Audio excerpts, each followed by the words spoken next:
Hello. Yes, hello. We can hear you. Hello. Can you hear me? Yes, ma'am. We can hear you. Yes, I can hear you. Okay, perfect. All right. Okay, So, this is Maureen. I'm sorry. oh, go ahead. Sorry. I was trying to find my headset, but I'm not able to find it, so I'm not sure if you can hear me or not. Yes, we can hear you. Can you hear me? Yes, I hear you very well. Yes, we can hear you very well. Okay, great. Okay. Let me cut this TV off and make sure I have no distraction. Okay.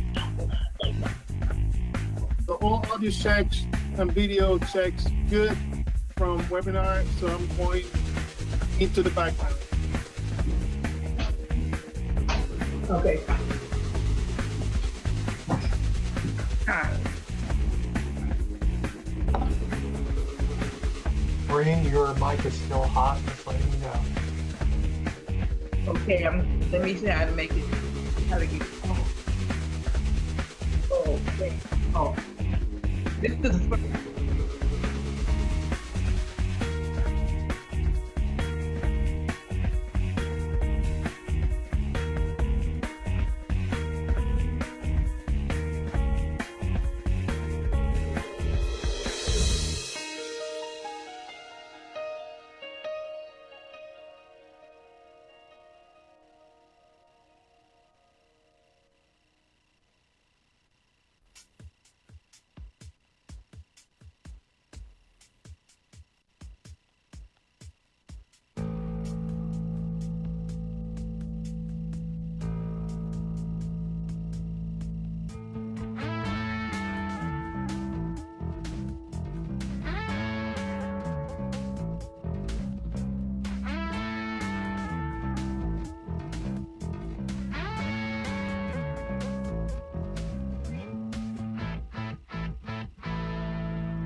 I just want to let you guys know that Rhonda Phillips is online.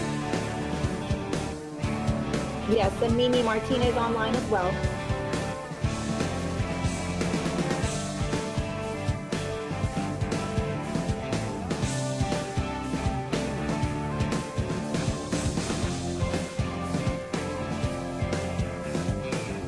Maureen Pope Miller is The broadcast is now starting. All attendees are in listen-only mode. Good evening, and welcome to the special CRA meeting. My name is Joseph Citro, and I am the chair, and I will be conducting this meeting. May we have invocation? We don't have an invocation, but may I ask everyone that's present to please rise? We had a very dear member of our city council family, Miss Debbie Mercer, who passed away. Can we have a moment of silence in her honor?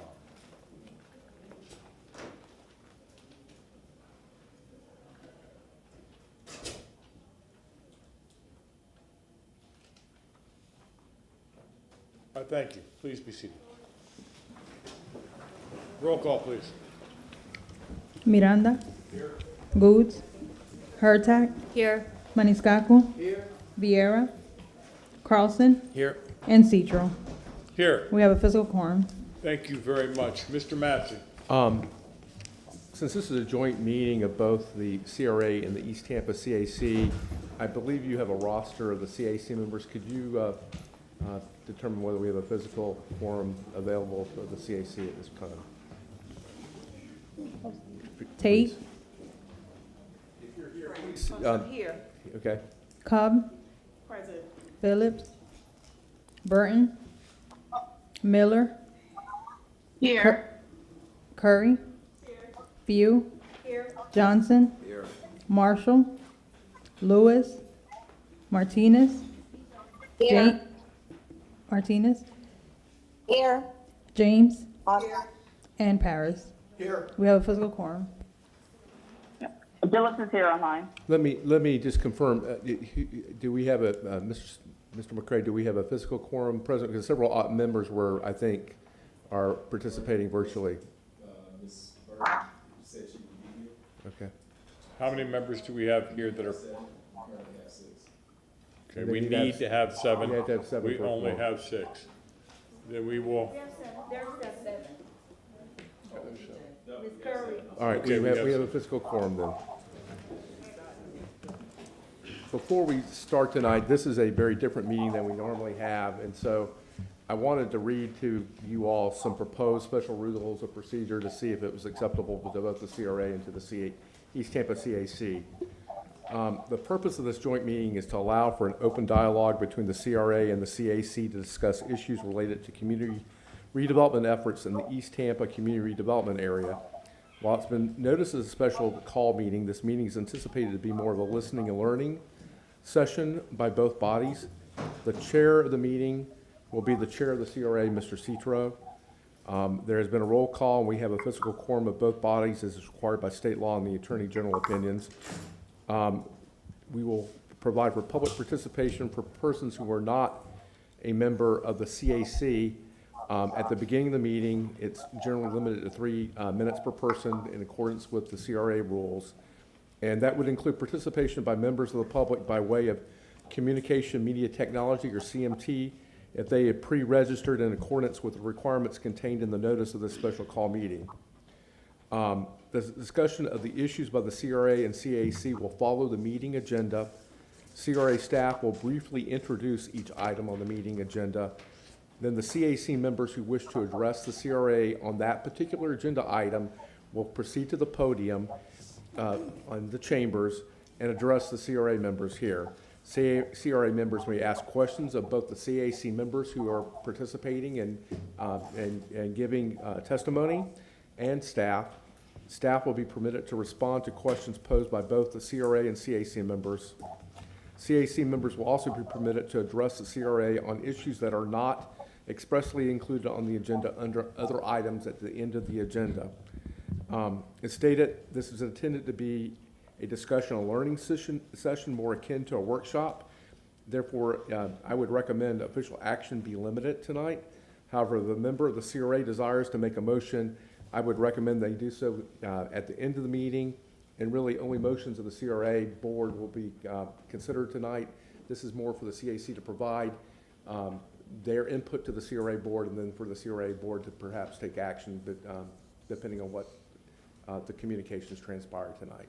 So if those special rules are acceptable to the bodies, I would ask for you to waive your normal rules and both agree to comply with the rules that I just read. So move, Mr. Chairman. A motion made by Councilman Miranda, seconded by Councilman Maniscalco. All in favor? Aye. Is there any opposed?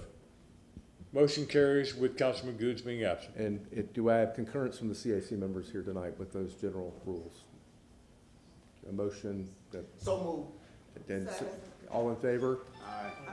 All right, I believe we are all in agreement as to the rules.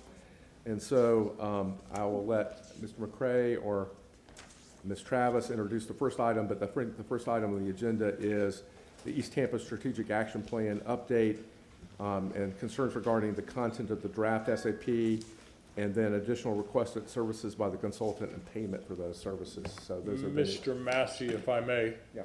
I do have a statement I'd like to make beforehand. It is with great sadness that I am sharing that Michelle Van Loan has informed me that she has accepted a new position within the city of Tampa and has given her 2 weeks' notice. Michelle started with the city in 2005 and has been serving the CRA communities for 14 and a half years. She has overseen the construction of Robert Cole Senior Pond, North 22nd, roundabout construction, repaving new sidewalks in East Tampa. She directly served the residents and the businesses of East Tampa, Drew Park, West Tampa.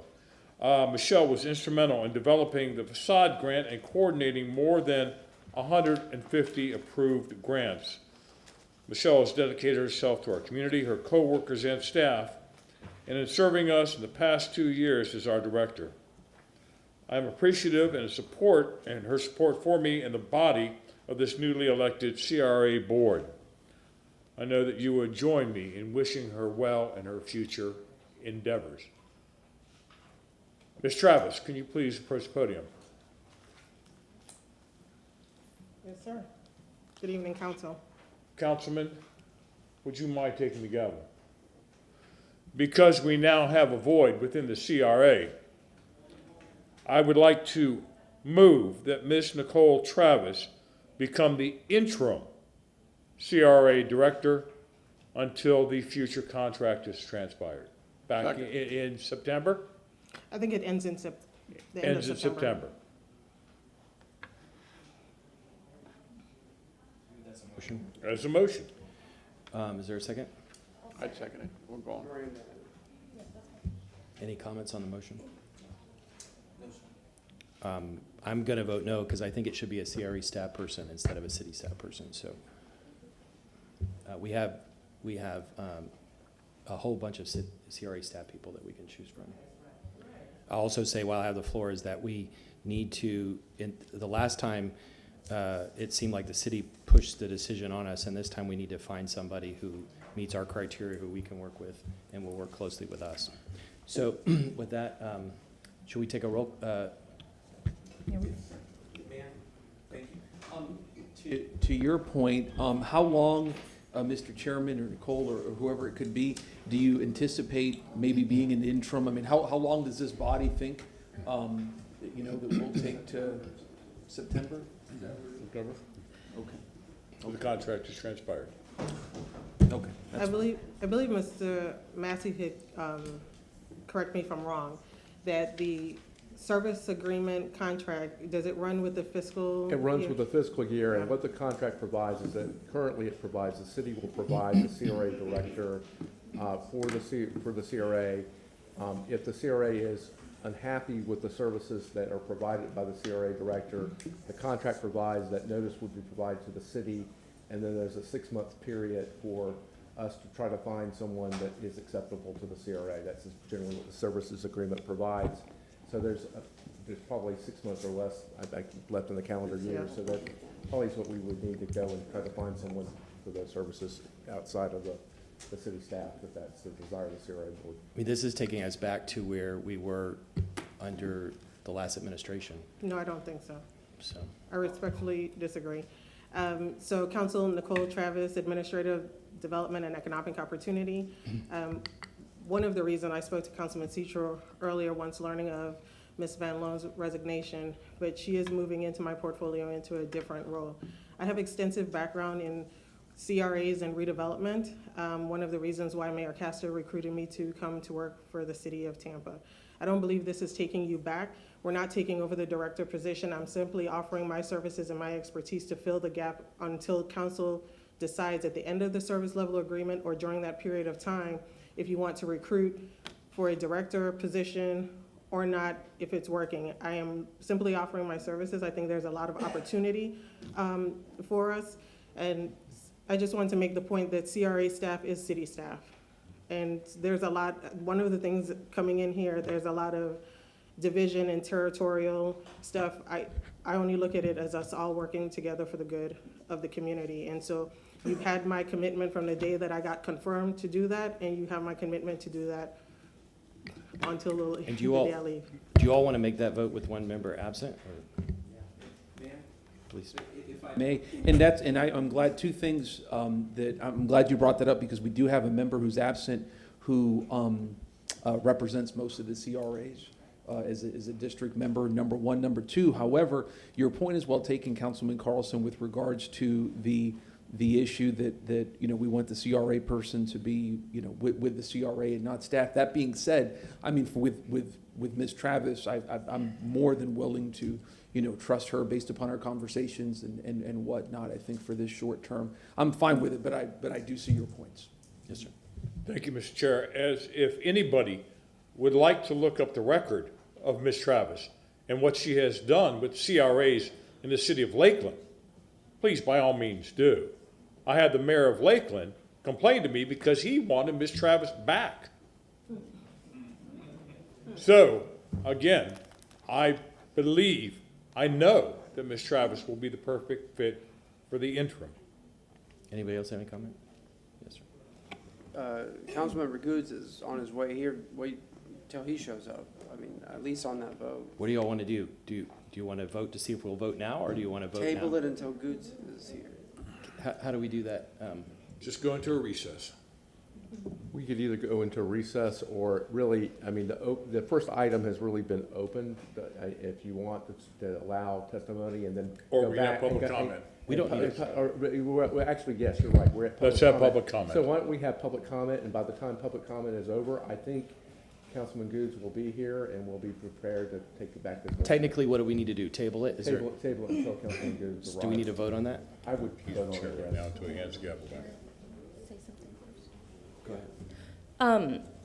ahead. Before we table it, I mean, everyone's been talking about taking Ms. Travis taking this position, and I think that I spoke with her earlier today and tried to get to know, as I learned more about the CRA system and her experience, but not only that, her experience with Lakeland, but also what she has said about how she's been working with the current community and building some bridges and some trust. And I'm hoping that in this interim period, it can just continue. So I will vote for her in that, believing that continuing to build bridges and trust is a good idea. Yeah, and I'll just add, I've looked at your background, I've talked to you, I have full faith in your ability, in your position. I just think that the CRA should be separate, and one of the issues we've had is the independence of it. And we have a situation where press conferences were set up without the chair even being invited, or when the chair was not available. And if you can help resolve those problems, we've got a room full of people here who are upset, or some are upset because they feel like enough focus hasn't been put on getting things done. And so I think if we end up doing this, that it should be like 30 or 60 days to find a replacement. But we have staff internally who could do this as well. Anyway, there was a motion to table this. Table this until after. Is there a public second? comment. Okay, all in favor? Aye. Motion passes unanimously, so I hand the gavel back.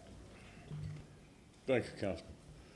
All right, we will go into public discussion, public comments. At this time, all within the public that are here, with the exception of CAC members, please come up. You'll have 3 minutes to speak.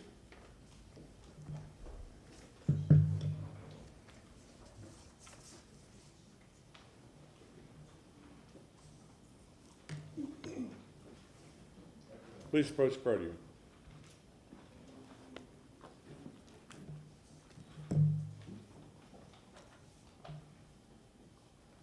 My name is Rick Kugler. I live in East Tampa on the Englewood block. And 3 things that I'd like to see in our East Tampa. Just 3 items. One is I'd love to see safer, cleaner bike paths through and around East Tampa so that we can all navigate our neighborhood and no broken glass. That's one thing I'd love to see. Get rid of that. I'd like to see quieter, more peaceful streets where neighbors know the quiet hours in every 24-hour cycle. If someone needs to blast sound past 10 p.m., it's fine, but just get headphones. I know some people are using that as at regular bars up north.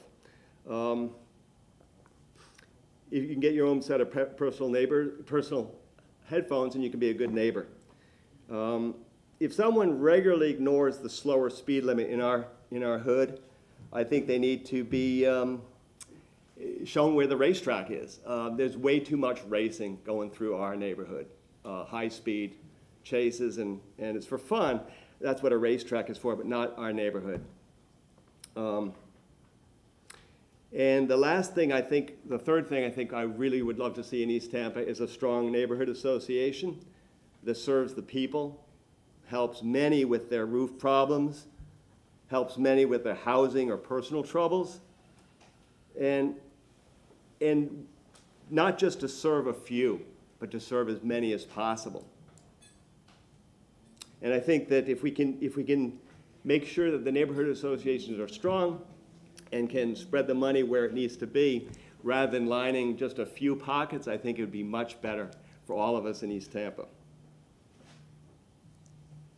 And I think also we need to focus on our spending our funds in East Tampa, not in other neighborhoods. And I'm concerned from what I've seen that that's what has happened historically. And again, we get cheated of the funds that really should be going to us. But please don't take my words. I'm just a retired person, has a lot of time to go to these meetings. And there are lots of us that can come to these meetings that aren't necessarily working. I think we need to reach out and survey the folks that can't make it. Kids, people with little children, people who are working, and our 11th and 12th graders that are going to go out into the world soon, and they need the skills to continue. And when I say skills, I mean capital skills. I'm very much in favor of preparing our young people so they can make housing affordable for themselves. And if we're in favor of that, we're in favor of the kids.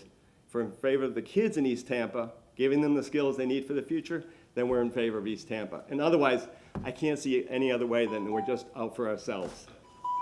Thanks very much.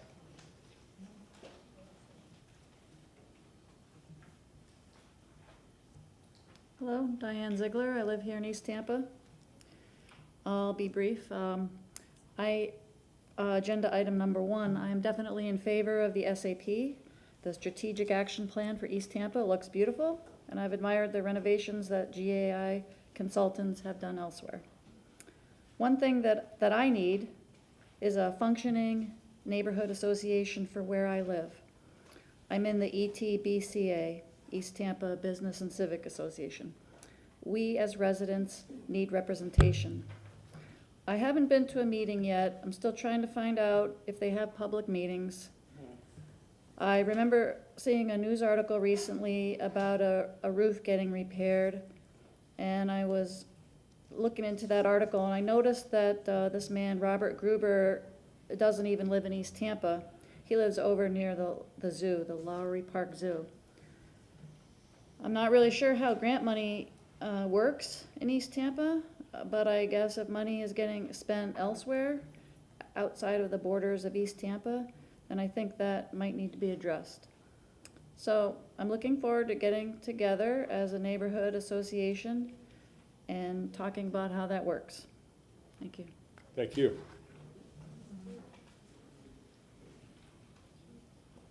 Good evening, Mona Judge.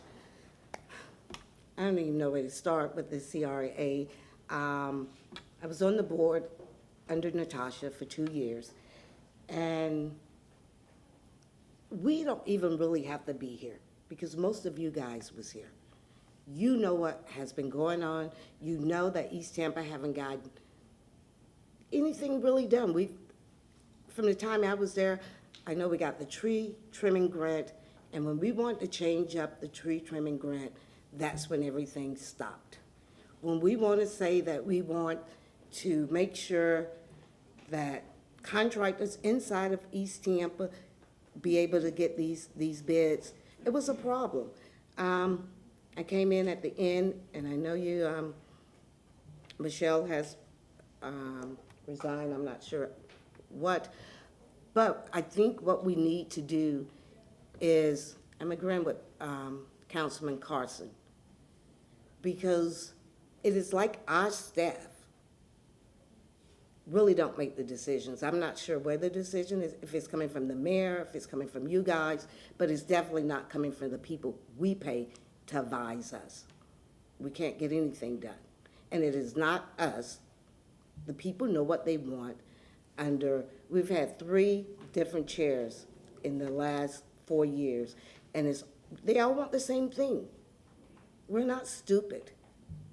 We're not, and if we are frustrated, we have a damn right to be frustrated, because I'm frustrated because I had to get off from work to try to get down here for this. You guys know what the problem is. You see all the other CRAs come up and tell you week after week, after month, what they're doing, and we aren't doing anything. You should have been asked, Michelle, why aren't you guys getting anything done? We did a housing, a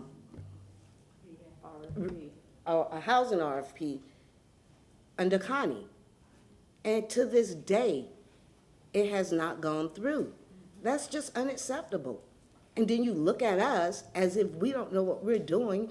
We're supposed to tell the staff what we want, and they're supposed to figure out how we get it.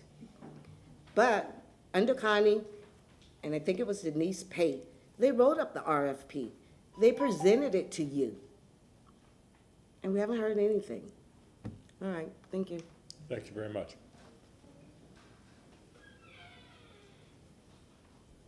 Good evening. Keela McCaskill. No problem.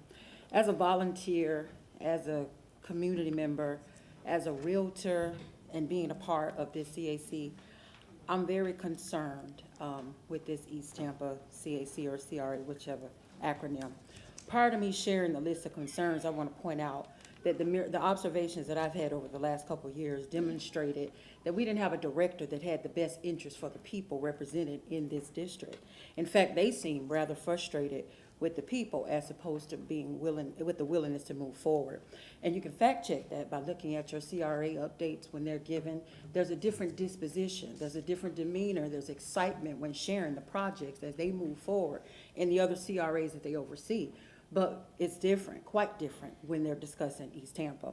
I'm gonna give you an example of that. Just, I would say, January 20th, Councilman Miranda specifically requested from Michelle Van Loan, I know she's resigned, but it's relevant, we're from Michelle Van Loan, a memo with a comparison of the accomplishments within the CRAs that she represents in comparison to East Tampa.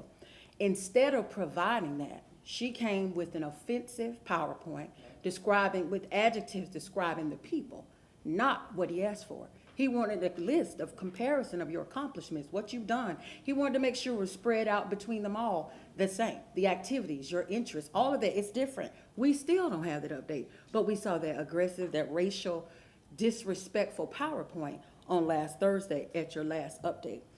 As a member, like I said, when I look at this, we still don't have that update. And in the vein of the focus that the mayor set with transparency and accountability, I have a few more examples.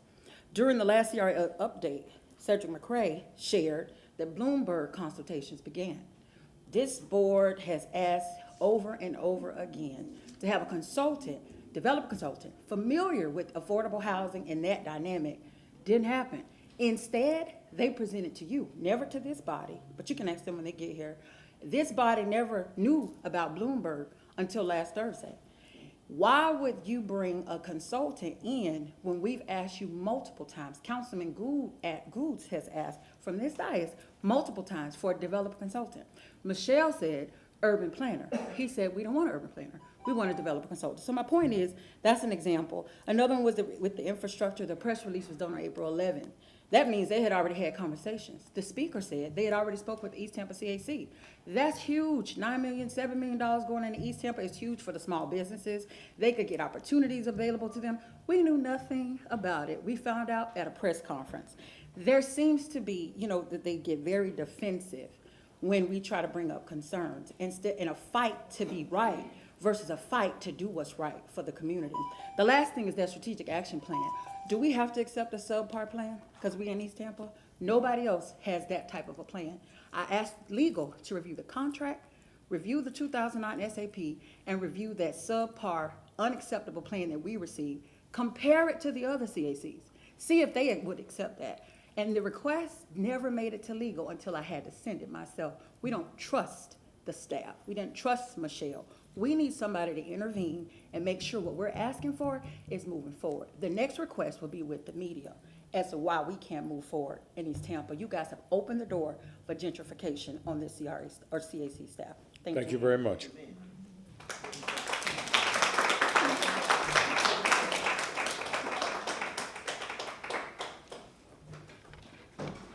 I'm Mike Farmer, East Tampa. I've been in the area since I was 5 years old. Basically, with the partnership, I came in about 2 or 3 years when it started. I can understand the frustration that the boards and everybody else have with Michelle Van Loren. She was instrumental in tearing down what was an executive board. The partnership was an executive board. She made sure that that board was turned into what we have now at the CAC. This is what the city of Tampa wanted, corporate takeover. So they didn't want us to just incorporate it into our bylaws. They wanted us to change our bylaws. Who makes a private entity change their bylaws? You went against, now you're some responsible for this, because your attorney said at the time that you could not make East Tampa turn into a CAC. You could not make them be a CAC because they were already in existence. But you let Michelle come down and you just shoved it down our throats. So it hasn't been what it's supposed to be. It's no community voice. Between Michelle and Ed Johnson, they thought that the community was a little too ignorant, didn't know how to speak. So you made sure that when people come to the meetings, you didn't have but 3 minutes to speak. It wasn't like that at the beginning. You could stand up and say what you had on your mind. The room was packed. Now, you only got 3 minutes to speak. Everybody don't have good speech or what have you, but it's one thing about it. Everybody pretty much understood what community was all about, but you're taking that away. And when it comes to this SAP, how did they let it expire? You don't. If you got a car, you don't let the insurance expire and just say, it's been a free-for-all is what happened. That's why everything is all a big mess, is because it's just the SAP expired and it's just a free fall. Whatever program this person wants, whatever program that person wants. So there's no continuity in anything anymore. Thank you very much, sir. Let the record reflect that Councilman Goods is with us. Technical question, is the Elmo working? Because the screen ain't working, so. It should be. If I put something on there, will it show up? Let's see. Yes, sir. Good. In reverse order, Joe Robinson, taxpayer. First of all, thanks for your service, Michelle Van Loan. Mrs. Travis, been knowing her since 2008. I'm from Imperial Polk County. Y'all didn't know that. Ku Klux Klan territory. She did a good job on our CRAs. Let me just say this. From my experience of running an excellent CRA, no problems with the attorney, no problems with staff, really no problems with Michelle Van Loan. But let me say this. East Tampa, and everybody needs to understand, it's not the strategic action plan that runs a CRA, is it, Mr. March Massey? It's a community redevelopment plan that runs and implements a CRA, not a strategic plan. The statute requires a community redevelopment plan to run a CRA, not a strategic action plan. You throw that in the garbage can. This community redevelopment plan says May 2004, 18 years old. Is you got a new one around here for East Tampa? Wow. Good God Almighty, man. It takes that long, and they ain't even talking about updating that. You're sitting here talking about a strategic action plan. Strategic action plan. East Tampa. This is all off your website, unless you got something early to let me know. 2009. That ain't been updated since 2009. Well, why would you do the action plan before you do the community development plan, which the state statute requires you to do, right, Mr. Morris Massey? Now, that's process, that's problems. I think Mrs. Travis can solve them if given time to do so. Let's talk about the West Side. Why is the West Side different? The West Side is different because our community development plan was May 2015, very current. Strategic action plan, notice it came after the community development plan, 2018. See, get your priorities straight, man. Let me just say this for the record. With 1 minute left. Constant review by staff and CIC members. This is what makes West Tampa work. We constantly review with staff and CIC members Robert's Rules of Order, okay? We deal with the Florida Sunshine Act. We call Mr. Morris Massey up anytime we get ready. Before we put anything in front of anybody, we want to have our subcommittees look at it. And we want our subcommittees to get with an attorney to look at it. There's some legal rules and regulations of the community development plan that you can have and cannot have, okay? Everything is transparent. We follow our CRP. If it ain't in the CRP, you don't do it. Right, Mr. Massey? You don't do it. That's your guiding. That, for all y'all religious people, your CRP is your Bible. So you better go to Bible study and learn your CRP. Because if you learn your CRP, any program you come up with must be involved in it. And with my last 5 seconds, man, I got to go over here and make a deposit in the credit union. I'll give it y'all later, man. Thank you, Mr. Robinson.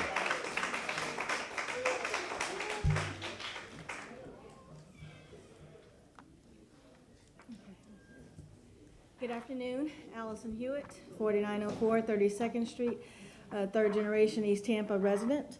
As an economic development specialist, the two major issues that are a challenge for East Tampa is processes.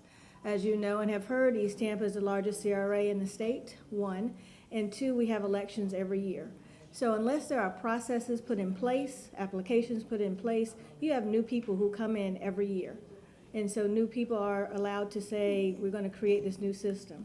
And so you put the largest CRA in the state at a disadvantage when there are no processes, where there's no continuity of applications. So I am glad that processes is on the agenda because you do a disservice when you have volunteers from the community who have no economic development background and put it on their responsibility to change their community by creating processes that they are not from government, they're not from economic development, but they love their community, they raise their children there, they have their parents there. So please pay attention to the processes.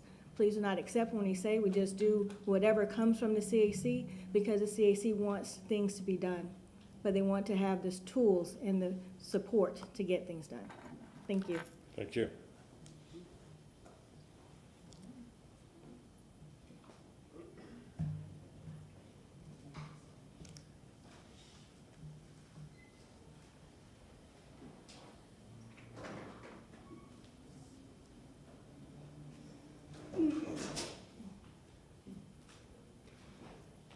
Good evening. My name is Natasha Goodley, 2705 East 24th Avenue. I was the chair of the East Tampa CRA from October 2018 until October 2020. As I stepped into the role as chair, there weren't many programs currently created. And so that was part of what we were working to do, is to create as many programs as we possibly could. But that took a very, very long time. Coming into the role, I sat with directors, I sat with the mayor, I sat with multiple people of how we could fix the process so that we could get things implemented sooner.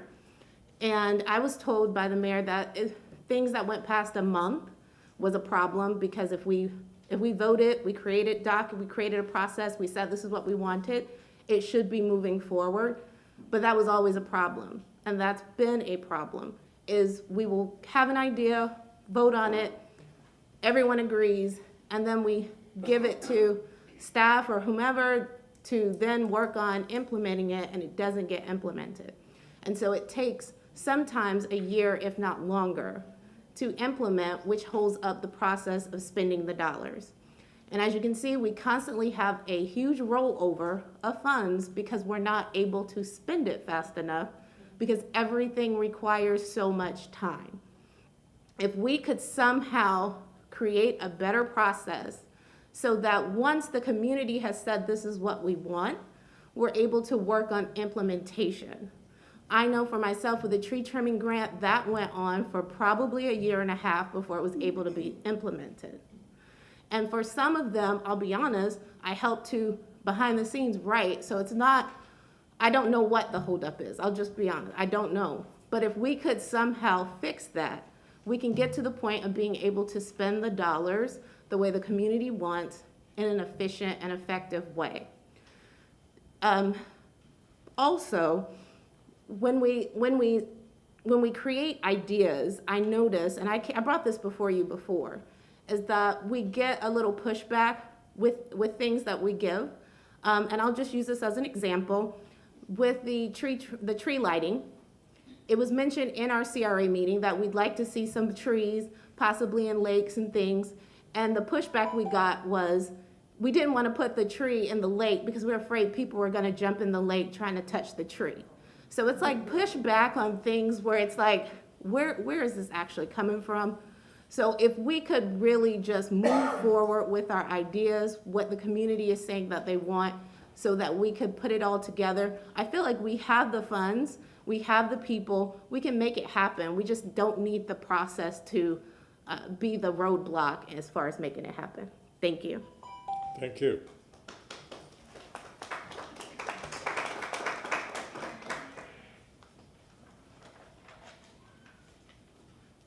Is there anyone else wanting to speak? I have a few people here that have signed up to speak. Andre Hill? I passed. You sure?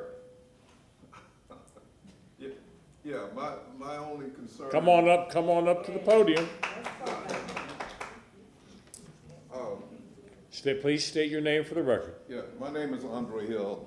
I was born here in Tampa in 1952, and my concern, I'm seeing a system still been in place for 70 years, and even I was a contractor in Washington D.C. where I renovated close to 100 houses, and we have a little small grant to do a community garden. I have never seen so many obstacles and roadblocks to block from getting a small community garden together. My architect has been interfered, my financial people have been interfered. There's something going on that we need to get to the root of the problem here in the city of Tampa. This racism of continuing to oppress and suppress black economic growth It's got to end. It's got to stop.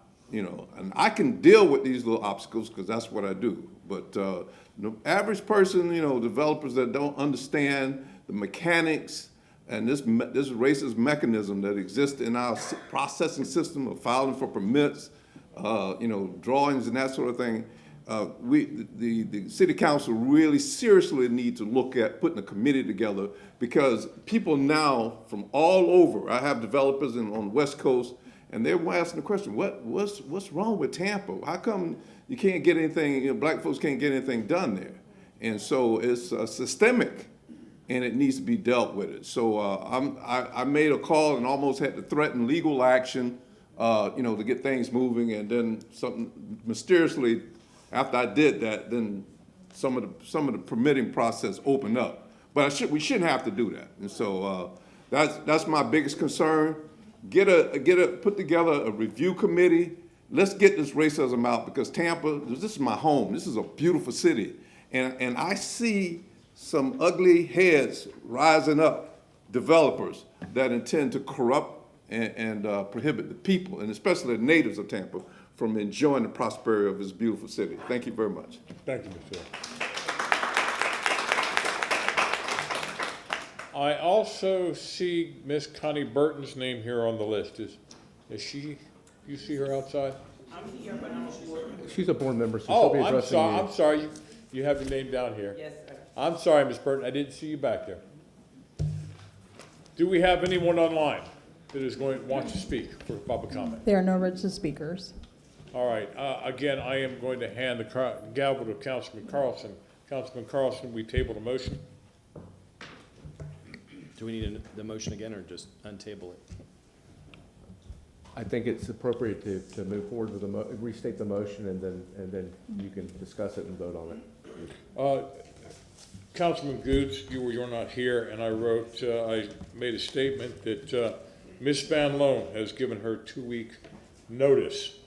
And the interim, since I have been familiar with Ms. Nicole Travis, I made the motion that Ms. Nicole Travis step in as interim CRA director, until which time the contract is complete in September, until September.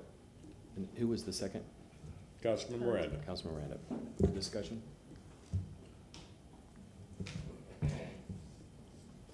Anybody discussion? No? Did this just come about within the next few hours, or this? I'm sorry, what came about? Did this resignation just come about today, or It was handed to me about an hour and a half ago. All right.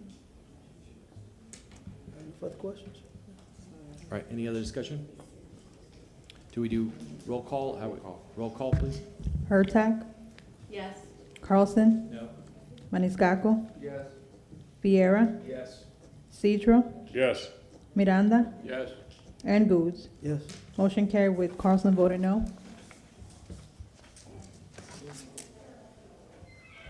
Thank you, Councilman Carlson. Mr. Massey, would you like to again review on how this part of the meeting is going to be handled? I'd be glad to. CRA staff or the chair will introduce each item on the agenda.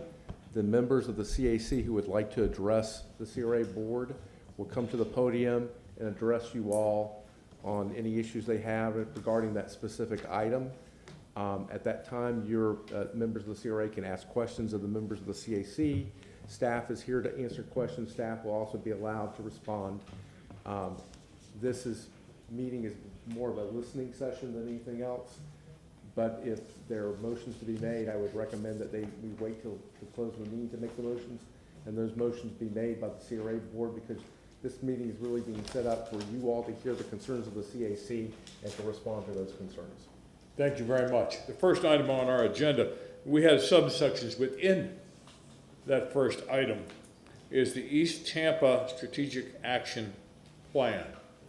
We have the CAC members that are here. If any of the CAC members wish to give us their concerns, or have any questions for our staff, please approach the podium. Ms. Tate. Good evening, everyone. I am Fran Tate, Chair of the East Tampa CAC of the East Tampa CRA. I want to thank you for this evening. It was much needed. Councilman Goose, we want to say to you, we are very, very sorry for the loss of your legislative aide. Please know that we're with you in prayer as well as with the family of your legislative aide. I'm exhausted. I'm exhausted.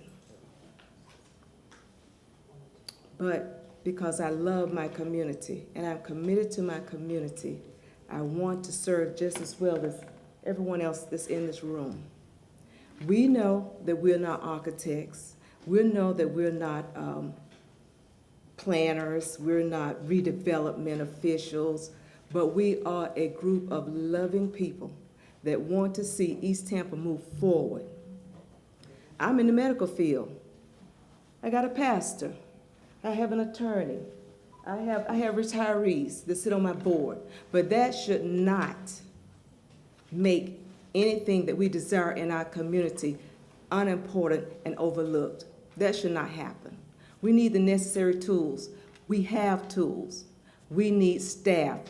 That's a major issue. I don't mean to be rude, but I thank God Ms. Van Loan decided to move on because she has truly offended me personally. And it's going to take me a while to get over that. I am in mental health counseling for what she and my manager did to me. But I ask you all to continue to pray for me. I'm going to move forward. The East Tampa CRA community will no longer be underserved and ignored. There have been no significant projects or activities in the East Tampa CRA within the last 2 years. Gentrification is happening. That's real. It's going on all over the world, all over the United States. It is very urgent that we have the things that we need in East Tampa to support East Tampa. We're very, very concerned about this strategic action plan.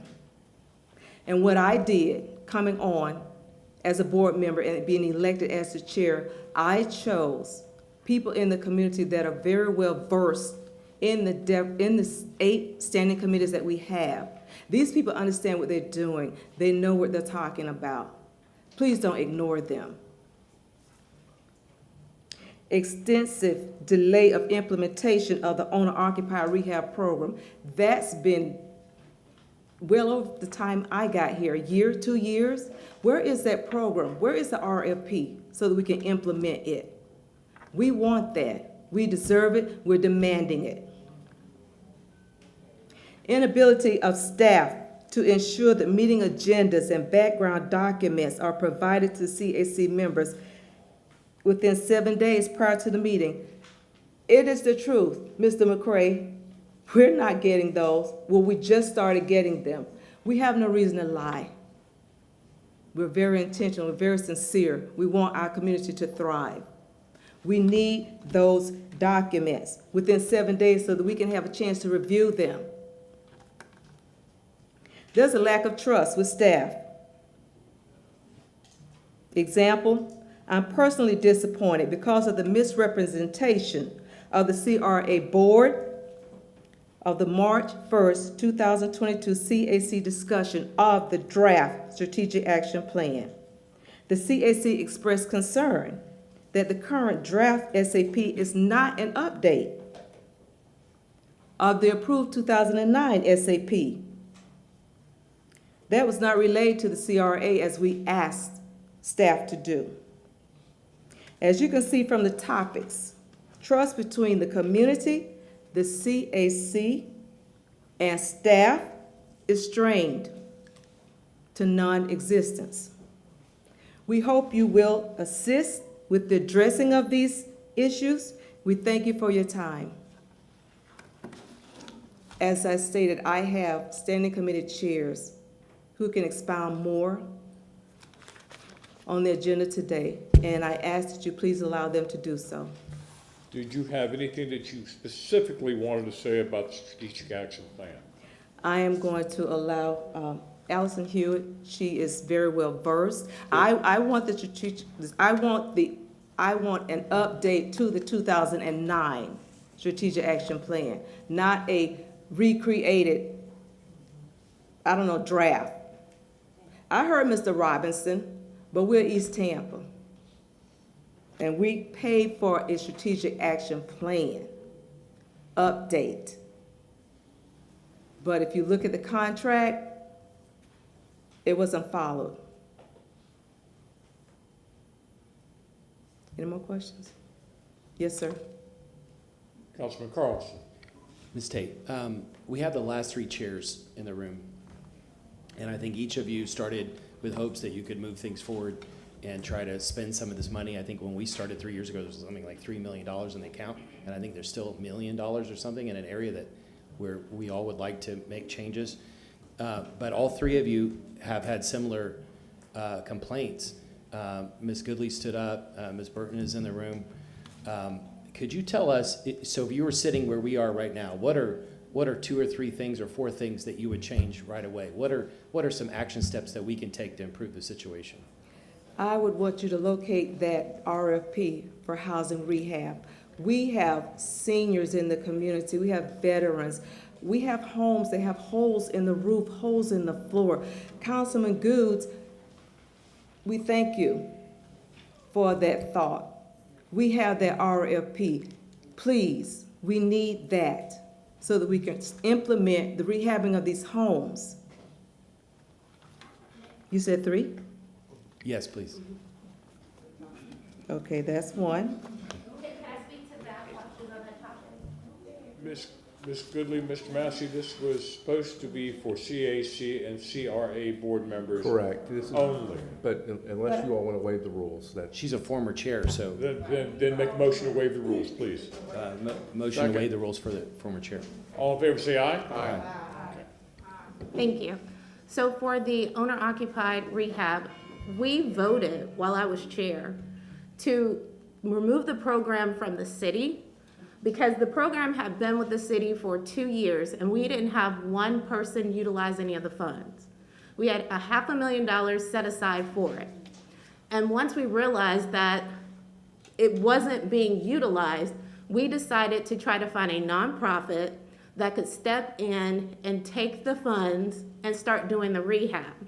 We all voted, we agreed, we said we need to look for a nonprofit. I brought in one, I believe, to the last meeting that would have been September 2020, who went over what they would do with the funds, how they could implement it, and what would be their plan. And before we had an opportunity to vote, we were all told to hold off on that vote on whether we wanted to go with that one. And then in October 2020, I was no longer chair. And when other CAC members asked about what we had already voted on and how we can move it forward, we were told that we don't have that information. So that's one of the reasons we never proceeded with it. And might I add, towards the end, once we said we wanted to remove the funds and find a nonprofit to do it, that's when we came back and heard from the city that there were 4 homes that were being rehabbed with our dollars. And when I went back and asked what those 4 homes were, and we cross-referenced it, they were not using our funds. That was using the city's owner-occupied rehab, and they were not utilizing any of our funds for that. Thank you. Ms. Tate, do you have a couple other ideas, or? The pre-development program for property owners, we would like to have that implemented.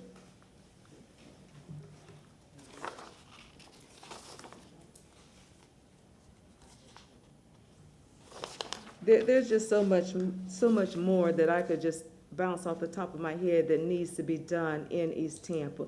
Sidewalks. Why do you all think that we can't get any of this? Councilman Carlson, you're recognized. Thank you. I was just following up. Why do you all think that that we can't get anything moved forward? What do you think is the block? Well, it's obvious you can't get anything moving forward because nothing is moving forward. 3 chairs, 4 years. It's not moving. Why do you think that is? I don't sit up there. I don't sit in the mayor's office. I have I have my idea. Okay, go ahead.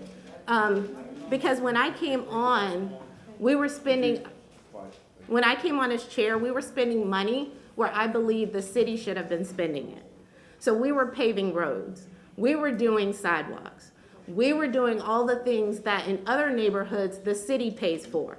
But if it never goes to the city budget, and because if it's on the city's budget, at least in 5 years, the CAC can't pay for it.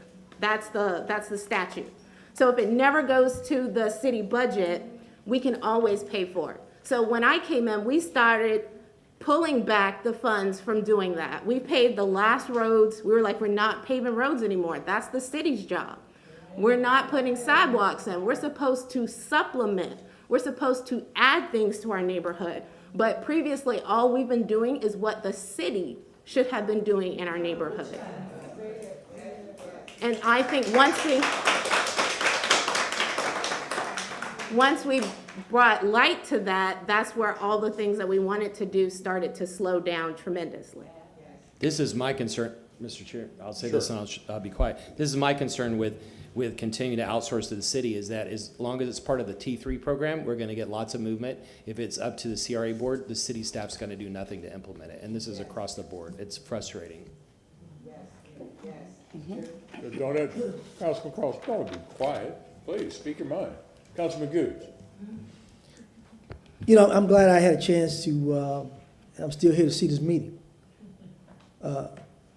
It's long overdue. The community is angry. I had a conversation with Ms. Travis on yesterday. We were both candid with one another and blunt. There is nothing really moving, what I call the wow, that you've heard me say. We've got some small little leaves that have been brushed on, but nothing that's significant that will make the community say, wow, we're moving.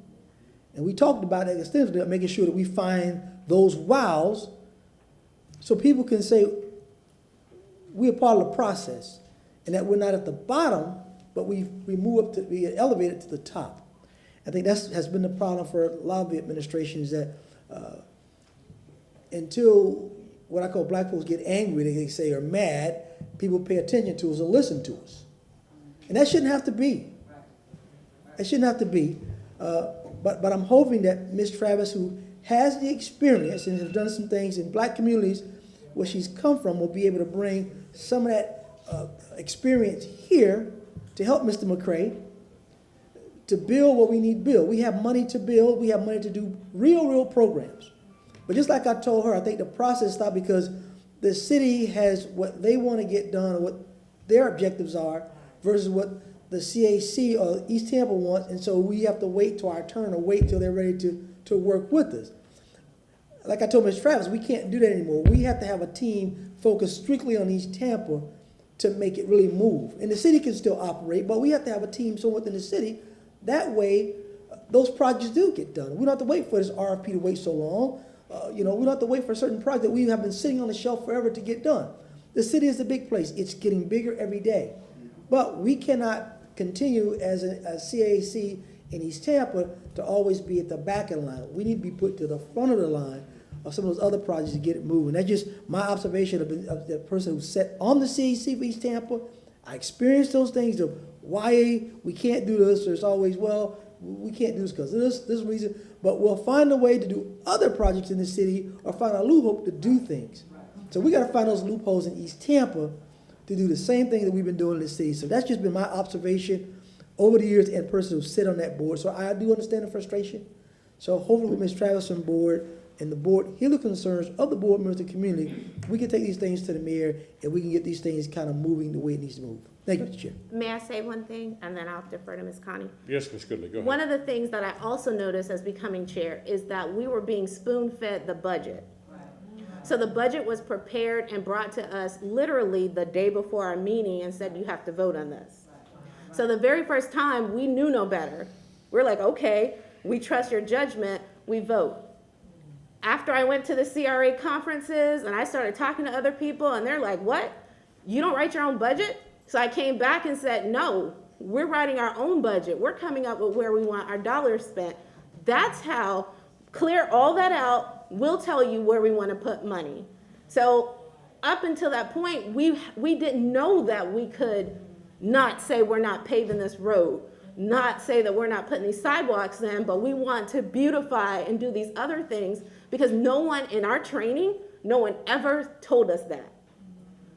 Ever. I had to travel to other CRA trainings for what the state held before I heard that we created our budget.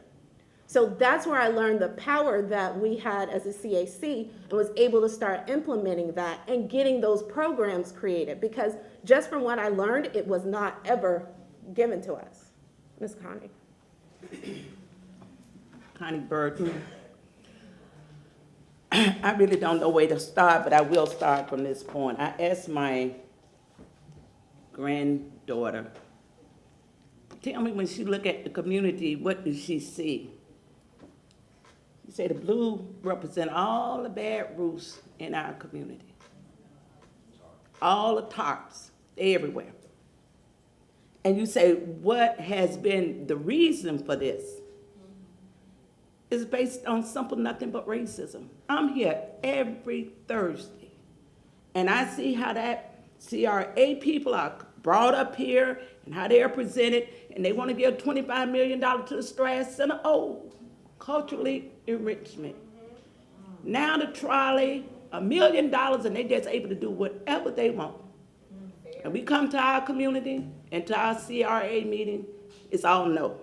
So from the very beginning, when the strategic plan was first presented and I was a member in the audience, I said no because the presenter did not have enough respect and dignity for our community to do their presentation publicly. They did it over a cell phone.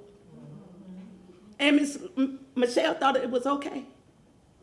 And then when I looked at the strategic plan and looked at no more than like a coloring book to me, I refused to pay them 1 penny. They do not deserve the $300,000+ for duplication and rewriting the same program over. It's absolutely ridiculous. And you say, what is the root cause? You know what the root cause is. It's deep-seated racism.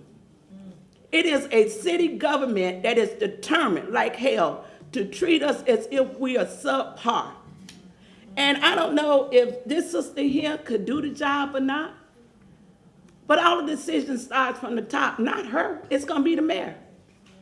If the mayor don't want it to happen in East Tampa, it's not going to happen until our community is mature enough to say we render a political judgment against everybody up there that have allowed this to happen for the last 20 years. That's how we get out of this mess. And so the strategic plan is meaningless at this point. You know how I know that? The discussion of the other day is say, well, let's listen to Bloomberg. Huh? Well, what did we pay the $360,000 for? So we're just walking in circles, and what has been the biggest thing, and I'm mature enough to understand it now, is pitting us against each other. Pitting us against each other. And so while we want to create wealth for our community, even with the tree trimming grant, we saw the same people eating. One vendor getting all the work. We simply said the people in our community can cut a tree. Before white people even want to pick up a rake. We was doing that work. So we had to go back and start making demands for economic development. To the staff, I don't know what we are paying them for. I don't.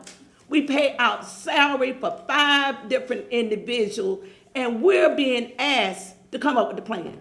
Right. If I tell you what the plan, and you're the architect, and I want you to build me a 4-bedroom, 3-bedroom house, I don't bring the blueprint. When we are paying them salaries, they supposed, in my opinion, come back and tell us what programs that are in place so we don't have to recreate the wheel. And we can then make some adjustment. But every meeting is a stone-faced meeting as if y'all need to solve it by yourself. I would rather see this CRA disappear if we cannot get it right, because we've been 20 years in the making and we don't have nothing to pass down to our children. We don't. And so what I want to see moving forward It's the ability to create jobs and opportunity from every proposal that goes out. Somebody in our community should be able to do that. I want to be able to see, like if I go in West Tampa and Seminole Heights, you know what I'm seeing?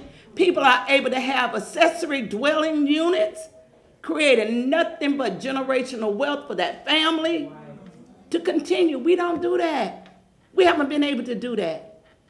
We got people in our community that is settled with deferred payment loans for the next 30 years. That was the best program the city could offer our people for first-time home assistance. It's simple, and I am hopeful, because I'll be back down here Thursday, that you wrote a resolution saying that you understood. The only person that get a small excuse is the new member up there. But the rest of you all said that you understood discrimination and what racism has done to the African community, whether it was in the past or the future. Well, if you understand that and you voted on it in 2020, your window of opportunity of correcting it is almost sunsetting on you. So, you know, I know a lot of people is here. We are, you know, coming down here because we want to see things done. One of the main things that I want to see done is that the voices are respected. This is the chair. She should be respected as such. And the community voices should be heard. And the very minimal things that we have asked for, number one, top priority. We want decency in housing. We want to see a complete renovation of houses in our community. And we want to end the gentrification of our people. If you don't like music, black culture, maybe you don't need to be there. But we want to be able to keep people inside of our community so we can all prosper. Thank you. Thank you, Ms. Burton. Ms. Burton, could you come back? Ms. Tate, Ms. Goodley talked about a little bit about their interface with staff. When you were chair, a couple times you and I spoke, and you were disappointed in the way the meetings were being handled and the way staff was interacting with you. So at some point, I called a conference call with all the staff related to East Tampa, and you were on the phone, and we had a conversation. Just for the sake of my colleagues, could you just briefly tell them what you were experiencing? And now we have a chance to hire staff or outsource to another entity other than the city. What would you recommend we do so that we can get movement? How would you, what were the issues you face, and how would you restaff going forward? My recommendation is that this staff, as long as it has to report to the mayor, as nice as people as they are, cannot answer directly to you and the recommendations that this community is making. They can't do it. And it has nothing to do if we like them or not. But for 17 years, you had Ed Johnson. And nothing we said about Ed Johnson mattered because he had a stellar evaluation. So number one, this staff, this board need to be completely independent. We need to be able to hire our own developers, our own urban planners, our own housing department. Now we are paying their salary, but we can't make no determination if they are doing a good job. We don't make no evaluation about them, but it's coming out of the community's funding. Right. So that's number one. I can't see getting past that. We need an independent body of people that answer to you, not to the mayor. If I could add to piggyback on what you asked. Once I started asking and speaking with directors throughout the city to try to figure out the process and what we could do, I was immediately confronted and told that I was not able to speak to any director with the city of Tampa. It all had to go through the CRA manager. And I didn't follow it because I had completed Mayor's Neighborhood University. And through that process, we were able to talk to every director there. So through that time, I made certain I created contacts where I could reach back out. But if we're being told that we can't speak to the directors, we can't speak to the people who can help implement programs for us, how can we get things done if it's not happening through the channels of the CRA. So I circumvented all that and I just went to the directors and I sat down with them and we wrote programs. So the programs that were able to be accomplished under me, almost all of them I wrote. But I wrote and gave it to them and said, you say it's your work. And they said it was theirs, and that's how we got to implement it. Like that, it shouldn't even have to work that way. I shouldn't have to figure out a way to create loopholes just to make something happen. And the only reason I'm speaking on it now is because they're already in place. But if they weren't, I would have said anything because we want to get programs done. But that's all the stuff we had to do just to get something done in our CRA. And what I heard Michelle when she said everything needs to come from the CAC board and then filter it out to the standing committees. But if that's not where your firepower is, if your firepower is in the standing committees, there's nothing wrong with them coming to the CAC board and saying, look, I know economic development. Look, I know urban planning. Look, I know land use. There's nothing wrong with listening to them and taking their advice. They live in the community. They're not outsiders. They know what they see. They've been trained. They went to school for that. That's their expertise. And when you look at your board, as I stated, we have just community members on there. How will anything move if we have to make all the suggestions when they already know? That's hard. It's not going to happen. It's not going to work in East Tampa. Maybe it can work in West Tampa. Or maybe it can work in Channel Side or downtown. But in East Tampa, we don't have that. I placed them in my standing committees. And I trust them. Councilman Goode. Just like I said, the last CRA board meeting, every CRA operates a little bit differently. And unfortunately, when we have our marginalized communities, we have volunteers who may not have those special skills, expertise, but they want to volunteer because they want to fix their community. They want those wows too. You look at Channel Side and the Downtown Partnership CRAs, they have people who have a large expertise of environmental, infrastructure, whatever. So they can sit on those boards and don't have to worry about their subcommittees because you have people who have expertise on that particular board. Whereas East Tampa, I can tell everybody, it is a different functioning board. Just like West Tampa. West Tampa, I know the folks that sit on the West Tampa board. Mr. Robinson has an engineer's degree. He's a specialty. He knows to know. There are a couple other gentlemen on there who are developers and so forth. They have that body of people who have that skill, who've done that kind of work, and know if someone from staff brings them something, they know if somebody's blowing smoke at them or not. Fortunately, sometimes in East Tampa, we don't know that. We have to, as black people, we're trusting. We trust people a lot. We give second chances, third chances, because even though people mess over, we still say we'll forgive them. Right. Give them an opportunity. Right. So I feel their pain. I understand. So and we talk about process, and I'm hoping that Ms. Travis is here now can help filter a good process, but talk about the progress with the people that are there to see how their process will work to get them where they need to be versus where EBOR or somebody else has a different process or a standardized process. But I think, Ms. Travis, you see the challenges. You've been here, you've heard, you've talked to people. There's no different part where you came from. You probably had some of those issues as well. And you know our people, you know how we think, you understand it. And it is a different makeup. So I'm prayerful that we're going to be able to hopefully turn the corner. And Ms. Burton, you're right. Everything, even though the CRA person, per our contract, is supposed to answer to us, I know at times they answer to the chief of staff and the mayor. We know that. But hopefully with Mrs. Travis's expertise, she'll be able to let the administration know if she believes this is the path we need to go to get there so we can get our wows. Thank you. Can I just share this one thing with you? One of the wows we was trying to get was the Fair Oaks Park. Right. The money, the $1 million got moved out of the CRA, the line item for the park. It don't appear on the budget anymore. I don't know where the $1 million went. I'm hoping, Ms. Travis, I talked to Ms. Travis about that on yesterday because I'm very stern on that. So hopefully she'll be able to tell the community today where they're at with that because I'm very stern on that project. $1 million gone.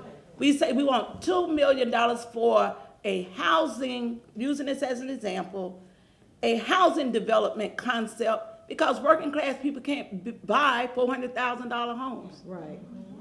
Can't afford. Being brought back to me for me to write it out. Why would I do that? I mean, if I see how Jeff Vinnick and others been able to move this city to their advantage, but if we're paying a staff, again, and they supposed to have expertise in certain things, don't ask me to do it. Right. Just don't take our money. Thank you.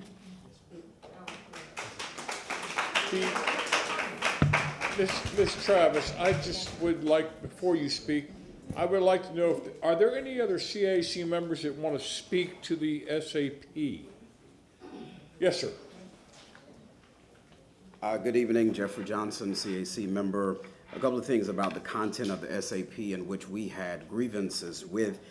First, before I go there, I think, Mr. Chair, even though Ms. Van Loan gave her resignation, and this is not a personal statement, this is all business, I think she should still be held accountable, as well as answering the questions and the grievances that we had before your committee. And even though she's being reassigned or going somewhere else to another department in Tampa, she's still a city employee. And I think that will help bring some of the tension to the forefront to where she's now held accountable for the lack thereof of the things that didn't move in East Tampa. When it comes to the content of the SAP, we were believing that it should have been a continuation from the SAP in 2009. It was not that. It was a completely new plan. There was not many steps that reached from where we were. Another problem we had, there were no actionable steps in the current SAP. We wanted to see what were those actionable steps that we can use that our standing committees could take to make sure that that SAP came to life. Also, in our previous fiscal year, we placed in the budget for a SAP consultant to actually give legs to this, that as the SAP was approved, this person will come aboard to make sure that life is given to the SAP. So that hasn't been brought forth either, but that is also in our budget. Also, when it comes to the contract, we, the new board that came upon, we never was privy to the contract that was originally written up for the contractor's GAI. So when we asked them for additional things, we had no idea that we were being built for those things. One day we came to a meeting and there was an invoice in front of us saying what we needed to pay, when we were thinking that was already a part of their purview and their scope of the services that they should be providing, and we had to come back and pay that. And so that was the reason why there was much confusion behind that. Why are we paying for something that was already contractual that we thought that they should be obligated to do? So those were our concerns, that there was a plan, but there was no action steps. How will we get this done? If we are a community of volunteers and we're paying a consultant group $328,000, that should be outlined in those 160 pages or so to say these are the 10 areas in which we've identified from talking to the residents and the business owners, and this is how you accomplish that. That was not done. And then when GAI came and had a meeting with us, there was a sense of arrogancy. That was by the leader of GAI, and we had much contention to that. He came as if we should be thankful that he's coming to give these amazing ideas, when in fact many of the things that the community said they wanted to see was not listed in that strategic action plan. So that deals with our content of the SAP, as well as what our grievances were about the additional dollars that were asked after the fact, when we were not made privy to know that these were not a part of the scope of their services. Ms. Van Loan never said if they're doing something additional, it will cost. That never came up. We was handed an invoice and expected to pay that. So that is the reason why you have many grievances on behalf of our committee, because of the process, how it was handled, and we were not properly vetted to know what their scope was, and neither was we given the tools to address that. Thank you, Mr. Johnson. Any other CAC members that wish to speak about the SAP? About the Yes, Noreen Copeland Miller. I'm online. Yes, ma'am. Yes, ma'am. Go ahead. Are you able to hear me? For whatever reason, I guess that you all did not recognize that I was online earlier, waiting to speak to the process. But again, I do want to thank the City Council for your service. And I do want to say with this SAP, and as a professional person, I'm retired now, but things were done that were not in best practice, because we know if you provide services without approval, that from the board, that you eat that cost. This SAP has not done what we asked it to do. They did not follow the contract. It's pretty much just a mirror of what was already existing from 2009, which we were looking for some updates for the current situation in East Tampa. In my opinion, being a 30-plus resident, and I certainly sent you all an email, and I hope that you all were able to peruse it. At least I was unable to send you some additional information from my bio, but it's not about me, it's about my community. And at this time, I feel we've been treated unfairly. I've listened to a lot of the former chairs, and no matter how we spend it, East Tampa is labeled with some racist overtones, unfortunately, but it is what it is. And as soon as we move past that, because I grew up in South Tampa, so I'm very aware of what can be and what cannot be. And East Tampa is just labeled to be used to get grants, monies by our zip codes, and not really giving our community the opportunities to be the best that they can be. So that SAP does not reflect who we are. It's some updates from some beautiful pictures for $360,000 that I don't understand where that's going to materialize. But when I heard Ms. Van Loan talk about Bloomberg or whatever, it was a shock to me, because that, once again, there's some surprises that we were not aware of as a board that is going on behind our backs, as though we are incompetent, that we are not professionals, that we are not educated to know the process. And in East Tampa, it seems not to be a process, it seems to be a free-for-all. And I am, after being in East Tampa 30 years, hoping that my community will be the best that it could be.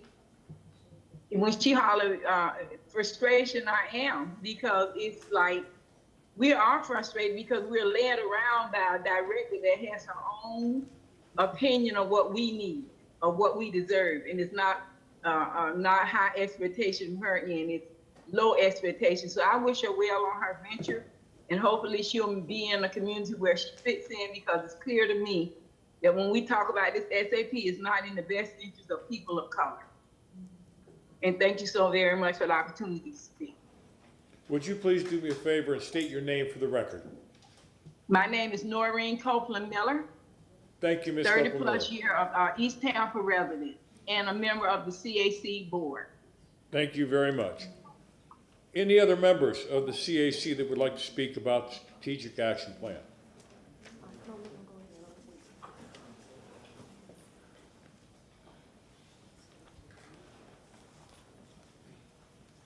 Good evening, Clint Parrish. I serve on the CAC board, and I won't reiterate all the comments that we've heard tonight, but I want to share just a couple of dynamics. I'm not the sharpest guy, but usually when I can't get my hands around something, it's not because of an accident. It's because it's the way that it's been set up intentionally. And it took me a good probably 12 months of sitting on the CAC to realize this thing is a complete structural mess.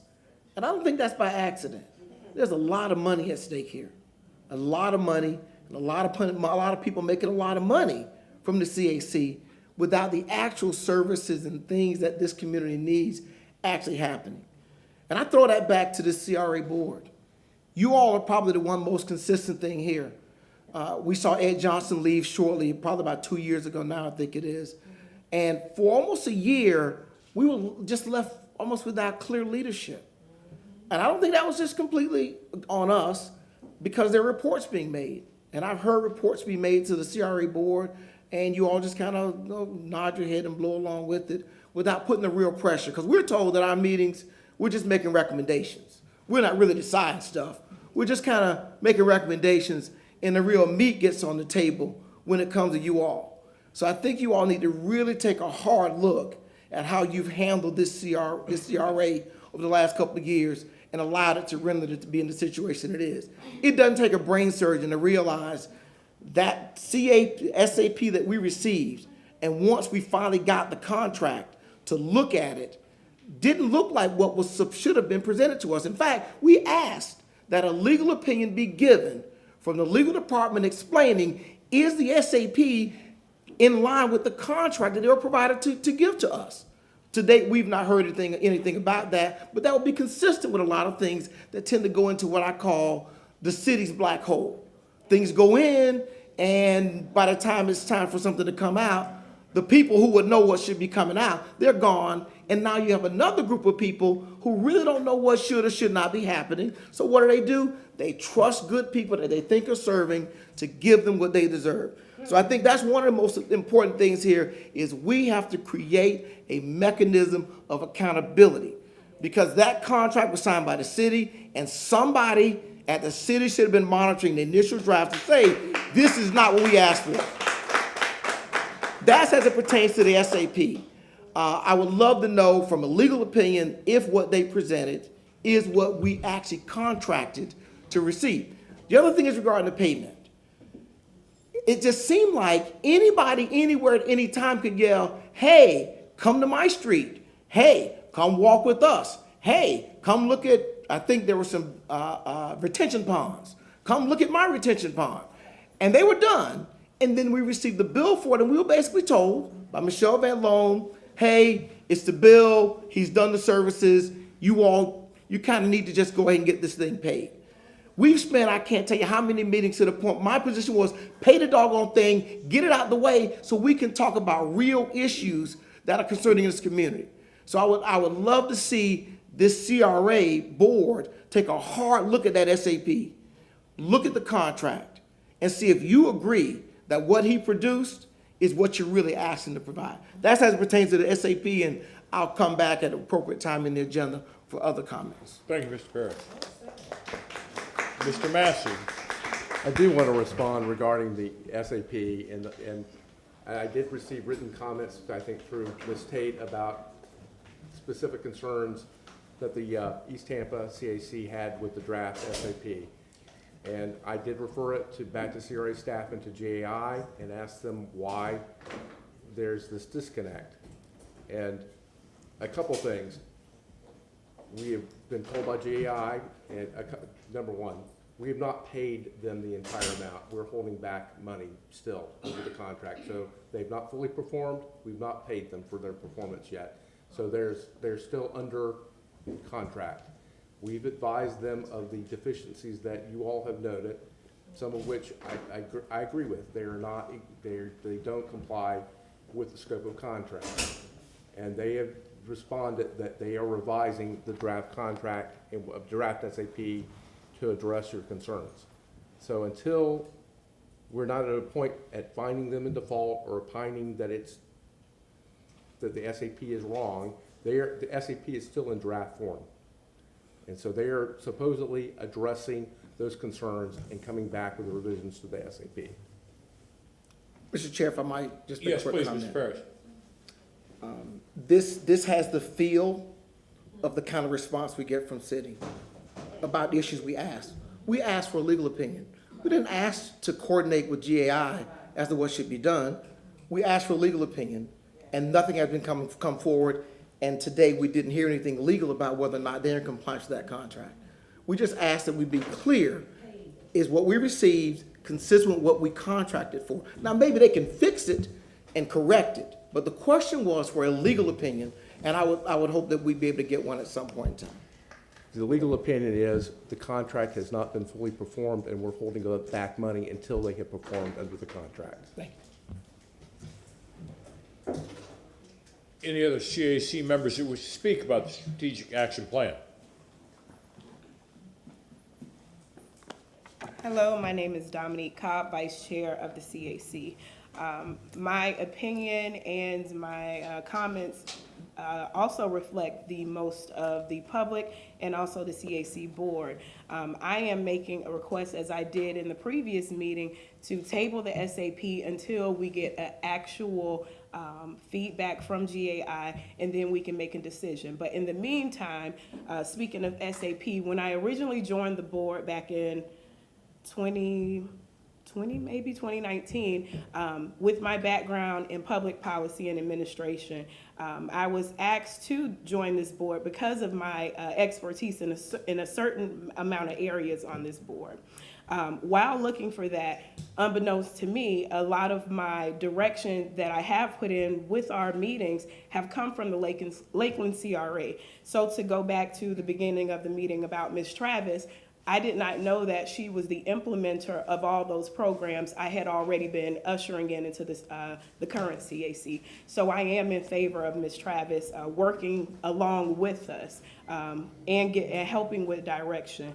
As the other items come up, I would still like to speak to those because, again, all of these are valid. In regards to the SAP, we spent a large amount of time over COVID taking surveys. Most of the SAP that was given to us was generated from the board, down even to the East Tampa logo.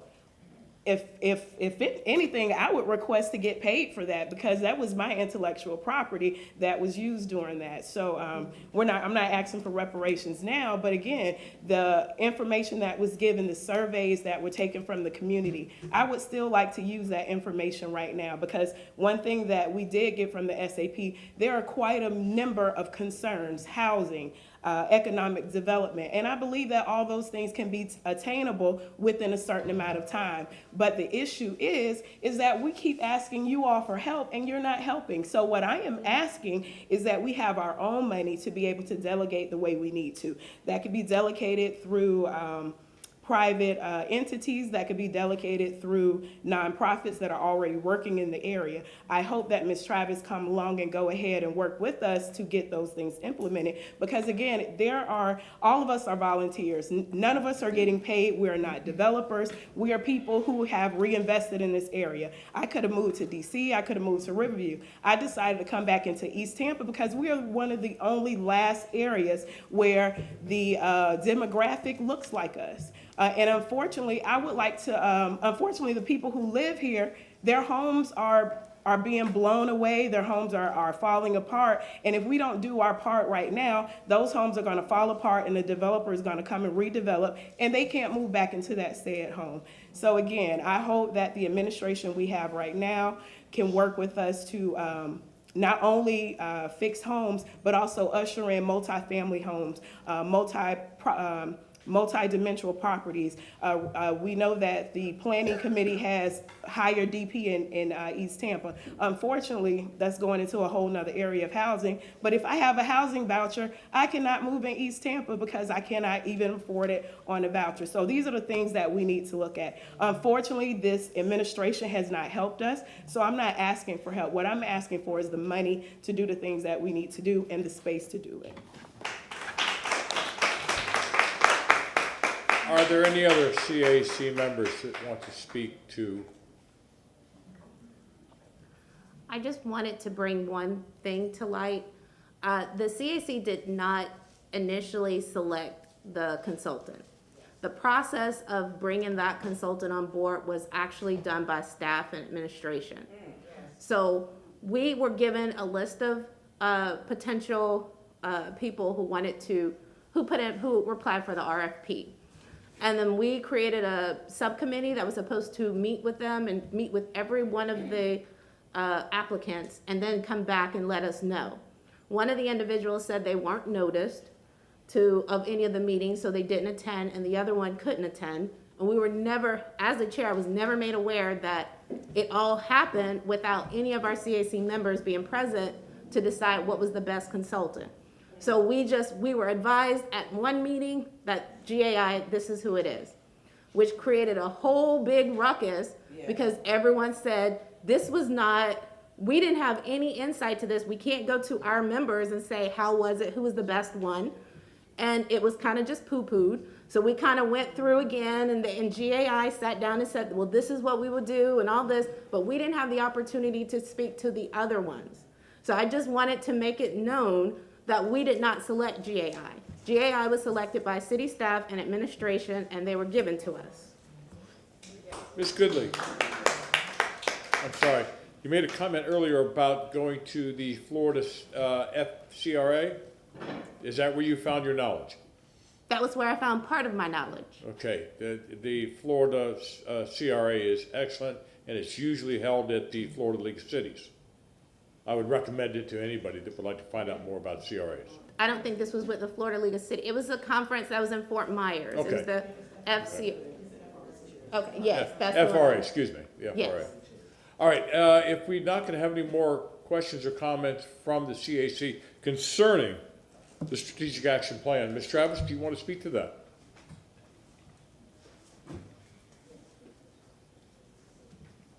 Thank you, Mr. Chair. Nicole Travis, Administrative Development and Economic Opportunity.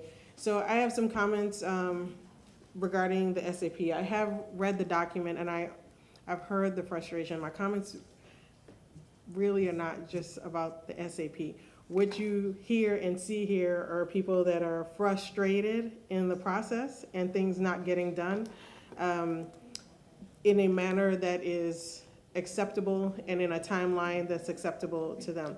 One of the things that I think that we can improve on is taking people along the journey with us, explaining the process and explaining how long things take instead of making decisions or implementing things. Because I think what you have is 2 years, this CRA board asked for a director. You got a director, and then you receive monthly reports from that director. But along the process, between staff talking to the CAC board members and them wanting to implement and take things to you, there is lag times, but we should be reporting back to the community so that they know where things are, what the process is. And so I'm taking notes. I've asked Cedric, I was like, do you know how to get in contact with most of the speakers that are here? Because I was gonna start walking out and handing out cards, because I wanna talk to the community.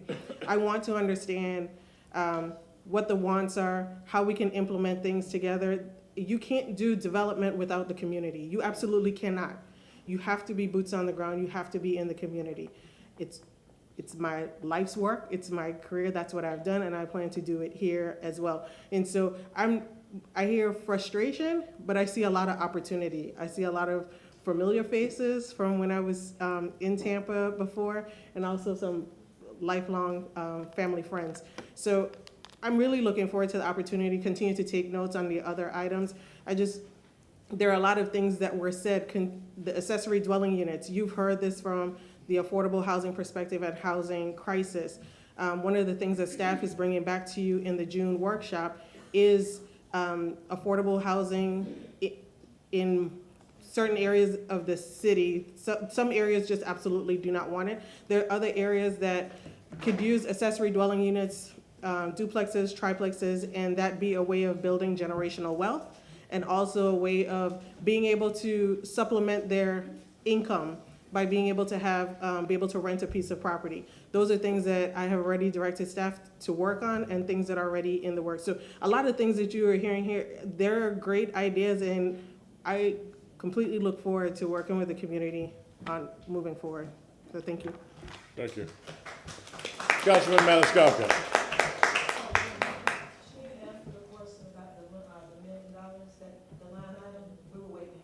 Which $1 million? The Pharaoh. The $1 million for the, okay, sorry. So I don't know anything about $1 million. What I'm not sure. I'm sorry? Ms. Travis, speak on what you know about the project. Okay, so I'll talk about, there's a lot of comments behind me, and I invite anybody to meet with me afterwards to speak to me. So with the Fair Oaks project, that there has been a series of master plans. We meet bi-weekly now, and there's what Councilman Goods and I were talking about is there seems to have not been any progress made on this project. However, there is progress, and a part of that is us not reporting back on the progress that we've made. There's a lot of private property acquisitions. We just closed on the last piece in Caracas last week, Thursday, We've already started the process of vacating the right-of-way, and we're in active negotiations again with Penny Savers. And I shared with Councilman Goods yesterday that, so help me God, I'm gonna try to secure that. But we can't allow Penny Savers to hold us hostage either. So we are continuing to actively negotiate with Penny Savers, but also work on a master plan and vacating the right-of-way now that we've had the last piece on Caracas, to plan that if we don't get Penny Savers, we can move forward with a project for the community. If we get Penny Savers, it's an added benefit. So we're actively negotiating on that project now, and that was the update, I'm sorry, that I provided to Councilman Goods yesterday. Mr. Chair, let me say this. You know, to move a community, they must see change. They must see a different look. It's not Fair Oaks, because Fair Oaks is just a building. Right. That community is not called Fair Oaks. That's correct. Okay. The community is not called Fair Oaks, it's called Eastern Heights, so it's a total different name. The building is Fair Oaks. Correct. All the new development that come with that is not a part of that one building, Fair Oaks. We have 7 to 10 other communities around that building in each pocket. Every community needs to be a part of that new project. And if it's continued, if we say Fair Oak, we can't continue to say Fair Oak. The building can be named Fair Oaks, but that whole new development has to be East Tampa. East Tampa Complex, East, whatever you want to name it, we'll name it. But it has to be inclusive of all communities, because that entails all communities will meet together, bond together, break bread together, and we may not have some of the violence that we have if we have a substantial community center, dance, step, gymnastics, that other communities have, that all those communities can use. So yes, for me, we can do what we need to do, but Penny Saver is a must. And I know we have the financial dollars to get it is a must, because that will change the whole outlook of 34th Street, the whole face of a 34th Street. So that's not if or when, that is a must. So what do we have to do to get that? And I understand negotiations, it's difficult. But we're in negotiation now, and you're saying that my price tag is going up. I get it. I get that, but again, we But can I talk offline understand- about the other price tag, because they're dollars, but we want to make sure we get it at a fair price, and make sure that people are not just trying to give it to East Tampa, that we get a fair price to get whatever we got to get. But again, my thing is, eventually, down the road, how we get it, no matter what we do around it, eventually, 34th has to have a facelift. 100% agreed, and, excuse me, Councilman, 100% agreed, and if we don't get it, it will not be for a lack of effort on our part, and you have my word on that. You and I have talked about that, and we'll continue to report on it. Mr. Massier, can we talk about the legal aspects of that? That's fine. I did want to quickly address the $1 million of CRA funds that were allocated for the acquisition of the Penny Saver site. I will talk to Revenue and Finance, but that money should still be residing with the CRA, except for some monies that were paid and for title commitment and environmental reports, which would be a nominal amount that we hopefully can use if we were able to move forward with the Penny Saver site. So that money should be there, available, if we're able to get that under contract to purchase that property. Councilman Carlson. I just have some, yeah, you go first. I'll just have general. I just wanted to address the Fair Oaks issue. 2.5 years ago or so, we, at the CRA board meetings and at the city council meetings, we had person after person after person come before us and say, can you please do something about Fair Oaks? The city's not doing anything. The last administration was asked twice, and the Parks Department presented this to the public, twice to spend $300,000 to renovate it, the building, and they refused, despite spending $100 million to subsidize some buildings down the street. So I think it was maybe Chairman Good's idea, or Mr. Good's idea, but we held CRA board held a community meeting at Fair Oaks. And while we were there, the community got up and said, you see their bars on the windows, it's a fire trap. There were like 100 people in the room. And people told us that when seniors and kids went there, that they could hear rats in the ceiling. The staff at the administration made fun of us in the media. The community came before us and said there were rat hairs falling out of the ceiling. And the city did admit to us that they caught some rats, although later they denied it. And then we asked over and over again, what can we do about this? So we go to the CRA board is separate than the city. So we had this community meeting at Fair Oaks, And before, the city staff rushed up, not the CRA staff, the city staff rushed up and said, the mayor wants to invite you here today, but she couldn't be here, so here's a video. And they played the video, and the video says that she's committed to renovate the building. And the community started kind of a roar. They were upset. Why is she just going to renovate the building? That's not what we want. So thinking that the staff knew what the community wanted, instead of listening to the feedback from the staff, which is what we were planning on doing, they tried to preempt. And then a member of the community stood up and said, look, there was a press release sent to the Sentinel Bulletin a few days ago saying that the mayor was going to renovate the building. So we listened, and the community said, we want you to redo this building. We want the same standards as everybody else. Why can't we have basketball courts and swimming places? And why can't we have computer rooms and a place that's not a fire trap? And we want the rats out of the building. And so the mayor had said, okay, I'll spend the $300,000 to renovate. So a couple months later, there's a press conference. And this is my concern. It seems like everything is about press conferences and T3.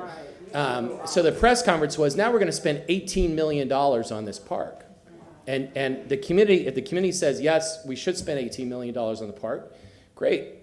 Some folks said maybe for $3 to $5 million, we could do what we've done in other places and spend the rest of it on affordable housing or something like that. But they said, now we're going to spend $18 million. So then we got a whole bunch of other negative feedback. Why are we spending so much now? We want a better park, but we also want affordable housing. We want sidewalks. We want better streets.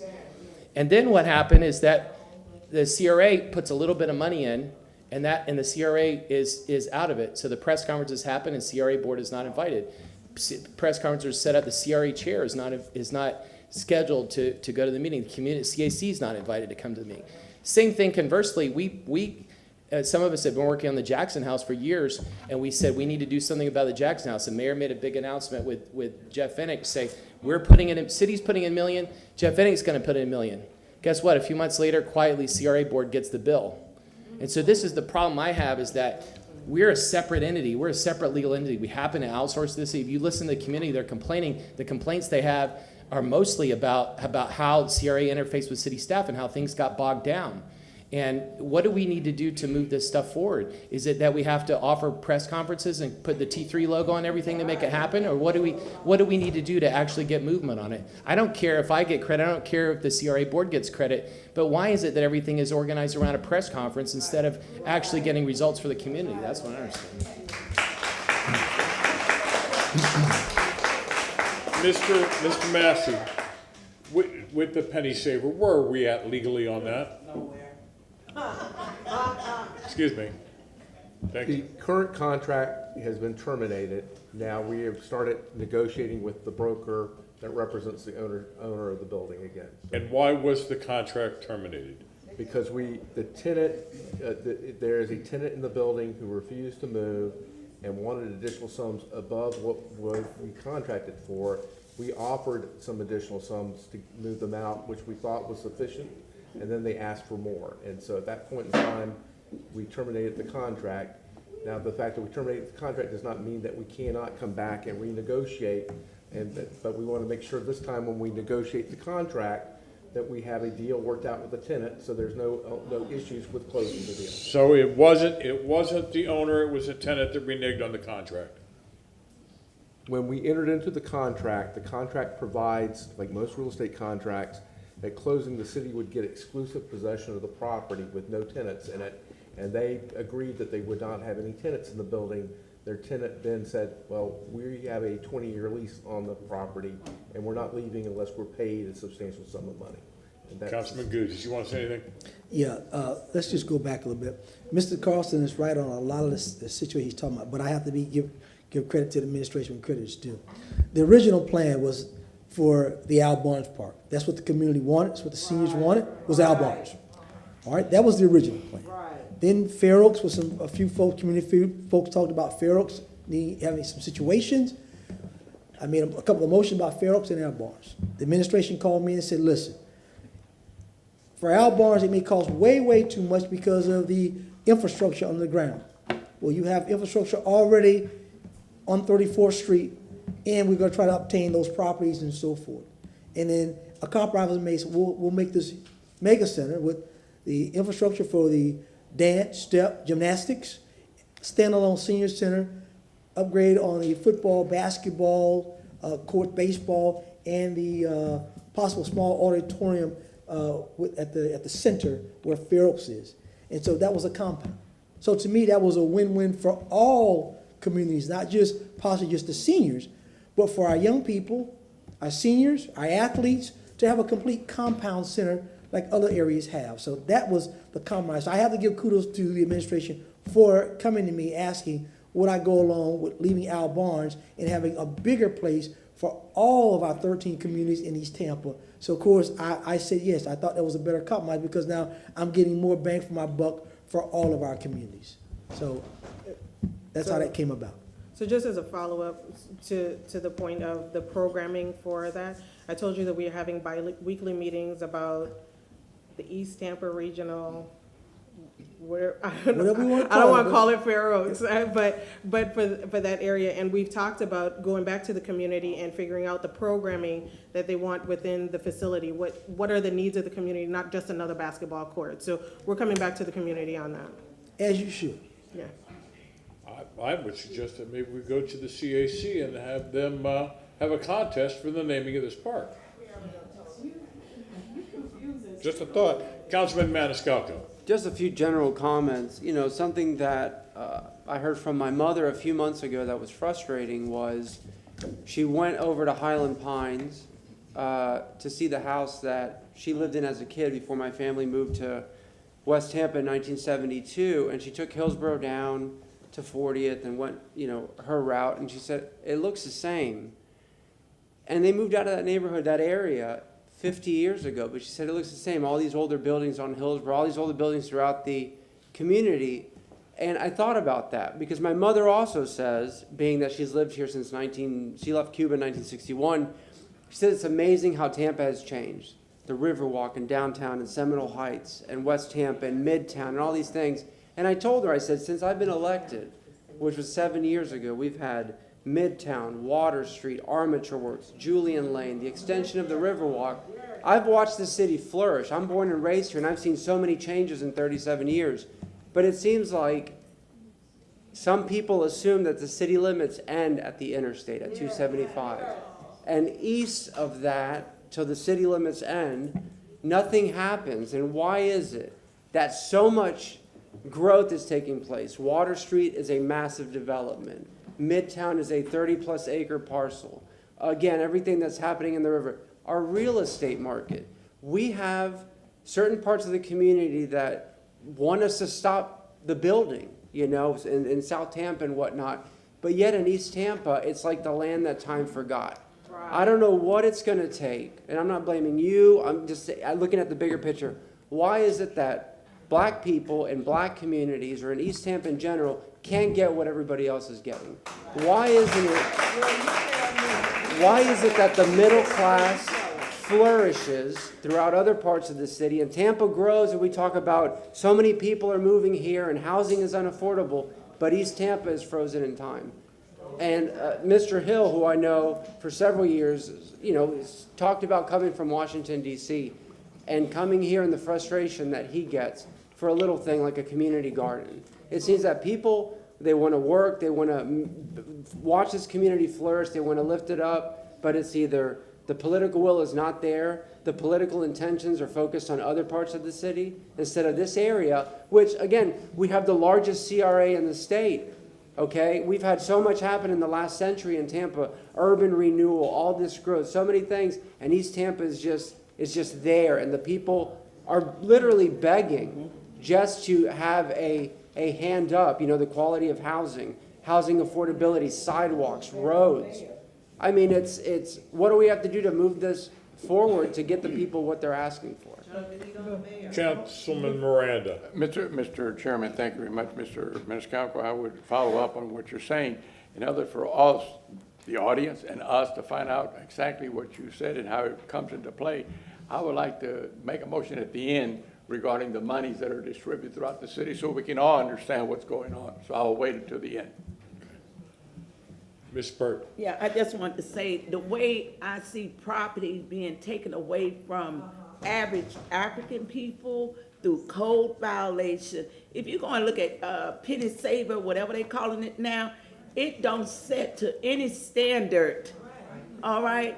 And I've seen whole African community disappear. Down there where amateur work is, used to be a thriving African community. Over there that's called High Park now, all black folks live there. And I hear this little saying, and maybe it's not politically correct to say it, but this city has a gleam of hate, H-A-T-E, capital, when it comes to dealing with the issues of African people. And it should be shameful that 20 years of this CRA, we just in the middle of a discussion. And lastly, I would say this to you, with all due respect, Councilman Gould, we're now looking in our community in the city of Tampa, that which was once the African community, we're talking about once upon a time. Once upon a time, that was over there. That was our history, and it's being disappeared. So I don't have no problem with, if we don't want to name it Fair Oaks, but I do not want to see the culture of everything that was African, just like Kid Mason Center. How long you been asking them to bring you the blueprint for Kid Mason? Just not getting on that, Ms. Burton, to be honest with you. Okay. That's not to work on. A little old part that has plenty history, and yet we don't have no footprints in this city that black people have labored hard, and it is going before our eyes. And I would just say we've been 2 hours on just the first subject matter. We'll be here all night. Right. But I would just hope you all take this, you know, as respectfully as I can say it. And to the mayor in particular, she got a little window of opportunity, and she might not need the black vote, but you need a peaceful city in order to attract more business. Thank you. All right, maybe we move on to the second agenda item, please, and that is the East Tampa CAC processes. Is there any members of the CAC that wish to speak to that? About the processes? Yeah. This is Noreen Copeland Miller, and I'm on, are you able to hear me? Yes, ma'am. Okay, my concern is, we have a process when we apply to be a CAC board member, we fill out an application. We have a process when we want tree trimming done, we fill out an application. But when we come in and ask for thousands of dollars, it's no application, it's no process. They bring people in to the board to present their little PowerPoint, but there's nothing to say the process. So I'm sorry. Okay, what I want to say is, because I have been, and I've worked 40-some years in government, and I was trying to send you all my resume so you would know some of my experiences working for government, but I was trained, if it's not documented, it didn't happen. Right. So we get all these verbal requests for like $190,000 from one entity in the community for to hook up with the city of Tampa. No paperwork, no application, just verbal request, and it's approved. And if you do not go along with it, then it's a problem because she's mad, she's angry. No, I'm about process. I'm about documentation, because being a board member, we have a responsibility in this community and for our best dollars. I've been paying my taxes for over 30 years in East Tampa, where my residence is. I pay my property taxes, I pay my homeowners insurance that everybody else do, and I want to make sure that I'm a responsible person in the community. But when we have folks come in and just verbally ask for money and they get... You there? Hello? Ms. Miller muted herself, so she just need to unmute herself. Okay. Oh, I'm sorry. Can you hear me? Yes, ma'am. Okay. When we have people come in that ask for $500,000 and there's no application, we have people that come in and ask for money and they don't apply for it. What's the process? If there are application process, we have to apply to be on the CAC member. We have to apply to get a few $2,500 for a tree trimming grant, but to get $500,000 is no application process other than a verbal request. And it's like this person feels they're entitled. to get it when you can't even get these people to buy a soda or go to the store in East Tampa to buy a paper, a newspaper, even buy a bag of candy, but they think they're entitled to get money. Why? Because our CAC manager, director have guaranteed them like they're entitled. I have a problem with process. Best practice is a paper trail. I was trained in government. If it's not documented, it did not happen. And in East Tampa, we're taken for granted as though we're idiots, that we're not, and we're not, we don't have the right knowledge or education to know what is required for best practice. I know I've worked all of my life. I've dedicated my community experience over 40 years in government, and I know that documentation is critical. We don't have that in East Tampa. That's my concern. Thank you so very much. Thank you. Ms. Burton. Yes, sir. How much money do we have in our funding? How much money is in the East Tampa funding account? How much money total amount?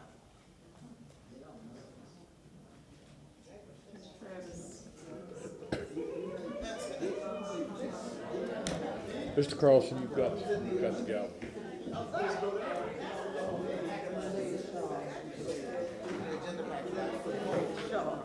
Can we? Ms. Travis, are you gonna?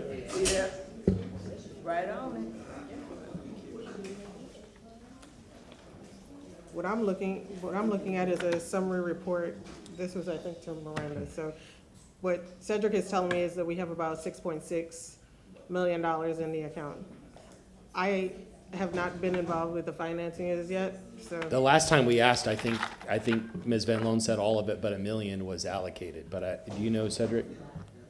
Allow me the opportunity to look at what has been encumbered, what has been expended, and what available funds we have. I'd also like the opportunity to categorize the grants that you have and how they align to your redevelopment plan, so that you can track the money and see how you are meeting the goals of the redevelopment plan. So if you allow me the opportunity to work with staff and the budget team to redo that, and we could provide a full report to you. Great. Are you going to put that on the next agenda, or?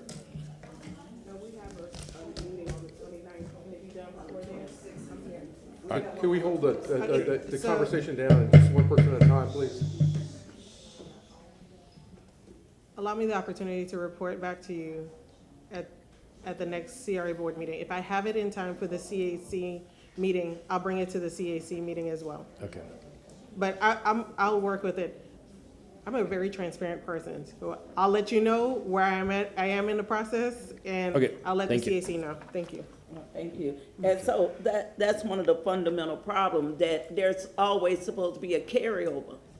A carryover, but then we have, we must have started at zero, because we haven't been able to spend money on projects and things that we want to spend money on.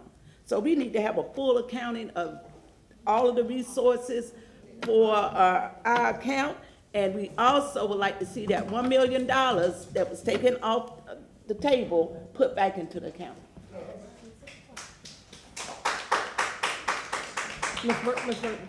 Just for clarification, the $1 million that is being referenced is $1 million that was allocated from the East Tampa CRA funds to be used for the Fair Oaks project. Was there a motion to reallocate that money? The money has not been spent, but I believe It's not been spent. It's still within the budget. It has not been spent. It's been budgeted and not spent. But not So the spent. money should be there. Okay.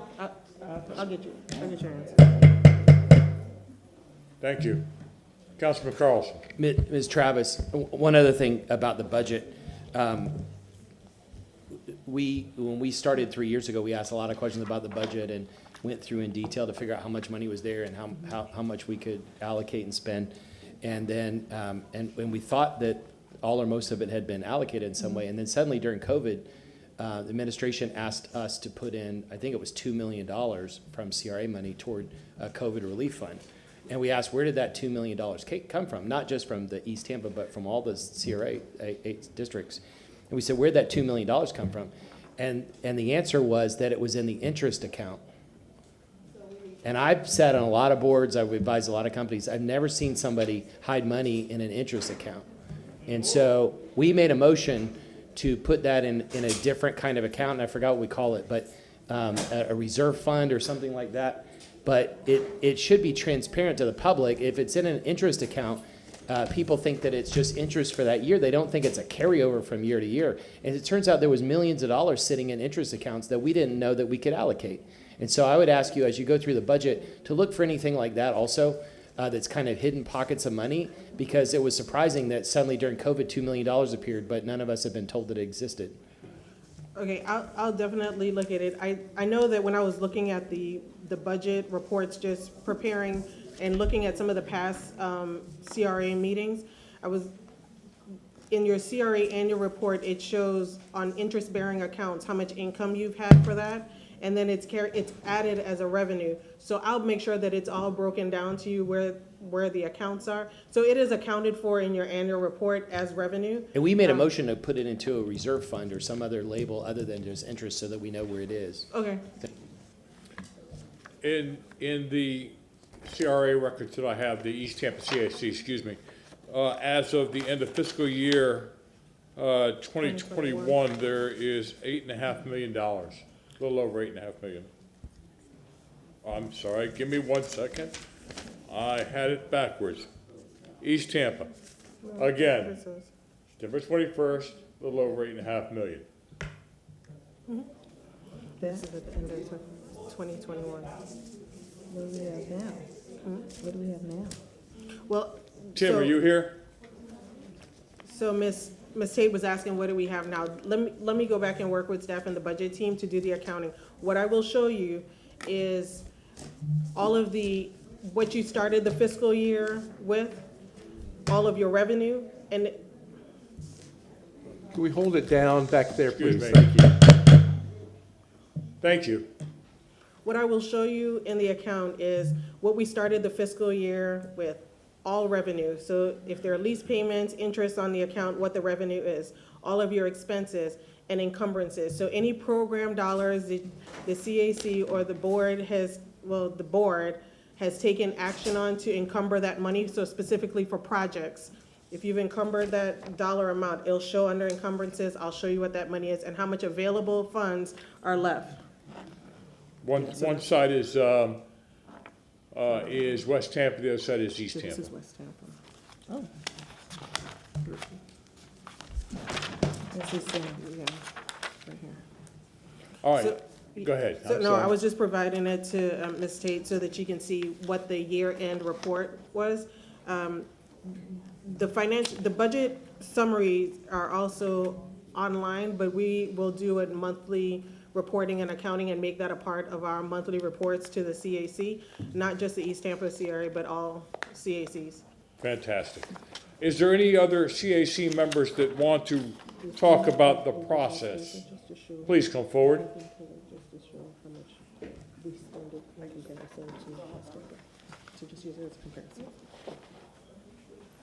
And Ms. Tate, can I get that back from my personal, after the meeting, And actually, Tim, if you would like to make Ms. Tate a copy? Please.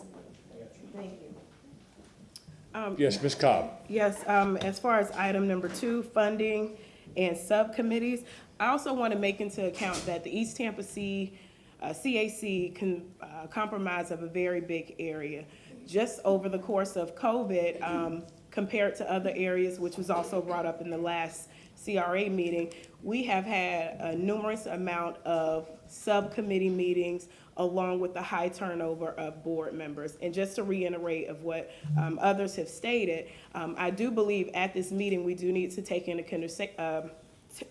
consideration the bylaws that we have in place. They are outdated, so I'm asking legal from city to at least bring our standards, seeing as though we're working in a somewhat abnormal environment. If we can bring our standards to our meeting as closest to what the city has, as far as attendance, as far as how subcommittees go, or is it beneficial for the community? Not to take away from the current board, because I do want to make sure we make this as extremely clear that the current board that is on, we all apply. We all have our criterias and we all have things to give.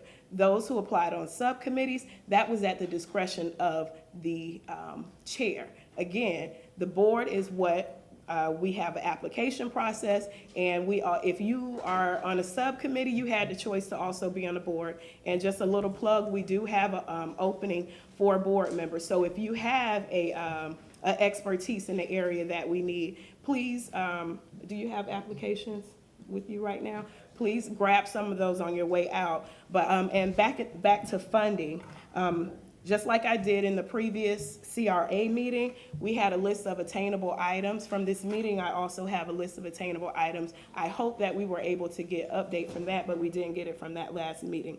As far as the budget updates, over the course of the past chairs, there has always been requests made. For legally, I would like all of those requests that came from Ms. Goodley, Ms. Burton, and also the current chair. These are still items that are important. They are important to the community. They have been passed by the previous CAC. Those things need to be brought up again, and the funding needs to be added back to it and also adjusted to the current items on our budget. So if that can also be, implemented as well. As far as what we've already been here about the current programs, if we can also get Ms. Travis to look in that as well. We have programs that were already vetted towards us. If we can have that lined up to a line item coming up to our next budget meeting, which is, I believe, is on the 26th, that would better equip us to be prepared on how to move forward with this next year. Thank you, Ms. Cobb. Ms. Goodley.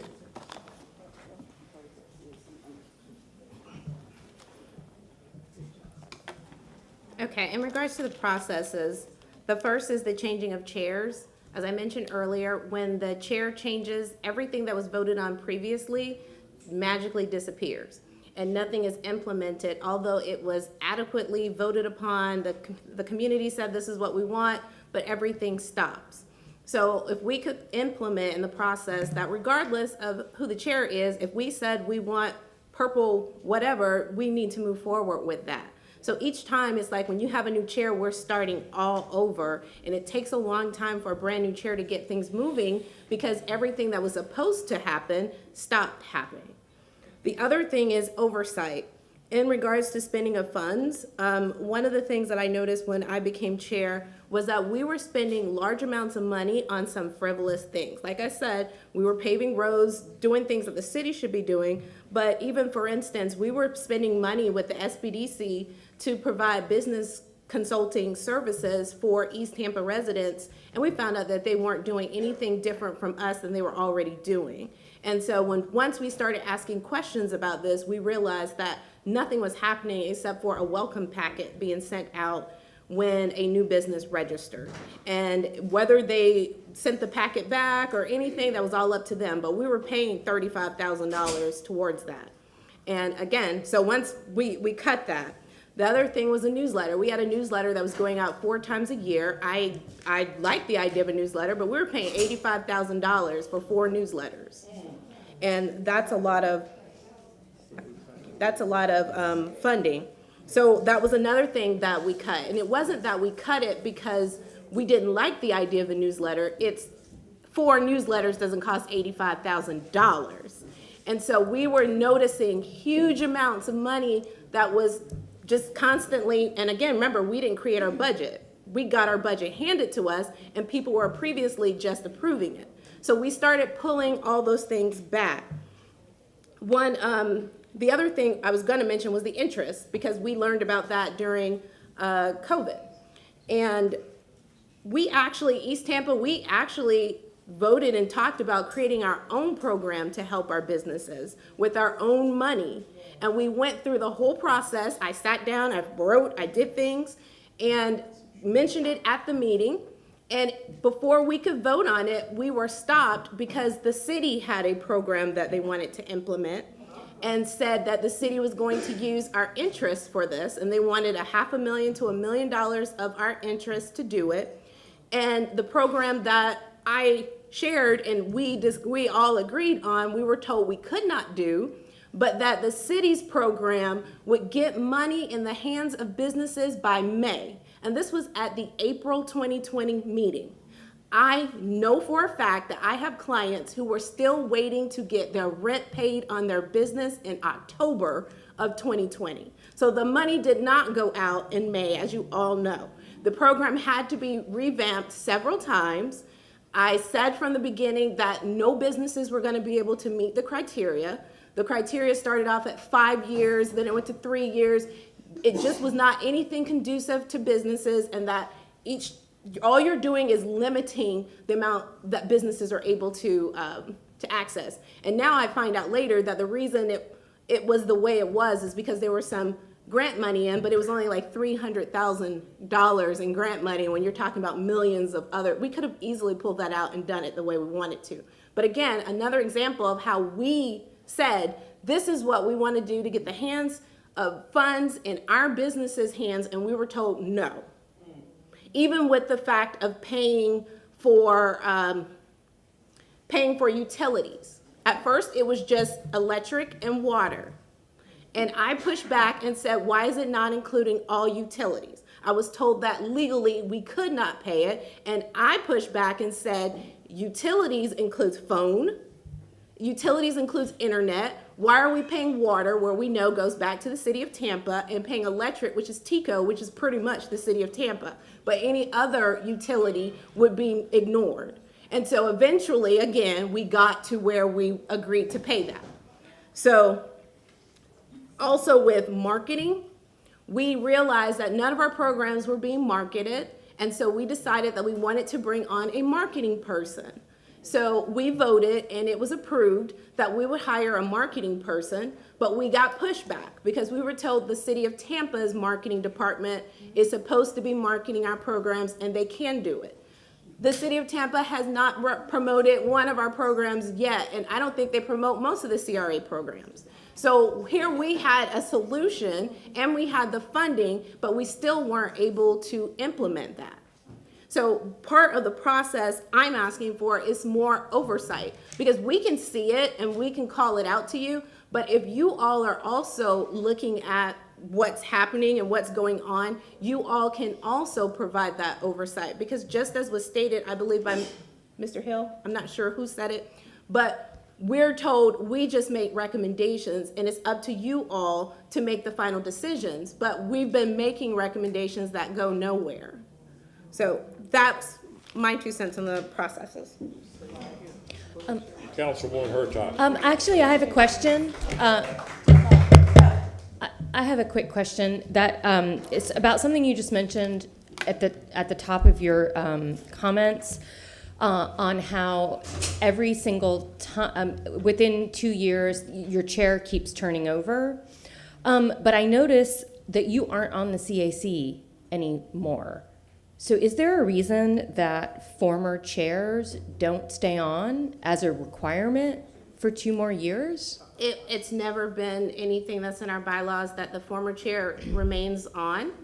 Do you think that would be helpful? I think it definitely would be helpful. Okay, so that's something that we can look at for bylaw changes to help keep some of the institutional knowledge, not to. Okay. I'm saying thank you for that comment. Because that, I just want to make sure I was saying something that I'm allowed to say. I'm still learning. But yes, because not to take away from new ideas, but every organization I know that's successful keeps their institutional knowledge to some degree. So I would love to, I know somebody else mentioned redoing some bylaws, and I would love to be able to talk about how we retain 1 or 2 members, however you all believe it would be best to keep that institutional knowledge. Councilman Cross. Ms. Goodley, you said $85,000 for 4 newsletters. Did you mean 4 different newsletters that go out regularly, or 1 newsletter 4 times? 1 newsletter 4 times. It was mailed out. We had like a standard, just open folder thing, and everything was written, and everything was written for us. We didn't have to do anything, but $85,000, in my opinion, was too much. So when I became chair, you'll see a lot of things were taken out, and it was because I felt that this was ridiculous, and we're not gonna spend money like that. And just one thing for Ms. Travis, you heard again feedback about interfacing with the city, and maybe I think of this the wrong way, but I think of us as a entrepreneurial related organization. We're small, compact. We should be nimble and be able to move quickly, but the city is slow to move and slow to change. There's a lot of bureaucracy, and there's certain things like purchasing and maybe hiring that we have to go through the city, or at least follow the policies of the city. But if the communication department is organized around promoting the mayor, we need a communication vehicle to promote what's happening in the community so the community knows about it. And if it's faster and cheaper for us to outsource it, we have the ability to outsource it. We should do that. We shouldn't just rely on city staff, especially if there are transfer payments going on where we're subsidizing city departments by paying hiked up prices, like $85,000 for a newsletter. All the chairs, during my time, I guess they brought back the chair meetings. And so several of the CRAs got together and said that we possibly might look into hiring a marketing firm, and we all utilizing it and sharing it. But again, once chairs changed, then we act like that never happened. We didn't vote on it, and it just goes into no man's land.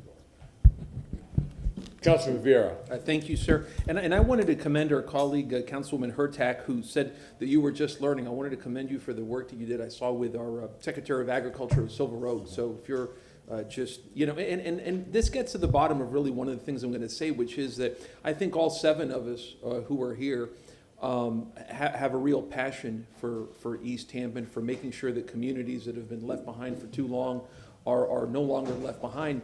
Part of the challenge that we have right now, and I think that sort of informs a lot of the frustration that we're seeing here, is that I always say that whenever there's a Category 1 hurricane in a city, disadvantaged and marginalized areas have a Category 3 or 4 hurricane. That's just the way it is, and it's unfortunate. It's terrible. But we do have a lot of hurricanes right now in the city of Tampa and in Florida. That includes inflation. Inflation's about 8% higher. I think in the Tampa Bay area, it's about 10, 11%. We have housing, 27% increase in rental costs over the last year. Gas, well over $4, going higher and higher and higher. So in other words, if a CRA's basic idea or purpose is to make sure that communities have the tools that they need to make it into the middle class, to make it to the working class, right? That fight's getting harder and harder and harder. But I really do believe that all 7 of us do have a real heart for East Tampa, and that we're going to work with every person in this room to make sure that wrongs get made right, and that communities do have a pathway to the middle class, 110%. I know one of the things I look forward on voting next month, I don't think it's controversial, I know we pushed it a month, but the Skills Center. One of the things that I want to see in East Tampa is to invest in training so that young people who want a pathway to the middle class, can get it. Part of the problem is, we passed an apprenticeship ordinance maybe a year and a half ago, and I always tell people you can make $50,000, $60,000, $70,000, being a welder or a plumber, electrician, etc. Take a look at the cost of living. What does $50,000, $60,000, $70,000 take you in the city of Tampa? That's the problem, is that the middle class is getting further and further away from people as an aspiration, because those basic necessities of life are just skyrocketing in Florida. It's terrible, but it especially hurts our lower income communities. So just some thoughts, but thank you very much, Chair. Councilwoman Hurtak. Thank you. I just, to piggyback on what Councilman Carlson was talking about in terms, and what you, Ms. Goodley, had mentioned about about talking about media presence or marketing. And again, I apologize for my ignorance on this, but we don't have a CRA staffer who deals with marketing. Yeah, Felix Park, we just got her. We just hired one. We just got one. Okay. Because I was going to say that would be the first person I would hire. So that's good to know. Okay, well then, that answers my question. But we did want our own, with being the largest and having so much, we wanted our own as well. But then we had none. So the idea was to have our own, but now we have a share. Yeah, okay. Well, but the thing about having your own too is that it doesn't preclude you from getting, from having a consultant to do some extra things too. But we can't get the money to spend to get the person. Yeah, okay, I see the problem. Ms. Goodley, don't leave. Thank you. To Ms. Hertog's point, between you, Ms. Burton, and Ms. Tate, you have a wealth of knowledge through these presidents. Is your board having successions of people coming up behind you that have this wealth, that isn't going to start anew each time a president comes in, i.e. meaning you have a long-term vision and goal where plans are already set in, and then you have your 5-year goal so that when presidents come and go, still the basic wants and needs and goals are already set forth, so that the next group of presidents come in, sets their goals for the future. Ms. Tate, I'm sorry, I should be directing this to you. Is this in your plans now? That was my vision from the beginning. Mrs. Burton is still on the board. I hope and pray that she remains. We are in the process of elections of, is it six board members? But you are right, all of you are right. We need to maintain, irregardless of how we feel about one another, we gotta get over our feelings, but it's that wealth. Natasha is not far away. She's busy in her career, but I know that I can always count on her if I have a question or anything. She is serving in one of the standing committees. Connie Burton, as I stated, is still on the board. I'm on the board. You have to have that so that you don't get lost and you're not there trying to figure out, oh my God, where do I go? How do I get there? I understood that they were working on the housing rehab. I didn't say, let's not scratch it, let's not worry about that. I'm pushing forward, I'm fighting for it, because I want to see that. And it was started with Natasha. Connie kept it going. I want to keep it going, I want that to happen. So I'm not in here pushing away the thoughts and ideas of previous chairwomen. I'm embracing them, and I'm learning from them. I'm sitting at their feet. I'm learning.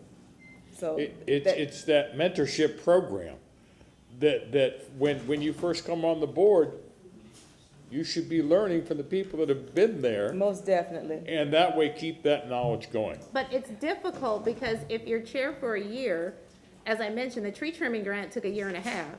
So if I weren't reelected, it would have fell off too, because it took 1.5 years to get implemented.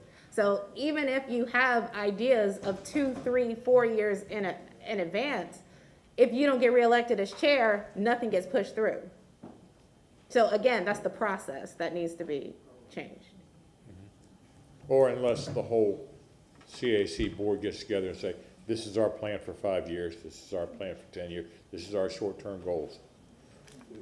Okay, we're going back to the process. Yes, ma'am. Okay, my name is Denise James, and I'm a lifelong resident of Tampa, retired from the state of Florida after 32 years, and have been a volunteer in the community for over 40 years. Some of what I was going to say has already been said. I wanted to re-emphasize the fact that it may appear that we're not doing a whole lot because we do have a turnover. And when that turnover starts, like you've said, and like someone else has already said, that person starts over. So it ought to be a way that we can, when we've implemented something, that process can continue with the next person. A perfect example, we had the Skills Center. I'm glad you mentioned the Skills Center. They are taking over a role in a building that's been there 100 years and has just been sitting dormant. And they saw the need to utilize that and bring in other nonprofits to support them. And they came to us and asked for money, and I made the nomination after we did some research. It wasn't a one-time shot. They came more than one time and presented us with literature and material, and it seemed like a good thing. Well, what was about to happen is some suggested that we give them $250,000 this year, $250,000 next year, which meant those people coming in new may decide that that's not a good use of their money when they come in. Why do we have that commitment? So I suggested, since the money was there, that we go ahead and give them the $500,000. Why have money just being carried over when it could be used? That was my thought on it, and it seemed to work, and I hope that we're gonna that's gonna be a successful venue. The other thing, we have a lot of momentum going tonight. I guess you can see that this has been a long time coming, so I'm hoping that it won't take, that maybe we can meet together on a more regular basis, maybe quarterly or something like that, so that our time, it may not take as much time, but you'll hear what we have to say and how important it is. And I hope also that we'll get the minutes from this so that we can see what we suggested and that our ideas were heard and it's in print for follow-up. But I had more things to say, but someone else has already done it. So thank you for being here. Thank you, ma'am. Just briefly to follow up, Clint Paris again, I serve on the board. We received an email today with a current budget, and on it, it states that the available funds for our CRA is $14,411,000. That's what it states. It could, I don't know if it's, but that's what it states in there. So just get that out there. A couple real quickly on the processes. I said earlier, I might not be the smartest guy, but you know, I can get it. And when I got on the CRA, it was amazing the amount of information that was thrown at the new board, the CAC committee, in a short period of time. So the process of actually indoctrinating from Robert's Rules of Order to the background statute that applies to us, to how East Tampa is situated, because it's a very unique animal. Just like you guys, I'm a politician. I get elected by the community. And if we don't do the job that they elect us to do, we get voted out in 2 years. That's part of the transition component. So it's a very different animal to some of the other CRAs where you get to kind of pick and choose who gets to be there. In this situation, the citizens decide in East Tampa, or the members of the partnership decide who gets to serve. So from that component of it, there can easily be a groundswell of brand new people coming in who are just concerned and passionate about the community. So I recommend that you establish your own City of Tampa CRA University. And that is where you have a curriculum for training and indoctrinating new members who are elected on exactly what is happening with their CRA, so that they know how and what to do. We were thrown in and there were some PowerPoints and it flew by really quickly. The other thing I would say is this: there needs to be some kind of transition document.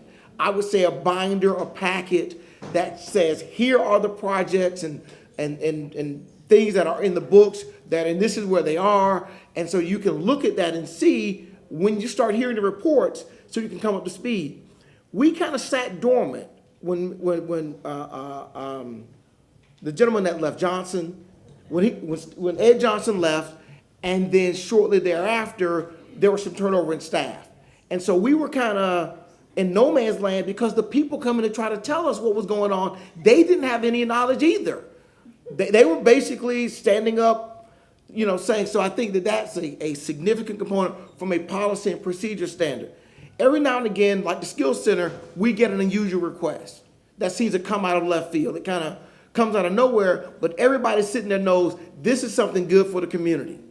And the last thing I'd want to see is something good for the community get stopped because we had thought enough in advance to have a process in place to make sure it moves along.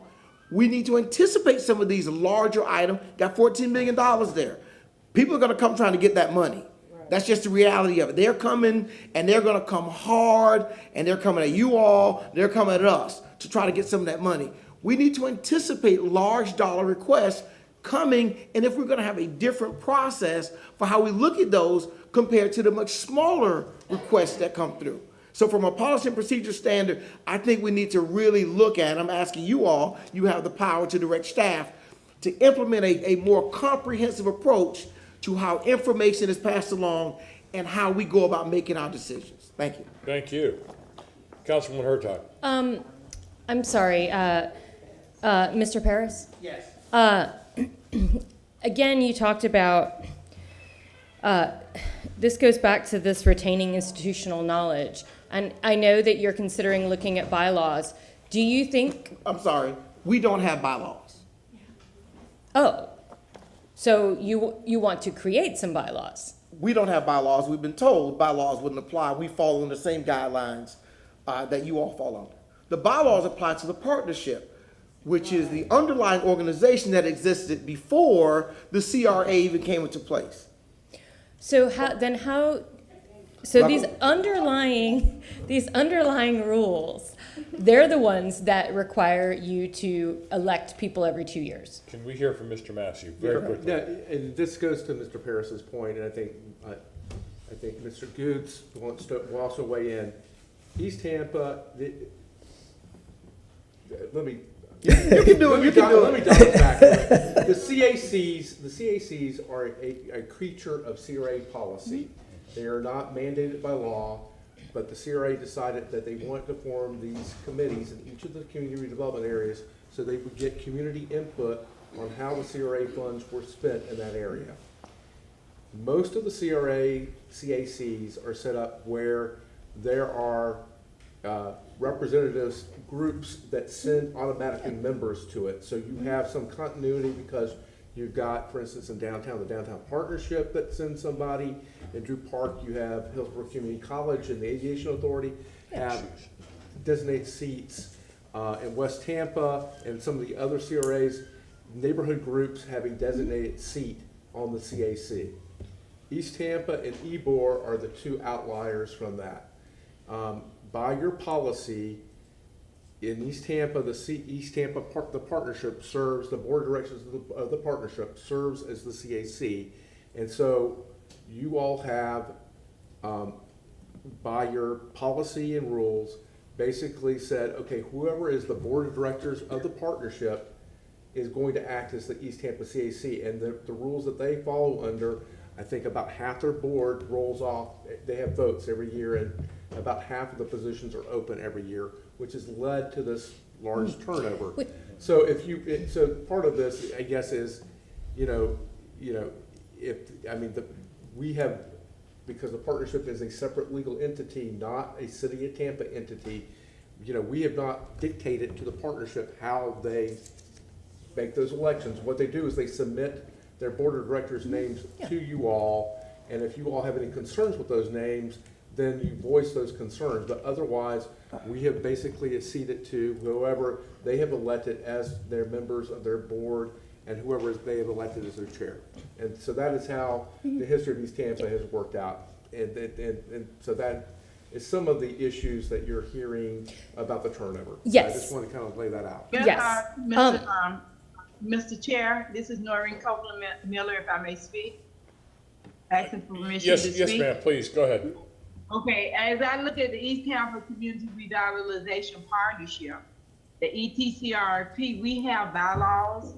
Those bylaws are where the members of the community are in the audience, and they are elected from the community to participate as the CAC members. So we are governed under those bylaws by the East Tampa Community Revitalization Partnership, which a couple of months ago, we had asked the manager, Mr. McCray, if he would check with the city attorney to see if we were able to get a 501c3 and report back to the partnership, because that would give us the ability to, raise funds or whatever, a better leverage, so we would mirror the Ybor CAC better. So we do have bylaws, but it is the East Tampa Community Revitalization Partnership bylaw that we are governed by with the CAC in East Tampa. And we, a lot of times we get away from understanding those bylaws are in place, because that's where the community representatives are voted on to come on and represent us as the CAC. So thank you, our city attorney, for bringing that out. I'm certainly glad that we're able to understand that. But there are bylaws in place, and Mr. Paris, Attorney Paris, is familiar with those bylaws, but it's the Revitalization Partnership bylaw that is derived for the CAC to be governed by. And we talk about governance, those are the things that we're governed by. So thank you. Just briefly, the fact that community members vote on who gets to serve on the executive board for the partnership and thereby recommended to serve on the CAC gives the community an immense amount of power in determining who sits on the CAC. It's pretty, it's the basis of democracy. It's very powerful, but it also makes us very dependent on expertise, and no different than you all. You bring whatever you bring to your position, but you have the backup of all the city staff that is actually answerable to you. So from a processing standpoint, it has to be much more robust from Robert's Rules of Order, from how information is communicated, how it's transitioned to new members when they come in. That's probably the most important aspect of procedures that we need developed at this time. Thank you. Okay. Thank you. Mr. Chairman? Yes, Councilman Goode. I've said this from day one because I've sat on that board. And until we look at how to change that process, we're going to continue to have the same problems. When you're talking about 7, 8 people changing at one time on a board, you bring no continuity to the board. You got a new group of people coming that aren't knowledgeable. You look at West Tampa's model. They have specific slots for specific people with certain expertise to be on that board. And that's why they can move and do certain things. There's nothing wrong with having a community vote, but we need to designate certain spots on that board, certain number of community members on the board. Now you have your community people and you have people with expertise to maybe make up that 13-member board. But to be able to say, I'm changing 9 people at one time on a board who have no expertise, who have to learn a learning curve, it takes you almost a year to even figure out what the CAC is about. And that's just the facts of that. And I've said this time and time again, but then we get into political stuff. Well, we don't want to upset the people. No. It's our job to make sure this board function in a way to help the people. I understand it better. I'm with them. I've sat on the board. And to be able to move East Tampa and make it thrive, Mr. Parrish is right. There really aren't any bylaws. You have the partnership bylaws, and most people get confused of what the CAC is with the partnership. So until you fix the problem, we're going to continue to have the same problem. So now Ms. Travis being there with the expertise now, it's going to come a time to where I think now we talk about a reset, and now we reset of that 13-member board of how it should be composed and made up to community members of each community or whatever, and then you have expertise members from that community. Now we're talking, we have a board, and you keep some consistency to where in our fraternity, the pole mark stays on as a board member. He doesn't just leave because of the continuity. And now, well, what used to happen? How did that happen? Now I can talk to the chairman, because I was a chairman, and say, this is what goes on, this is how this is what we did. So I think hopefully with Ms. Travis coming on, we can now, and Mr. McCray, we now can do a reset retreat or something like that. So now we refocus how we need to set up East Tampa in a way that it's going to be stronger and operate. The community is important, but East Tampa has a huge board, 13 members. And if you take a 13-member board and you lose 9 to 10 members at one time, you lose a lot of your knowledge. Councilman Hertog. I completely agree with Council Member Goods on this. But yet I understand the community's desire to choose their members. I just came from sitting on the Variance Review Board, and we had an open tree arborist position because we couldn't find anybody to fill it who lived in the city of Tampa and didn't have a ton of conflicts. So I also see a problem with having a specific seat in a way. So maybe a way to mitigate that is to extend those terms to 3 years or 4 years. I mean, 3 years would at least give you a little bit of buffer. Or maybe vote, and if you did 3 years, you'd be changing a third of the board instead of half of the board. So there are different ways to look at keeping the system you have, but keeping the institutional knowledge for as long as possible. Another thing I might recommend is a vice chair, who then plans to move into the chair position. We currently have that in place. Oh, you do? But they don't immediately go into the chair position? No. Ms. Dominique Cobb is the vice chair. Okay. But it doesn't automatically transition? No. Okay, yeah. Okay. I just wanted to share this, and this is something that I would probably just say to Councilman Gould privately. I don't care how much we have asked for professional, skilled people to come back home. Guess what? They haven't came back home. We have been begging. We're lucky. I'm gonna turn around. I'm gonna Some turn don't want to around. come back, I would agree. I'm gonna turn But around. we got some in the audience, though. We have a few loyal people that's willing to be with the rest of the workers. And that is a problem. We recognize that. But to the extent that this community is able to ask just for small items, that's a win-win for everybody. And so I would just hope we don't lose sight of that if we got people from, because it's something that goes on in this city, not to you all, I'm not talking about y'all, that happen to certain professional black folks. They ice us better on the other side of the track. And that's real. But the people that is committed to just having a basic understanding that if we can bring dignity, start creating wealth, giving opportunity. I'm gonna say this. I was in Washington, D.C. one time, and I didn't know very much, but I was going on what the newspaper was saying about the mayor at that time, Marion Barry. And I said, ain't no way they should have that man as mayor. I don't know how I got out of D.C. alive. Because common, everyday people that wanted to work, they was assured of a job through programs that was set aside for that community. And we just got to get back to that. We got to see, and that's the process of our young people learning.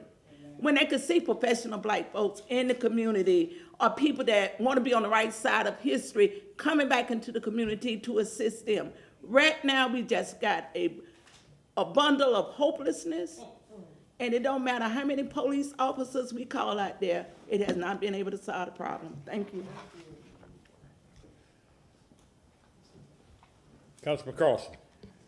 Yeah, I just want to add to that. Before everybody leaves, I just want to thank everyone who's volunteering for this board. It's everybody who stood up is so impressive. I've sat in a couple of the CAC board meetings, but I haven't heard your voices as I have tonight.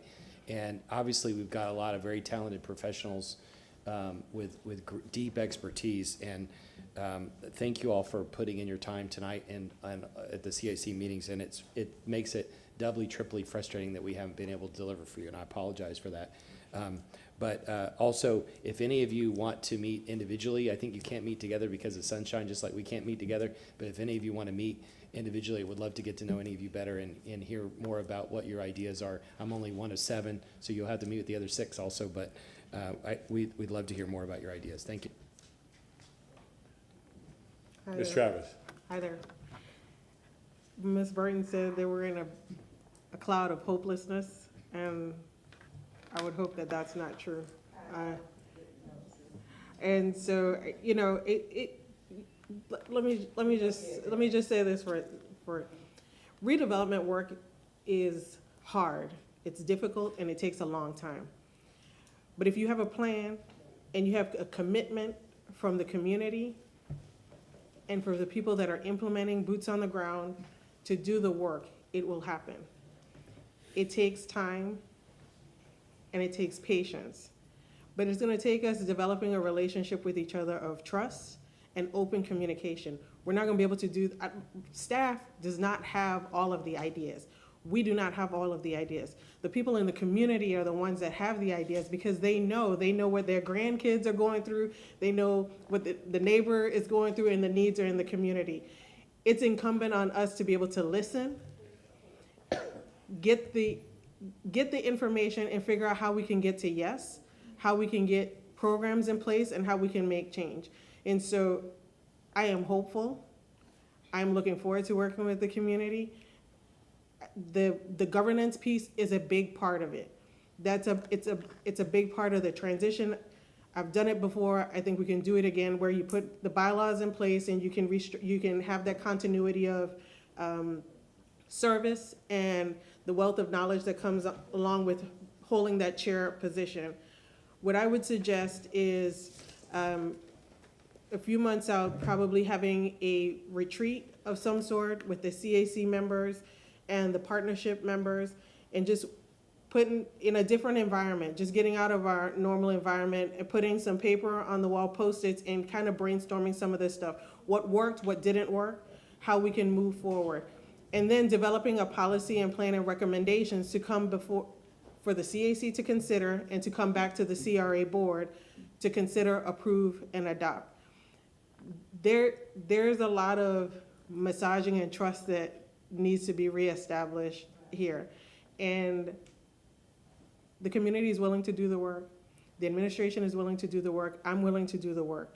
And so I would recommend, I'm gonna come to the East Tampa CRA and talk, Ms. Tate and I, we have lunch on Monday, I think, to just do a retreat. And it may be a 2-day retreat where we talk about governance policies, programs, applications, intake, some of the procedural things, and also forward-looking. What is that implementation plan? What are the things that we need to short-term, mid-term, and long-term work towards?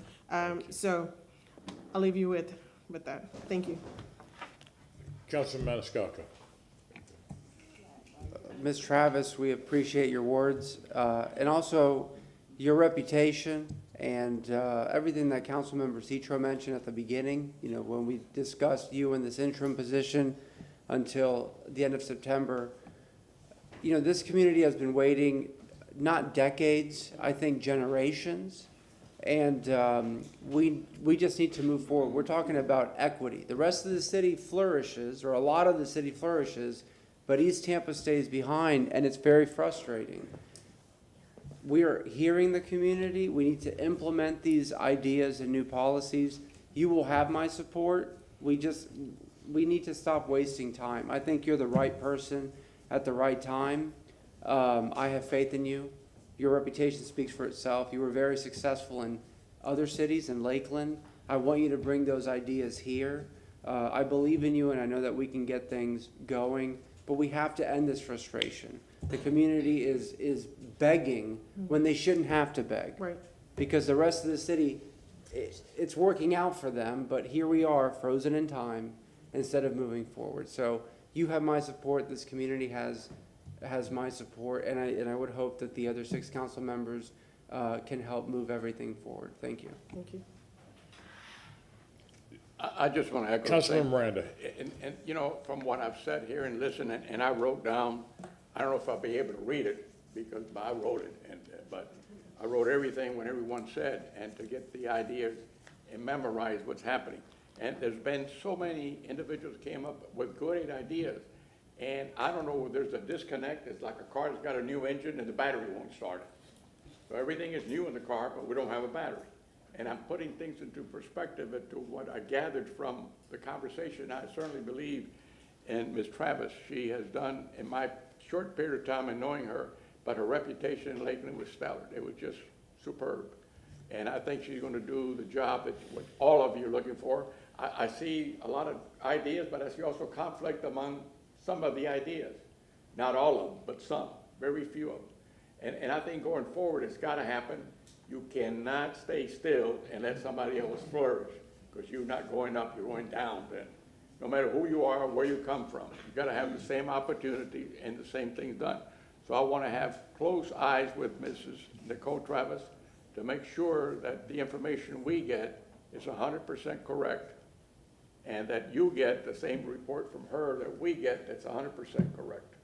I'm not one that likes to fool around too much. I like to see numbers, and I like to see progress within those numbers. And if you're not getting it done, you have money in the bank. Money in the bank doesn't give you anything if you're not doing anything with it. You know, it makes no sense in having money in the bank if you don't see no progress. So those are the things that I'm looking for, and let's see what happens. But I think in about 2 or 3 months, when Ms. Travis gets on the ground running, you're going to see a big change. That's my opinion. And thank you all for being here. I mean, it's hard for me to see all the neighbors come here and really have the same focus with different ideas how to get there. Thank you. I understand. Just very quickly, Mr. Massey, I see that one of the CAC members has left. I particularly don't care if they don't have a quorum. I would still like to proceed with this. We're still able to do that, correct? Well, I mean, this is a joint meeting of the two bodies, and so there technically should be a quorum, I guess. I mean, if you want, without taking any action tonight, if you wanted to continue hearing from the folks on the various items, we could do that, but that. Council, board, how do you feel? I'm confused. Excuse me, point forward, I'm confused. I thought it was a special call meeting for the CRA to meet with the community. It's joint special call meeting of the CAC and the CRA. So that requires a quorum, an in-person quorum of both bodies, because it's a joint public meeting of both bodies. All right, as long as we're not voting on an issue, we still could proceed and have discussion, correct? You could have the discussion, but it's going to be a kind of a discussion meeting. Right. So Right, so no motions, no nothing like Take no that. action. Okay, fine, let's go. We've got 3 more agenda items. If, just to simplify things, if we want to combine them, or do we want to keep them separate? I mean, I'm here all night if you want. I know some of my colleagues have family and they want to go home. But if we would like to combine all 3 of the items, discuss whatever else is on the CAC member's mind. I think they should be done individually. Okay, then I heard one voice. Okay, let's go with programs and grants. Anybody would like to speak? CAC members, program and grants. Mr. Chairman, this is Noreen Copeland Miller. I would like to say, and I do thank City Councilman Carson, and I thank all of you all for your service.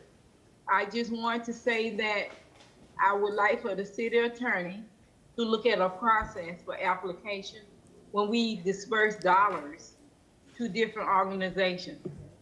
I have a problem, once again, and I'll say that again to you guys, because being a person that worked for government, and I was trained, if it's not documented, it didn't happen. And too often in East Tampa, we get verbal requests.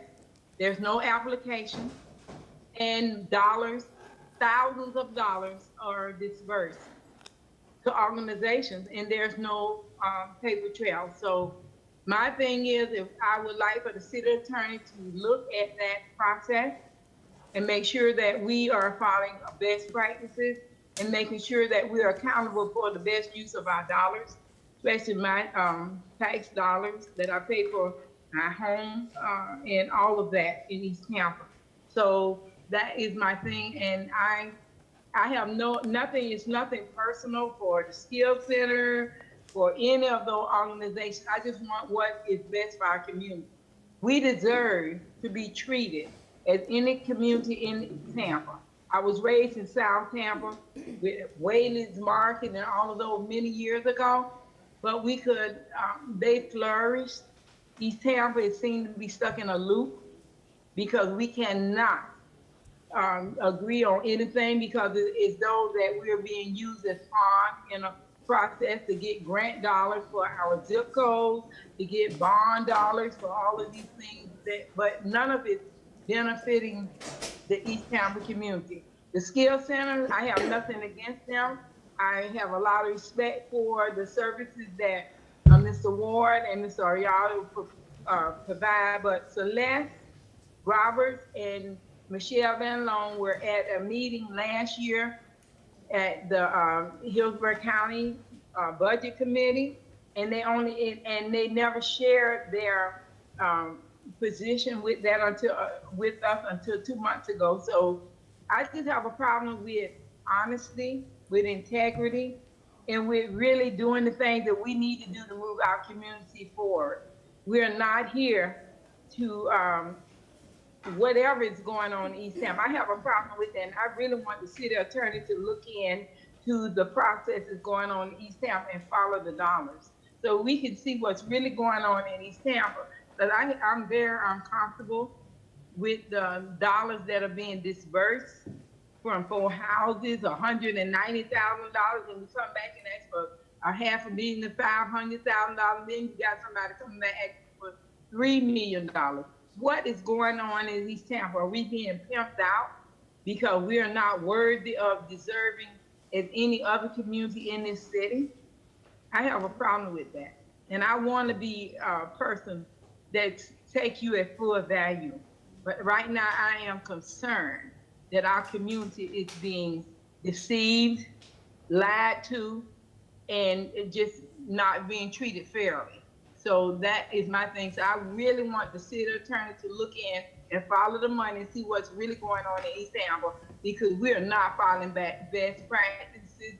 It's a lot of backdoor deals going on. And I, again, with Celeste Roberts and Michelle Van Loan being in a meeting last year with Hillsborough County government about a project that's been going on for years. And now we come up and you ask for $100 million, $500,000 to whatever on 22nd Street. That's a problem for me. We have much more needs at East Tampa, and that's not one of them. Thank you so very much for the time, and have a great. Thank you very much. Ms. Cobb. All right. Yes, as far as item number 3, existing programs, again, I asked, let's start off with existing programs. In the last few sessions, we have approved, which we approved in our CAC, the implementation of programs like the fencing, but also I would like an inventory and a requested update of all of the programs that we have sent to staff. And also, who are the staffs that are working on it? Again, we have those programs in existence, but could we have a tally of that as well? As far as new and in progress programs and grants, while being on the CAC board, I have requested that we vie for some of the EPA programs in the Brownsville. To follow up with that, I was advised that the city did acquire one of those, but I am requesting that for East Tampa, seeing as though this area is a revitalization area, we can have our own entities to look into that, because we are missing out on thousands of dollars that we could reprogram and also use for our educational and job force programs. As far as proposed programs to strengthen East Tampa, I know that there are a lot of other side deals. There are companies getting money for entrepreneurship. East Tampa needs its own entity to help grow small businesses. We have a large amount of small businesses in East Tampa that has been here for 20 plus years, and the margin has not moved in those areas. So I'm requesting not someone from the city staff, but also an individual or individual company to come in and kind of assess what the issue is. Speaking back to what was said by the West Tampa, I can't remember his name. To speak to what he was saying, we are at a disadvantage because we don't have up-to-date statistics that go along for what our area needs. So I do believe we need viable studies that can viable studies that show what programs are needed. Yes, we can say what we need, but statistically wise, in this area, we need a lot of things, going from technology insight to small businesses. So again, we need a scope for that, which was that 2000, that outdated plan, not the SAP. And again, for proposed grants and programs, again, I believe in Ms. Travis' work. I have followed it for such a long time. We need the backup of that, and I believe she's able to give that. So let's give her room to do that. But again, we also need we need to be able to hold, I don't want to pass this along to the CAC to judge on. I believe it should stay in the CRA, and we use the funds that we allocate during our budget. Thank you. Thank you. Ms. Goodley.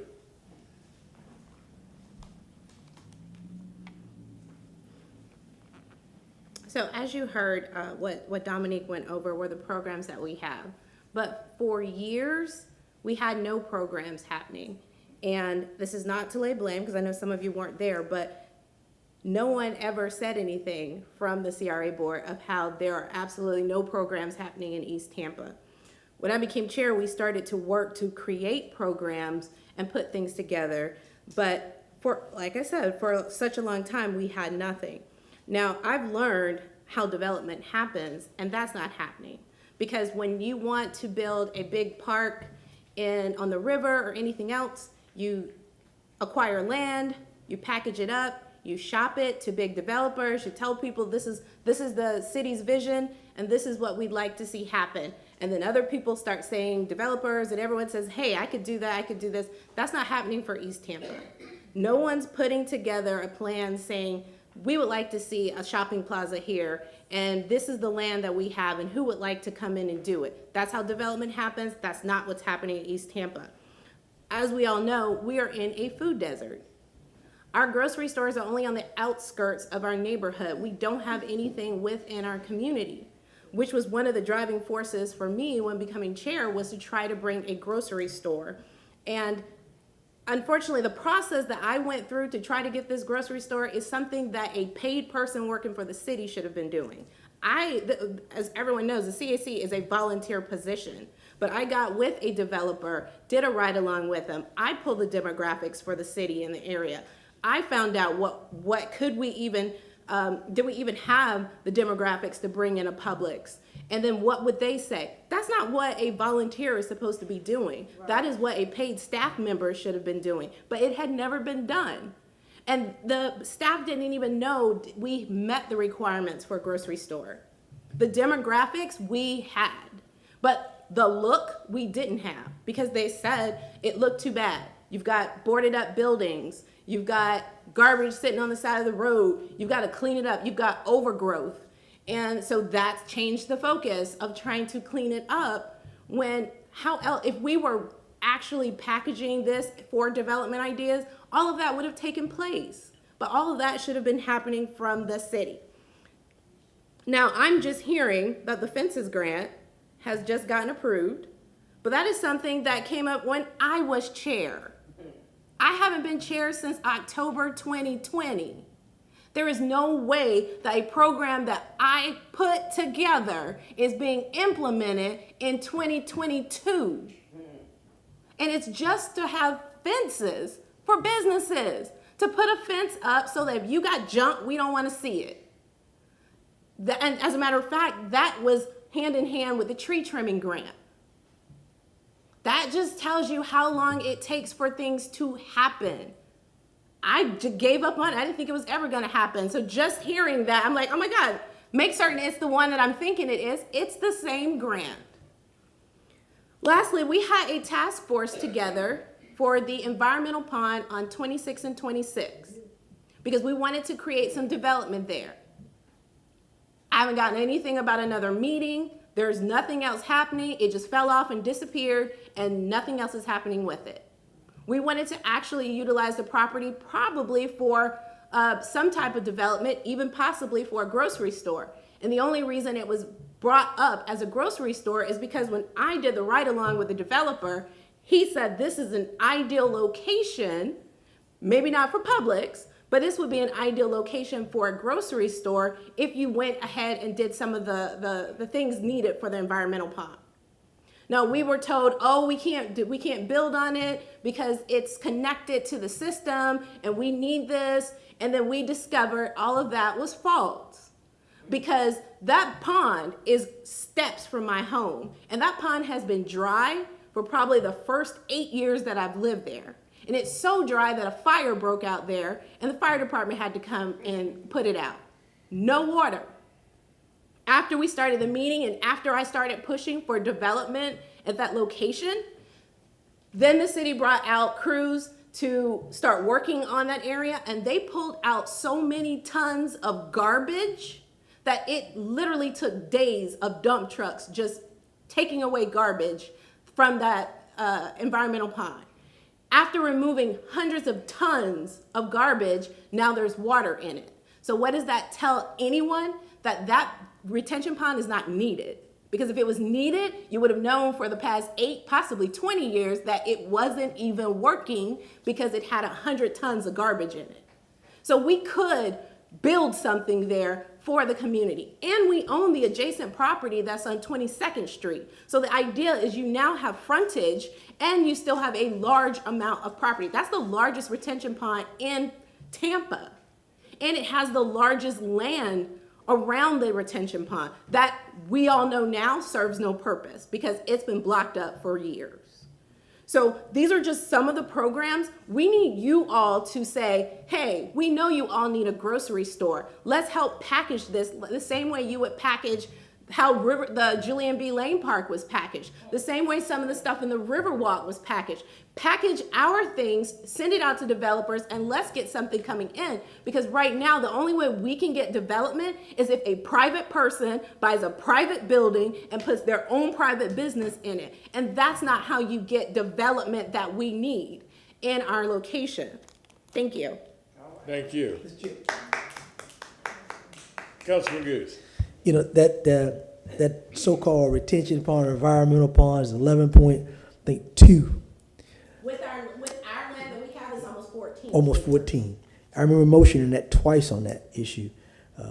You know, again, gentlemen, some of the concerns when I was on that board was brought up. That's why when I got on council, I brought some of them up. And you see the frustration of the community. Some of these ideas are there, but we just haven't just taken the extra steps to try to get them done or really work on them. So, Ms. Goodley, yourself, Ms. Burton, Mr. Tate, you guys have been putting the ideas out there.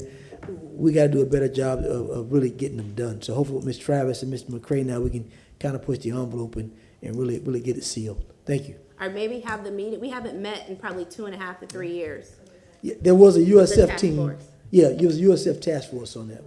No, what USF, they were just volunteering. Yeah, It was right. a community task force of the neighborhood Right. associations that was surrounded the area with some of the churches in the area and community people to discuss what we wanted, how we could do it. And then COVID came, we stopped meeting. And then once we started having meetings again, the task force was never brought back up. Councilman Vieira. Thank you, sir. And you know, before there were some comments made on grants. I think if done right with the proper vetting, et cetera, the grants can be a really good thing. I mentioned the Skills Center. You know, this Thursday at City Council, wearing our City Council hats, we'll be talking about returning citizens. And, you know, one of the things I'm trying to get the city of Tampa to do is to partner up with Hillsborough County, working with County Commissioner Gwen Myers on this, for a test pilot program for apprenticeships for returning citizens, people who are leaving incarceration and prison and want to work hard for their families and acquire the skills that they need to be independent and successful. I'd love to see the CRAs be able to invest potentially, obviously, in talking with the community, et cetera, money on that. You talk about something that goes to blighted communities, and to me, the purpose of CRAs, that could be a good grant potential. We have some great organizations here in the city of Tampa that really do God's work, in my opinion, on that issue. Ms. Travis, I'll talk to you about that if I may. I just thought, hey, let's get CRA involved too. So, you know, and with regards to a grocery for something that Ms. Goodley was talking about in East Tampa, I think we'd all love to see that, and I'd, you know, love to see some sort of a goal. Maybe we can say within, I don't want to give a time frame, but something. I mean, in other words, if we can put a man on the moon, and we can certainly have a grocery store in East Tampa that is going to be viable and survive, and I'd love to see that as a goal that we can all work towards, a real viable goal. So just some thoughts in that regard. Thank you. Councilman Cross. Yeah, these conversations are very frustrating because we have the responsibility for this organization. And to my colleagues, whether you think the mayor should make all the decisions and we should rubber stamp for 20 minutes once a month, or whether you think we should have 8 hours of meetings to deeply get into this, from a legal point of view, we're completely responsible. And if the city staff is holding this up, or if we have the wrong staff that the city is giving us, we've got to fix these problems. The reason why the tree program worked is because one of the board members personally led it through and pushed it. And if all of us take on these projects, or if we work on it together, we can move it forward. I sit on nonprofit boards where I get more of a briefing from staff than I do on the CRA board, even as vice chair. And we need to not only listen to all this, but we need to actively manage it. And if the staff assigned to us by the city is not doing the work, we need to get different staff. If the city staff is not partnering with our people, then we need to ask for that to change. And if they're not working, then we need to outsource it somewhere else. But we can't, ultimately, we're responsible for it. We can't blame the administration if this doesn't work, even if the staff and the city is causing the problems, because ultimately we're responsible. We have to come up with a way to fix this. Thank you. My comments will really piggyback off of Mr. Carson.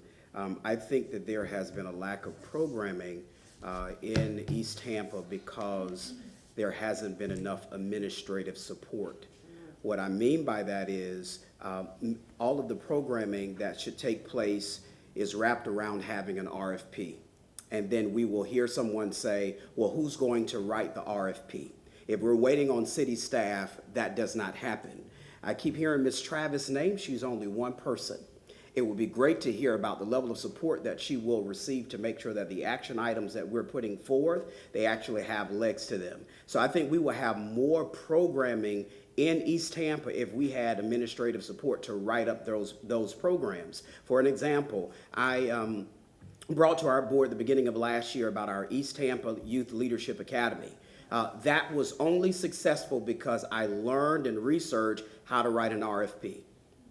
There are many programs that have gone dormant. They have remained on the table because we have not had the assistance on writing RFPs for it to come to this board for approval. So if we had administrative support from the city of Tampa that is skilled and versed in writing RFPs compared to the programs that we're exhibiting forward, I think we will see a lot more action in our community. So I would like to see the CRA board somehow initiate more of an administrative support for us, that as programs come along, someone can come alongside of us to help write up the RFP, because many programs are being delayed by processes, by months, and you've heard today that some programs have not started for 2 years. Why is that? So not only are we saying for us there should be something put in place that as there is a transition to a board, that there are metrics and there are different action steps that are there so the board can be versed in what has happened. It should be the same thing from the administration. These are the things that are being worked on. We're working with this particular program so that we can keep the train moving. So that has been a lack of programming in our community because we have not had anyone who's professional to help us write our RFPs. Thank you. Mr. Chairman. Councilman Gould. We've already revamped the protocol for this evening. I keep hearing the Skills Center, and I see Ms. Celeste Roberts in the office, so if I get personal privilege and maybe let her explain about the Skills Center to this board who have not been there, because we from what I understand about the Skills Center, something different from what I've kind of heard. I don't think there's an apprenticeship program in the Skills Center, but I'd like to find out so this board can know, the community at large can know, they can see it on TV tonight. So if she can come up and tell us what the Skills Center is, I'm in support of the Skills Center, but I think the community wants to know, and the board felt they didn't have enough information, but I think they do endorse the project. So if Ms. Roberts could come up, she would, to tell us about her program. Let's let Ms. Burton speak quickly, Okay. and we'll get to Ms. Roberts. Thank you. I just wanted to say this. Programs, grants, we have really very little information as to the amount of monies that comes into East Tampa. Programs, grants, you're capable, city staff, of doing all of that. We saw it with Domain Homes, right? The Hannah Street project is not an East Tampa project, although it is always talked about wonderful things coming to East Tampa. It's a District 5 project. It's not even in East Tampa. So this shell game of, like Natasha just laid out, of the way things can be packaged and developed for our community is real because you have the capacity of doing it. I just saw where a technology company came here. I think they done probably packed up and then gone. The FAST team, or whoever they was. They went through almost $10 million a month, gone. But those type of things, when we're talking about entrepreneurship in our community, if the vision is there, the want is there, it surely is a need there. We don't want just socialized programs that jump past 4 generations and then go and capture the babies. We got men that need meaningful employment. We have young people in our community that can push a lawnmower. They can learn how to put together a small grant so they can be the receivership of entrepreneurship. You're capable of doing it when you want to. I'm talking to the city, when you want to do it. You approve it every Thursday. We say every week we come down here that we make up 26% of the population. And when we look at the overall budget, it's little or nothing coming to the Black community. And then it even get worse. That when we look at the CRA money, and we are predominantly 90% all African people in their community, and yet the community is not receiving anything. So the grants has to be written so it can lift the people, the population of that community. I don't have no problem with social service, but I think we beyond that now. We beyond pablum. We ready for solid food. We looking for productivity and ways in which we can build generational wealth. Thank you. Thank you. I saw you wanted to come up earlier and speak, but you were waved off. Yes, so thank you so much. My name is Celeste Roberts, and it really is not for me to take the time. I think this is a great opportunity for the two groups to get together and really figure out what the solution is. I'm the CEO of the Skills Center. We're bringing a state-of-the-art $23 million development project into East Tampa. It really is about what Ms. Burton said. Our project is really focused on creating equity in education, health, and workforce training. It really is a collaborative model.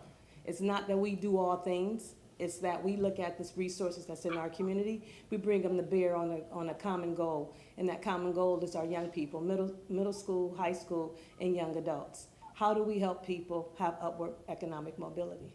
How do we help them to have the skills they need to make above a livable wage? That's the whole point of the Skills Center.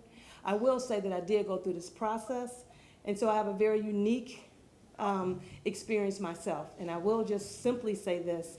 There was not a process for me to go through, right? So I had to go through the way that I was told to go through, right? Recommended to go through, and then what I found on the website. I think it should be a process for individuals who come to ask for money. I think every document or application that my organization can fill it out, and we would already have that information because we already raised majority of our money. Right, so I think there should be a process that holds people accountable. I was a little shocked that there wasn't. I asked several people for the process. But again, I'm outside looking in.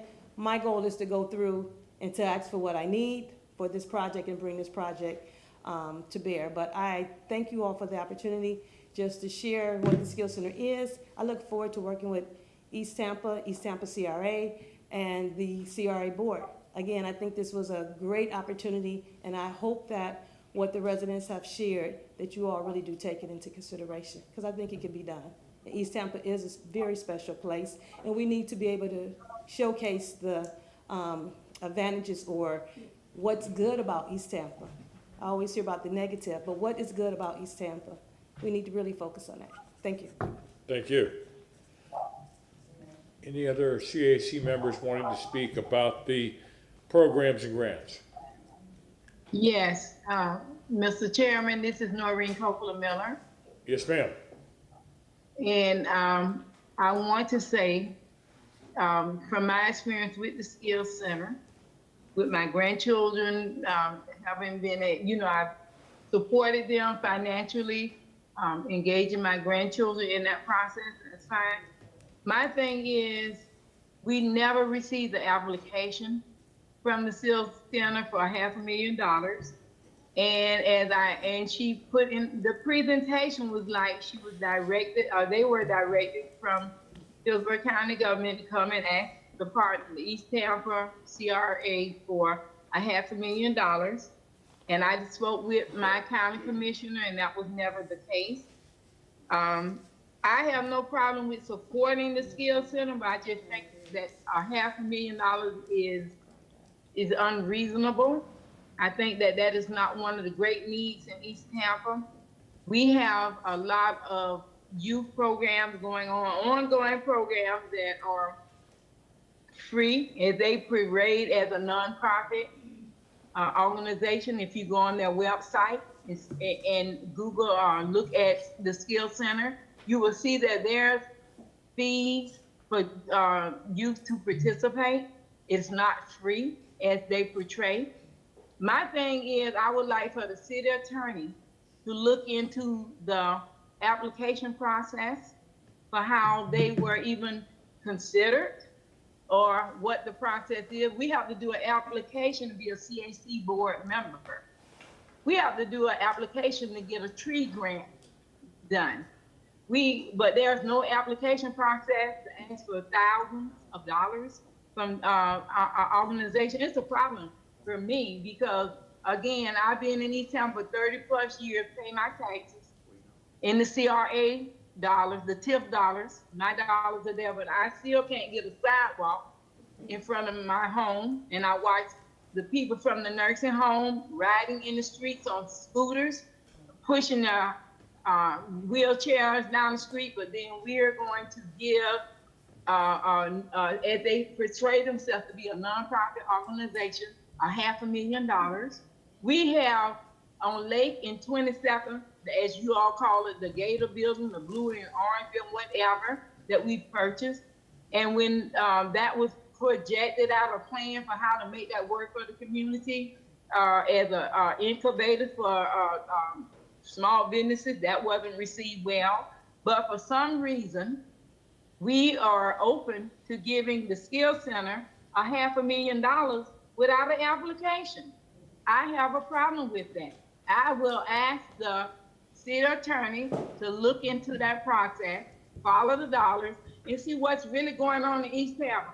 I don't want to think that we are out on the forefront, and you can call me an angry black woman if you want to, you can call me whatever, but as a professional person, I have a concern because of my grandchildren, my great-grandchildren, and God bless me to have them, that we have process in place that will be with integrity, that will be with trustworthy, that will move on, because right now I have no trust in our CRA process because people just show up and ask for dollars and get them without an application. What's going on in East Tampa? What is going on? How do you give out thousands of dollars and there's no paper trail? I've worked for the government for over 40 years, and my training was, if it's not documented, it didn't happen. These things are happening in East Tampa and it's not documented.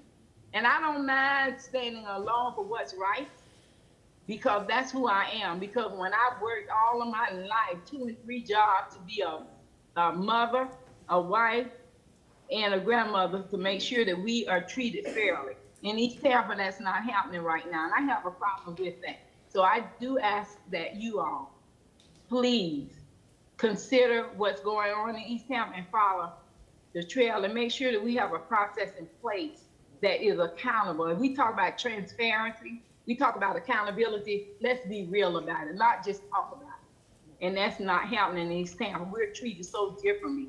I grew up in South Tampa, on Campaign, in between De Leon and Azille. I went to Doleville Elementary. I walked down those streets every day, but I can tell you one thing about Wayland Market. When we went in there as black people, I lived there. And when I went into the beach as a black woman, we couldn't go to B&T Davis Beach. But now I'm looking at East Tampa. We can't even go in East Tampa and get what's fair and what we're paying for and working for. So yeah, you can call me whatever you want, but I just want to make sure that we are following process and treating us with dignity and respect, and know that we are human too. We demand to be treated with respect, and I have no problem with the Skill Center. But let's do it right and do it fair. Thank you very much. And that's all I ask. And so thank you so very much, Mr. Chairman, for allowing me to speak at this time. Yes, ma'am. Thank you. Ms. Travis, would you like to speak to the programs and grants? Let me just mention a couple of things in response. For many, many years, I think preceding years, especially in East Tampa, but I think in all of our CRAs, most of the TIF dollars were used on infrastructure improvements and not in grant programs. So this has been a transformation for this CRA to become more of a grant agency. And one of the things we had a discussion, I think maybe 2 CRA meetings ago, I think Ms. Van Loan came forward with a proposal of a grant policy for adoption by the CRA board, because we're coming up with so many grant programs, and we need to come up with, and I agree, we need to have a uniform policy and procedure in place for everyone who applies for TIF dollars from the CRAs. And so, and it has been uneven, and that just is frankly the case. We've had facade grants for years. We have the tree trimming grant, but a lot of these new grant programs that are coming into play, especially in West Tampa and East Tampa, they're new. And so we're trying to figure out, what's the application process? When do they need to come before you all for approval? What can be approved by at an administrative level, depending on the dollar amount? Those are some of the things that we're trying to kind of build right now, trying to get money out the door as well. There's also, and we've grappled with this not just within East Tampa, but within some of the other CRAs downtown, for instance, where there are special projects that don't fit neatly within any of our grant programs or grant application processes, but are merit, and if it can be shown that they comply with Chapter 163 and with the Adopted Community Development Plan, it is something that either you all as a board have wanted to support, or the CACs and the CRA together have felt like it merits support. For instance, some of the support that we've given our cultural institutions downtown. That's an example. There does need to be some minimum application process in place, and what we have done in those instances where there's special projects that don't fit neatly within one of the existing grant programs is that we have required and negotiated an agreement with the entity that's receiving the money to make sure that the money is used for a purpose that is consistent with 163 and is consistent with the Adopted Community Redevelopment Plan. So that has been the process that we have used. So the fact that the Skill Center came in and asked for $500,000, they don't get the $500,000 out the door. That would require the negotiation of a funding agreement with the Skill Center to make sure that that money was applied for a purpose, again, consistent with Chapter 163 and for the Adopted Community Redevelopment Plan for East Tampa. That would be the only way that we would, then that agreement would then come, be reviewed by the CAC, come to you all as the CRA for approval. And once it got approved, that's when the money would go out the door. That's the process. The fact that this concept was approved at the CAC level and came to you all for support, in my opinion, it's almost the start of the process, frankly, for these special projects, because these special projects require a negotiated agreement, again, that sits outside of our grant programs as they exist right now. But the idea that we have some basic application in place where they have to just state what the purpose that they're applying for, and perhaps explain how they think it complies with 163 and the Adopted Community Redevelopment Plan, actually makes a lot of sense, and it's one of the things we probably need to implement as we bring all these grant programs and we become more of a grant-making agency, which is what we are becoming. So I just wanted to put that on the record. Travis.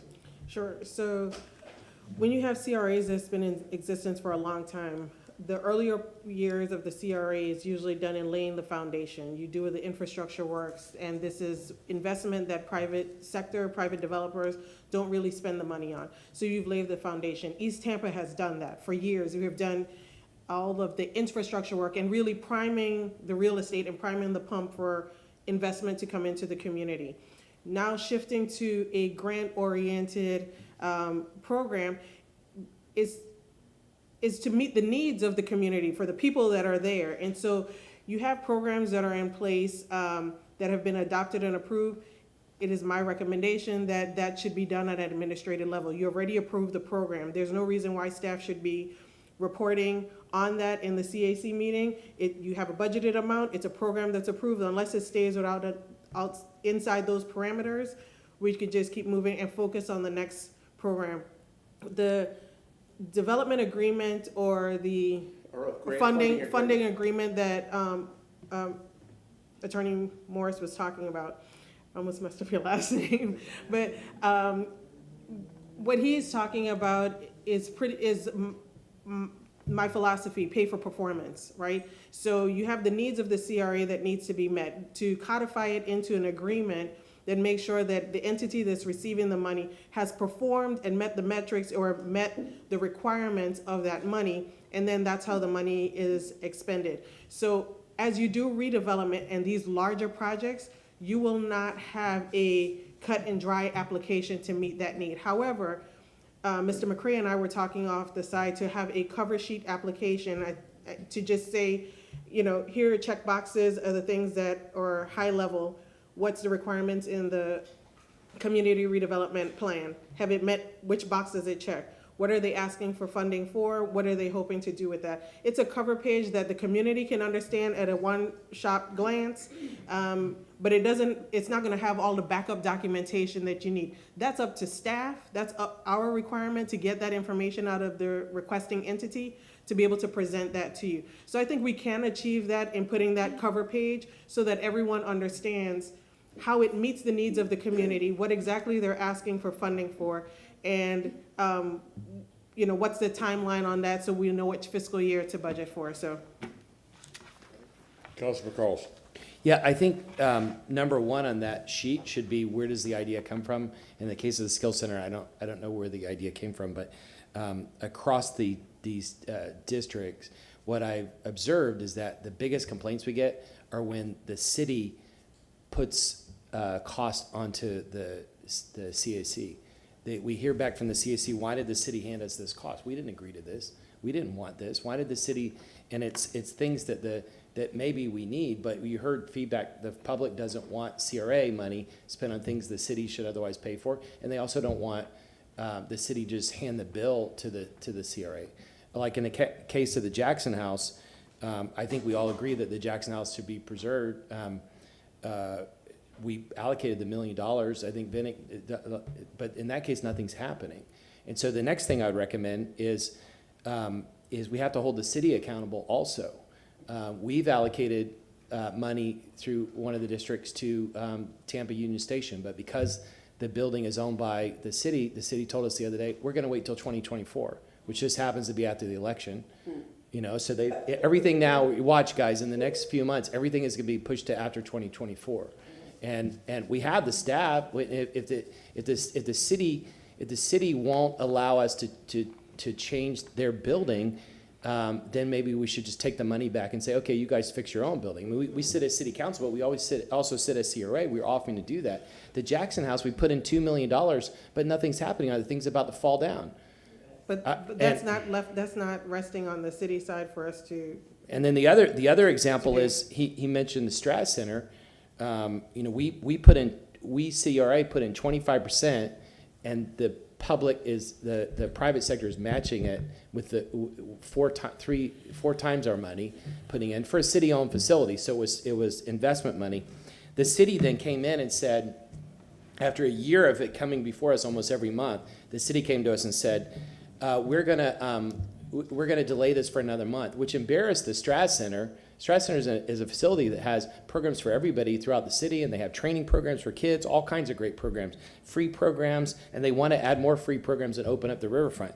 But instead, they got bad press. We were trying to, out of COVID, save their redevelopment, which was going to not move forward unless we did something, and we did save it. The CRA saved it, and we had to put a stop on it. Why? Because the city said, we want to go back and do an evaluation of it. And you know what happened in the next 30 days? The city made the Strat Center change their PowerPoint presentation to add the elements of T3 in it so that they could present to us that it was T3 so it would look like it was the mayor's idea. That's crazy. So we hurt the reputation of the Strat Center for more than a month. That's a beloved public facility so that we could add T3 in it. I mean, if the thing is to get any of this passed, if we need to add the T3 logo on it to get it passed, if we need to put a big T3 logo sign in front of the Jackson House to save it, I'll do that. I'll pay for a press conference. The mayor can have a press conference there, and we can use CRA money to get it done if that will save the Jackson House. But what do we have to do? We can't save Tampa Union Station. We can't save the Jackson House. We can't put a World War II monument inside the Tampa Union Station until 2024. We can't even talk about it until 2024. That's what we're going to hear in a couple days. And then we can't put sidewalks in East Tampa. We can't do anything because the city's holding us up. So we've got to hold the city accountable. And if the city isn't going to do something, we either have to shift our funds and let the city pay for it. If the city wants Tampa Union Station to fall apart and let the windows fall, go ahead. But if CRA is putting the money, and this is money that's being subsidized by the rest of the city, if the rest of the city wants to subsidize these things, the city needs to move out of the way and let us do it. Just because we're faster and more nimble doesn't mean that the city should wait and make us not be able to do these important things. East Tampa, we hear a whole line of people that want things done, and it's not just East Tampa, it's the rest of these districts want things done too, and we need to get it done. Thank you. If I may respond, Please, Councilman. Ms. Travis. Councilman Carson, I respectfully disagree. For the time that I have been here since January, I've heard of the Tampa Union Station and I've seen the work that has gone in behind the scenes to do the proper assessment, to figure out what it takes to properly assess and fix the building. The 2024 plan is when we would have the building brought up to code, window seat. I haven't been involved in details, but it's not that we can't talk about it and not that we can't figure out a use for it before 2024. So there are plans in place and things are moving forward with that. With the Jackson House, I recently met with the foundation. That is not being held up on the city side. We have been at the table asking questions and helping for them to get through the permit Florida building code requirements. Those are things that is on the foundation to do with their architects, and we have been working alongside them to find solutions and come up with what they call AMMRs, which are adaptive plans on how you can meet the Florida building code. So that's not stopped from the administration side or from the city side. We're working hand in hand with the developer. And there's a lot of where the ideas and come through. I am not a political person. I am here to do the work. I am here to move things forward. I am here to help. And so a lot of this, with the ideas in T3, everything in the redevelopment plan for East Tampa, it aligns with T3. It does. The workforce, housing, transportation, but I'm not trying to draw a nexus between all of that. We have work. There's work to be done. We're here trying to do the work. I've seen nothing internally from the work being done and to move the needle forward. So I'm here to do that. I would just add the community said if it's a priority, if it's a T3 priority or a priority of the administration, it moves fast. Suddenly, if we want to do something in downtown or wherever, it moves really fast. We clear everything. The Tampa Union Station, what's holding up is the staff said, oh, you need to raise $1.5 million with the increased budget, you need to raise $1.5 million. With grants. So because of that, we're going to wait. Well, why not come back to the CRA and say, why don't you pay the other $1.5 million? Because we need to save the building. We need to save the Jackson House. With all due respect, Councilman Carlson, the Union Station isn't in the East Tampa CRA. What we're here tonight to talk about is the East Tampa CRA. I'm using these as an example of if it's not a priority of the administration, it doesn't get done in the CRAs. And the administration has nothing to do with the CRAs. Again, I would respectfully disagree. I am here. I was hired because of my experience in development and my redevelopment experience. One of the things that we talked about in my interview was extensively my work in the CRAs. And so I would like to think that I was recruited here to bring that experience and to work with the CRA. I appreciate that. I respect your background, and my criticism is nothing about you because I think you will help change these things. The only thing that I would say to my colleagues is that in our outsourcing agreement with the city, we pay for a full-time executive director. And then the next 6 months, it sounds like we're going to have, 20% of your time. And so I recommend that, you could provide input and oversight, but we need a full-time executive director. We have too many things getting done. We can't have a part-time person doing it. But if we're only going to have a part-time person doing it, I think we need to renegotiate the payment. The payment we pay to the city goes up every year. Let's reduce it by half or whatever if we're only going to have a part-time person. So let me just provide some feedback on that. If you think that it is beneficial, I was offering my experience and my expertise to come and provide in that gap. If you think it's beneficial for the CRA board to go through a recruitment process to find a director right now, You're talking about the turnover, so I'm gonna just talk to you plainly and candidly right now. You're talking about the turnover on the board members and the volunteers. You have a transition in staff. I'm willing to step in. It's going to take more than 20%. The things that I've heard in this room tonight is more than 20% of my time.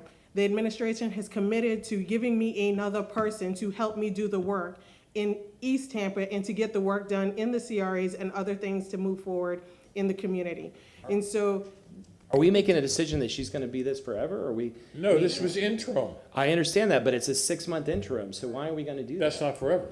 Yeah, but why, what organization have you ever been that has a 6-month interim? I don't understand this. Until the contract comes back up. So are we not gonna renew the contract? Because if we're gonna renew the contract, then we need a full-time person so that we can lead into the contract. Otherwise, what are we renewing for? Ms. Travis, do you feel comfortable being the interim until the contract comes back up? If not, Councilman, if I then didn't. this board, Mr. Massey, you want to say something? I see you're reaching for your microphone. The only thing I would say is there's been a vote already to appoint her for the Thank you. for 6 months. Now, I mean, the point that Councilman Carlson raised is about the money that is allocated in the services agreement. I don't know whether that amount that's allocated for Ms. Van Loon's salary is necessary. I don't know whether that's going to be allocated somewhere else. That may be a basis for adjusting the agreement. Sure. We can look at that, But if she's gonna hire another staff person to do what an executive director would have done, why don't we just hire an I executive am director? not hiring your executive director. I am not hiring your staff. What I'm telling you is that the administration has committed to doing the work and providing me the resources that I need to come in and do the work. You're not paying for that from the CRA. If this board and this body wants to prorate the executive director's pay from the 2 weeks that it's effective, that's the prerogative of the board. I'm not advocating to be your CRA director. I'm simply I'm recommending that I step in that interim process. In this 6-month process, if you want to start a recruitment for an executive director, you absolutely can do that. But you're talking about the transition on the board here. You're talking about listening to the community and get things done. Those things don't happen in a vacuum. Those things happen by somebody leading from the top and setting direction to the staff. And so while Mr. McCray is here and there's administrative staff in the East Tampa office to do it, their direction, they still need leadership and direction. They still need somebody to come in and provide oversight and guidance. I have worked with them. I have spoken to Mr. McCray on numerous times. I went to the East Tampa CRA meeting. If it's the board's prerogative to hire an executive director and take the time to do that in the interim, not have the leadership that you need, that's the board's prerogative. I'm just saying that you've heard from a community, a room full of people ready to move forward. The administration has said, Nicole, this is CRA, this is your stuff, help them. But we're paying for both. That's my point. You're paying for already working in economic. You're the head of economic development and planning, so you have all that under your portfolio. You're already working with East Tampa, and I respect your ability, and I'm sure you can give lots of advice to the CRA. But if we have an executive director, especially during this ramp-up period, we have an executive director who will full-time be looking at these issues and trying to resolve them, and that person can partner with you. So I don't understand. However long it takes, I don't think it takes 6 months to hire an executive director. So we have a national search, whatever we need, and we get an executive director when one's available. You're the board, and you can make the decision to do that. At this point, I believe that we're splitting hairs just on process and technicality. It's the board's prerogative. If you have an executive director, the administration you asked for that, the administration has provided that for 2 years. You've had an executive director and a CRA in place providing you reports for the last 2 years. If you want to go recruit for an executive director, I will help you do that. I'm simply here at your mercy saying that we want to help. So I believe that this is an issue that I can take up with you guys at another time. It shouldn't take up any more time of the CRA. And so. Thank you. If that's a motion you want to make at the next CRA board meeting, please, by all means, Councilman Carlson, do that then. Let's move forward. Chair Citro, that's what I was about to say. We're here to discuss the. Yes, ma'am. We are here for Tampa, CAC and we have and been CRA. Here, it's almost 9 o'clock, and we still have more things to discuss. Can Yes, you just ma'am. please just stay with East Tampa? Yes, ma'am. Thank you. Thank you. Yeah, apologies to everyone.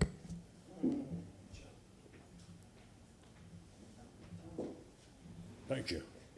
All right, let's go to our another agenda item, which we've already talked extensively about. East Tampa CRA staff.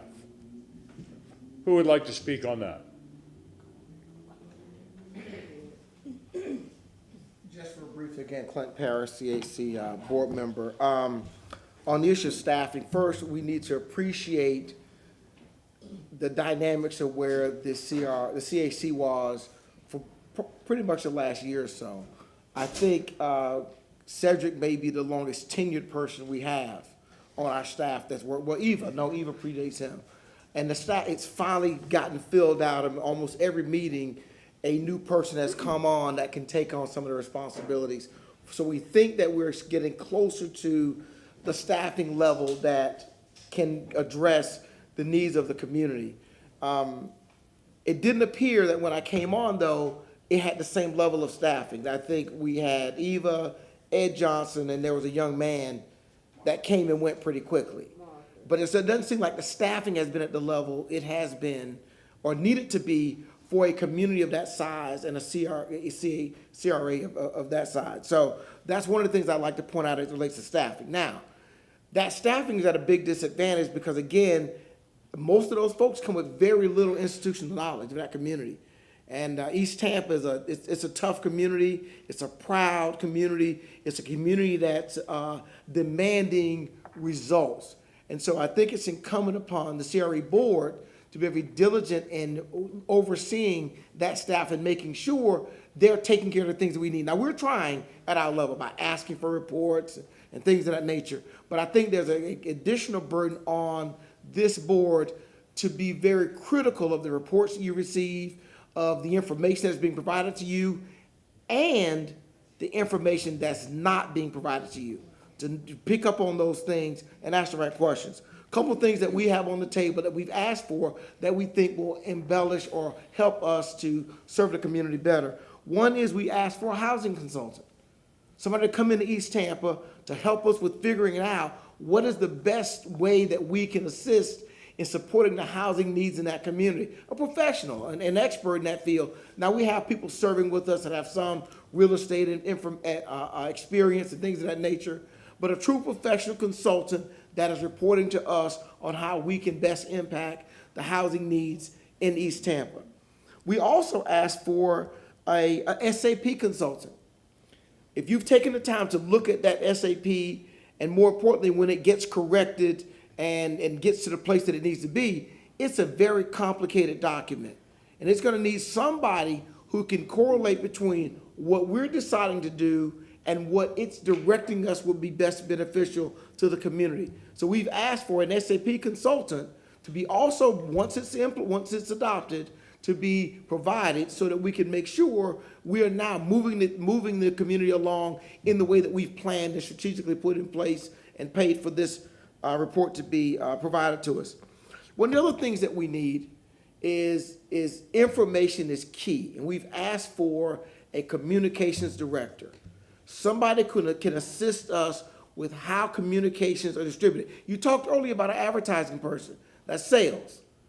I'm talking about information and communications, how we utilize some of the new technologies, how do we provide information to and from the community, how that's disseminated back into our board, and how we connect all of those components, even up to this board's level. So those are three things on the staffing level that we've trying to bring in to build out.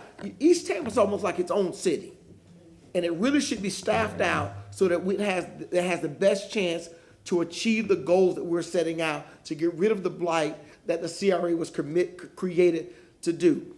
Some of the infrastructure stuff is in place now. Now it's about the people. And it's much harder to see the suffering and strategies for how you resolve people's issues versus putting in a road. It takes a lot more softer skills, and I think if we can get the staff built out with these additional three pieces, it'll get us closer to being able to serve our community. So those are some of the things on the staffing level that I'd like just to point out. And I just want to say this. I think there's a lot of passion for East Tampa. And sometimes let's not confuse disagreement with a lack of passion. We all, I think, want the same thing. Sometimes we may disagree in how we get there. All right, thank you.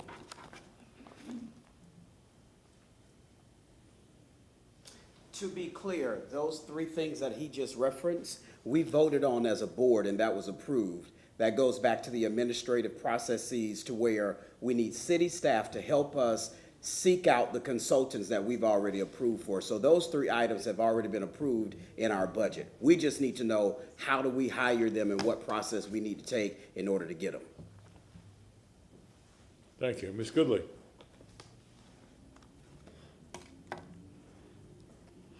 Okay. I hope none of you take this the wrong way, but I have been coming up here since 2018. And everything I know that I've said tonight, I've said before. Now, everyone except for Councilmember Hurtak is new, but for everyone else, you've heard me speak on how we were trying to do land acquisition so we could have a grocery store. I even brought a potential grocery store that I located who was interested in coming to Florida because they haven't been here before. I even brought that store to you, brought the whole address, everything. Never heard anything else about it. We acquired the store on Lake and 22nd because we were trying to build a grocery store because we already own 2 lots there. So the idea was to get that and the rest of the properties on the street so that we'd have a location for the grocery store, because our initial location, that land was given in the package of land to Domain Homes. And so now that we had to find more land in order to make that happen. I came before you with that. I came before you when we had the property on 22nd Street that we were initially trying to put the grocery store. And that land got, again, packaged to Domain Homes, and we were trying to get it switched back out because at that time, that was our most ideal location for a grocery store, and it didn't happen. I came before you in regards to the food desert, which is right back to the grocery store idea. I came before you with the idea for the environmental pond on 26 and 26. After completing the cred class, I came and brought those ideas of how we could make that into a development, possibly having some housing, a grocery store, creating our own armature works in East Tampa. I brought those ideas before you. And I even brought the ideas of the slow processes that we have in East Tampa and why it takes so long for things to happen. So we're talking about 4+ years that I have been bringing these problems before you. So this is not something new. And this isn't the first, well, it might be the first special call, but we've had workshops for the East Tampa CRA where we have discussed this same thing. So my question is, what's different now? Because you've been hearing this for years, and yet we have nothing. So none of this is brand new, and we're hearing each of you are saying, this is bad, this isn't a good thing, we need to move it forward. But again, this is something that I've been bringing to you for 4 years. When are we gonna say, because we're just supposed to provide you with ideas, and we've been providing ideas. So when are we gonna say, we're now gonna take those and we're gonna implement it? When I say we, I mean you. You're going to implement the ideas and help move it along. When is that gonna happen? Because tonight I'm hearing all these ideas happen again, and I'm just getting flashbacks of the last 4 years of bringing these ideas. So I'd like to hear how each of you plan to make this happen for East Tampa. If each of you can say, this is what I'm committed to, so now we have something that we can say, well, Carlson's committed to this, Goods is committed to this, Hurtak, Citro, Maniscalco, Vieira, Miranda, all are committed to doing this. So now we have something that we can actually take to the bank in cash. So if you don't mind, how do you plan to take this of what we've been saying about staff, slow process, ideas we've had, everything, how do you plan to turn this around for East Tampa? Because it's not a new idea, and it's not something, except for Councilmember Hurtak, it's not something that you've heard for the first time. Anyone else? No, we wait for your answer. I'll answer. We're on knees. Because they're asking for an answer for this council. I mean, this body. Well, you just one person. Ms. Goodley, you know, I've asked for these things since I've been here. Asked when I was in the CEC. And I hate that word, strong form of mayor of government. I can't tell employees what to do. I can ask them. I can put a motion in, and the best answer I get is whatever staff brings me back, and that's what I got to go with, because I can't tell staff. All I got to do is implement ordinances and legislation. But as far as, I can put every idea on the table, and I can put a motion in and get a second by Mr. Carlson, and the rest of the council may vote upon it. It goes to the administration for review when they have their staff meetings, and then whatever 30 days or 60 days when we ask for it to come back, they come back and stand before us and tell us what they can do and what they can't do. I always say, don't tell them what you can't do. I want to know what you can do. So for me, it's more or less, once we make the recommendations, we need the support of the administration. Now, the CRA is a little bit different. But again, the way our CRA is written is we have an executive director who answers to us. Mr. McCray and the rest, they answer still to the administration. They don't answer to us. Then what you have is that the manager then takes the stuff to the city employees to try to implement or get his feedback or whatever. And it, again, maybe a yay or nay. And I can't push the envelope. I can't make them do anything. Now, Mr. Carlson says if we say, okay, we want it outsourced.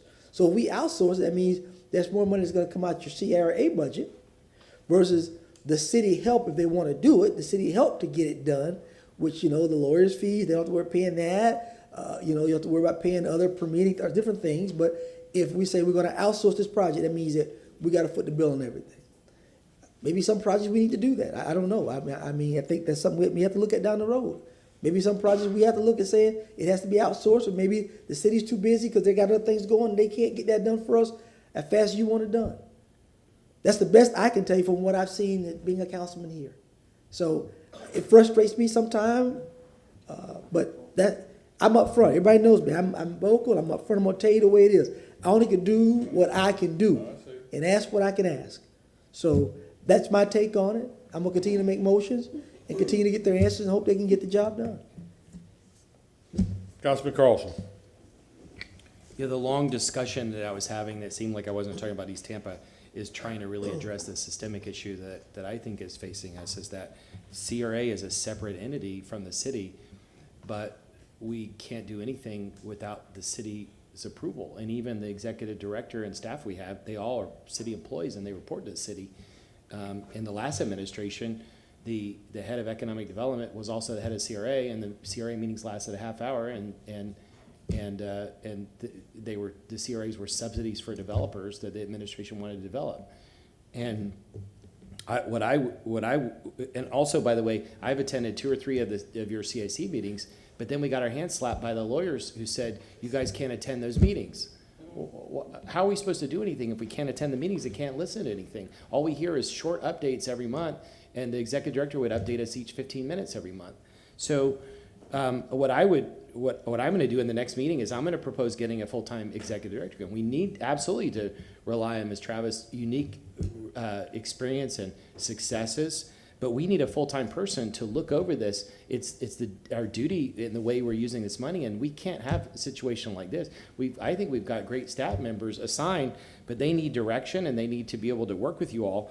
And they need to not be stopped by the city administration from doing it. Otherwise, if the only way to fix it is to hand the whole thing over to the mayor's office, then let's do that, because we have to get results.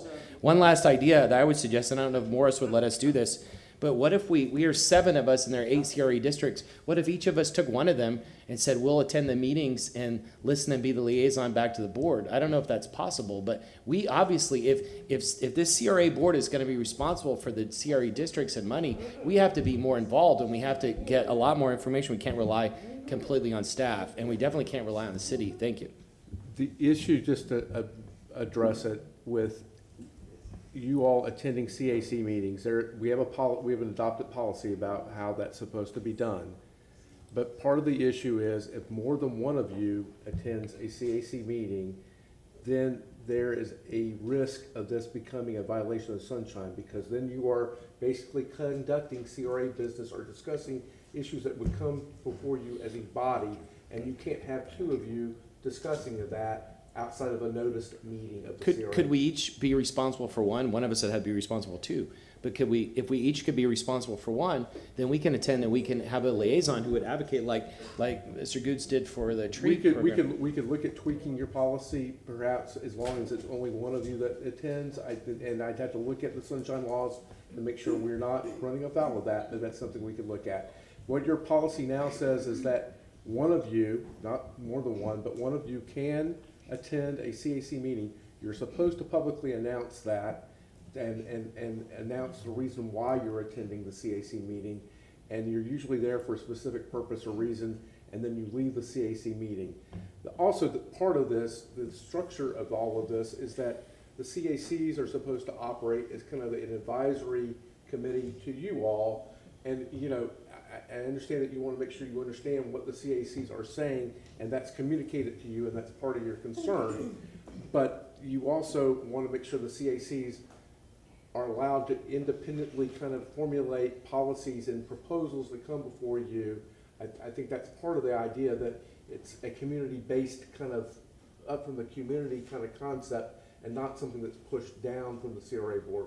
I think that's part of the reason why we've constructed it the way we have. Thank you. Councilman Maniscalco? In response to what should be done is, I want East Tampa prioritized like other projects in other parts of the city have been. For example, the Julian Lane Riverfront Park. The previous mayor wanted a Mother's Day weekend completion date, and Mother's Day weekend there was a big shebang, $36 million. The Hannah project, that has an estimated completion date of next spring, next April, I think. Wow. Right after elections, right? But $100 million+ project gets a completion date, but East Tampa can't get basic things done without being held up for whatever reason. But when it's prioritized by whoever's in power or whatever, it gets done. East Tampa deserves that same respect and priority. That's just my thought. Councilman Vieira? And when I speak on things, I'll wear both my city council hat and my CRA hat, because I kind of think they obviously go together. There's one of the things I brought up tonight, I would love to see, consistent with the law, as Mr. Massey spoke about, if we can get CRAs to start dealing further with training issues. I know we have the good folks from the Skills Center here tonight, but particularly given to, again, an issue we're going to be discussing Thursday in Tampa City Council, which is returning citizens. If we can get CRAs in a legally consistent and proper way through grants, whatever it may be, to help support training in East Tampa and in our CRAs for folks who are leaving prisons and just want to return to work and just provide money for their families and put food on the table, that's awesome. That's great, and I'm 110% committed to that. One thing that we passed, I guess it was last week whenever we had city council, is making sure that all of our parks are disability friendly. And that's something that acutely affects East Tampa. A lot of children and throughout all of our city with special needs, disabilities, but in certain parts of our city, they're not looked after by government and by public institutions the way that they should. And I think that Parks and Recreation is certainly one of those great areas, continuing to push for youth programs, again, through our, if we can, through our CRAs, et cetera. Just, that on top of some of the things that have been talked about, things like affordable housing, things like transportation, I want to see to it that we have what I would call a, for lack of use of a better term, social welfare agenda when it comes to the general welfare, the greater good in terms of investing in programs that put our kids to work, that put people who want skills on the pathway to getting those skills and giving people hope and opportunity. I think that's certainly something that's worth it, and obviously a strong supporter of that. Just some general ideas, again, kind of wearing both hats in those remarks.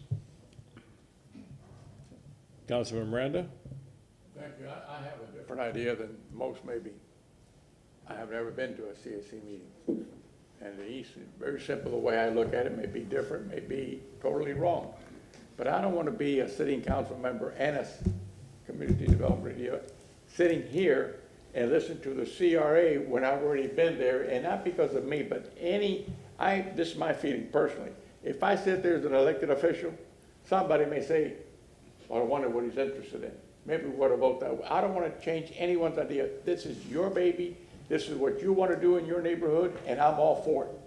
But I've got to get myself away from that, because when I sit here as a member of the voting body of the CRA, I don't want to have a conflict. I don't want to remember anything that I saw before. I want it directed to the CRA, and then we're going to work on it to get it accomplished one way or the other. Whether that's right or bad, I'm not apologizing. That's just the way I feel. I also don't carry no electronic equipment up here. Never. Why? You can fix a problem. You can never fix a perception of a problem. Thank you very much. Councilwoman Hurtag. Okay. I'm going to give this a shot because you asked for specific things. So what I'm going to do, and because I just haven't had a chance, I've only been in this position for 2 weeks, I'm going to read the SAP. I'm going to read it. I'm going to go back and read the CRP. I'm going to focus on this retreat because I feel like that's the first thing that needs to happen to make anything better. And I'm also going to say that I will read your minutes. If I can't go to the meeting, I'll read the minutes. I'll ask questions if I have questions. I'll ask questions of staff. If I'm allowed to call Ms. Tate and ask questions, I'll do that. So those are the 3 actionable items that I am going to do for you. Ms. Goodley? Many of you on the CAC board have seen me at your meetings. I go there strictly for one thing: public comment. I want to hear what the neighborhood is saying. I've been there on many, many occasions, which I'm sure everybody in this room can attest to. But the moment one motion is made, I'm out the door. Simply because I want your information to come here. I don't want to hear it at the CAC meeting. My grandmother told me, yesterday is past. Tomorrow may never come. Today is here and now. And what we have started here and now was a major concern of mine. Thank you, Councilman Goods, for calling for this. But we have heard a whole plethora of things that we, when I say we, need to work on. My grandmother also told me we can fail on our own. We need others to succeed. And I'm hoping, my focus is going to be using Ms. Travis's skills, Mr. McCrae's skills, the CAC skills and concerns. And I want this to move forward. I want this to be the best CRA in the city of Tampa. That is my focus, is to have renewed respect, working together, and getting things done. Ms. Goodley, that's my answer to you. Thank you, but if you don't mind, I just want to say, I don't know how we got to about attending CAC meetings, but that wasn't what I was asking about. I was asking what you were going to try to do, because you've been hearing this for over 4 years. What were you committed to do this time to make it happen in our neighborhood? Because this isn't new. Everything you're hearing is regurgitated for 4 years. That was ultimately what I was asking. But I'm going to let Ms. Cuddy. And now we have changes, and my commitment is to make sure those changes come to fruition. Ms. Burton. So we birthed the baby, and the baby's almost 20 years old. And I can tell you, ain't no deals being made at the CRA meeting, maybe at the Rome Yard project, but it don't happen in our community. I just want to say that this passive attempt, as if I think Councilman Guido and Bill definitely get it, as being non-black men, what we were talking about tonight. Strong form of mayor, what that mean? A deliberate action, whether it's that mayor, this mayor, the other mayor, that has made a decision that this community ain't gonna move no further. We are paying in salaries I believe over $500,000. Over $500,000 in salaries right now. If we go and get all these other people they're talking about, and all we're saying, just go and get a simple RFP. Just, if you didn't did it before, don't try to recreate the wheel. We'll tweak it ourselves. We just want simple roofs to be rehabbed on the property. We got $2 million in the budget. We want a simple house so workers can stay in our community. If this mayor and you all placate to her wishes, that you're going to ignore East Tampa because it's a strong-willed form of mayor. I ain't never heard of nothing like that, because we come and make a single vote for everybody. We have been asking, some people do some begging. Not me. I just come out and put it on the table. And so this is way past my bedtime. But I just want to let you all know, we have laid it all out to you all. You all know the problems in East Tampa. We cannot, as leaders, go back in good faith and say we had a good conversation. We need to know that this staff is going to be at 100% performance. We can say that, but if the mayor says no, then how are you going to rebuke what she's saying? That's what I'm going to be looking for. Who's going to stand up to the mayor when East Tampa is just drowning in misery? They say don't say hopeless, but when we got continual gun violence, we got double-digit unemployment, we got houses falling apart, except the developers that are coming in and building them for $400,000. I want my legacy to say something for me. Poor woman, could say unskilled woman, you could even say uneducated, but one thing, please say this about me. I'm determined to fight like hell all the way to the end of the gate. Our community deserves it. We want it. We are depending on you to do it. We have activated, we voted for you guys to make it happen. And so however you have to go and tell the mayor and the staff, East Tampa is top priority. The things that, like Ms. Goodley said, that we asked for 4 years ago, I appreciate her leadership. She's still in the game. We want it done, and we want it done immediately. So we ain't looking for what we in April. Don't plan us no Christmas. We want to see a rehab program ASAP. Yes. We want ASAP. Yes. We want to see a housing development for workers in our community. We got the money. Make it happen. Thank you so much for your time. Thank you, Ms. Burton. All right, we have one last agenda item, and that's meetings and logistics. Which CAC members wish to speak about meetings and logistics?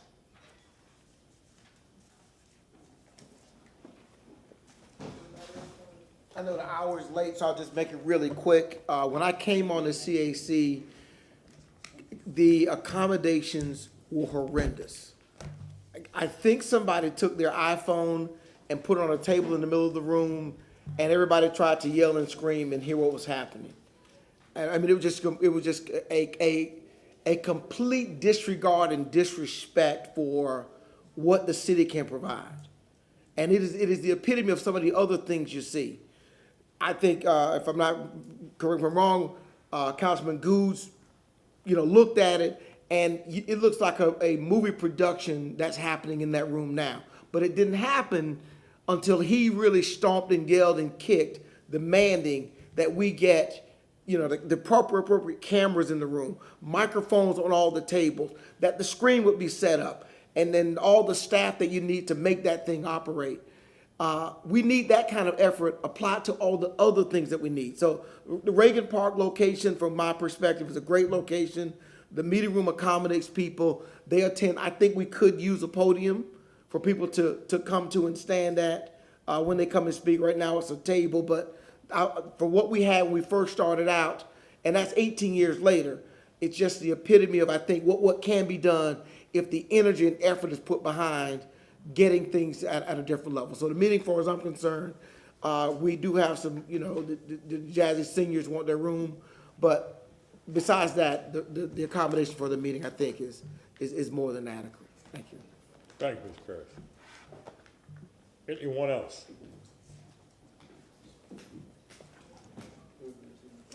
Any other CAC members want to speak on it? Ms. Travis, would you like to comment on it?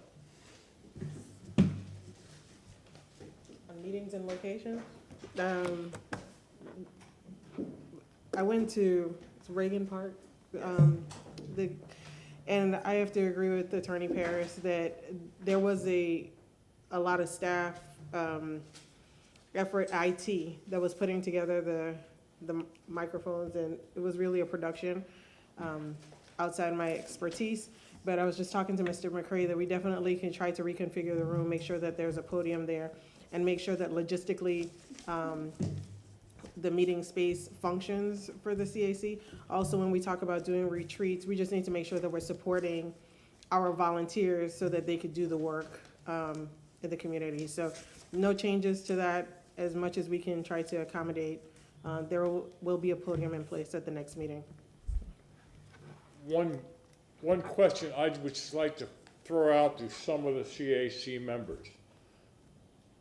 Are the dates and times convenient for the community and for the CAC members? It's a up and down. I think the majority of my board members, if I'm correct, work. So what we did do, we voted on the CAC meetings beginning next month, May through September. We'll meet in the evening time. And then the following time, we'll meet in the morning. It's a struggle, but we do it because we want to see our community move forward. It's a struggle for those that work. It's a struggle for those that, they'll thrive better in the evenings. But we do it because it has to be done. We want to see East Tampa move forward. That was one of the concerns I had heard from the community is they work, mothers have children, they can't make it there in the meeting, and they can't be online because they're at work. It would be more convenient for them to be there in the evenings after work. Maybe they can bring the children along to show how things work within the community. So that's the reason why I asked that question. And then I also want to, and I talked to Cedric about that, we need better chairs in there. We have senior citizens that come in, and it's a very uncomfortable sit when you're sitting for 2 hours in the type of chairs that are located in our facility. We need better chairs to support myself, my lumbar. I've been rear-ended, and I have to stand up and take the wall because of the pressure. But the chairs we have at Reagan Park, we need better. Because when your body's stressed, your mind is not thinking with all clarity. So I'm asking for that. And Cedric, we do want the minutes, as we stated, in a timely manner with all of the package in them so that we can read this stuff. And any of you board members that are not reading your information, don't expect to come to the meeting and not be prepared. We got to prepare ourselves as well. If he's providing those minutes within 7 days, then we have enough time to read over them and come with our questions and concerns. We want to thank you all for this. We got a lot of work to do, and we're ready. We're more than ready. I don't have the personality of Ms. Burton. I don't have the personality of Ms. Goodley. But I can definitely tell you, we are ready. Our community is ready. Let's get started. Yes, ma'am. Thank you. Ms. Travis, do you have any closing statements? Any board members have any closing statements? I'll go from my right to left. Councilman Carlson. Councilman Goode. Councilwoman Hurtak. Just a quick note that I'm just looking forward to getting to know the East Tampa CRA a bit better. So give me a chance. Councilman Maniscalco. No. Councilman Vieira. I would just thank the whole community for coming up and expressing their feelings. I thank you all for having a very productive meeting. Yes, we have spoken a lot, we have heard a lot. We now have someone new.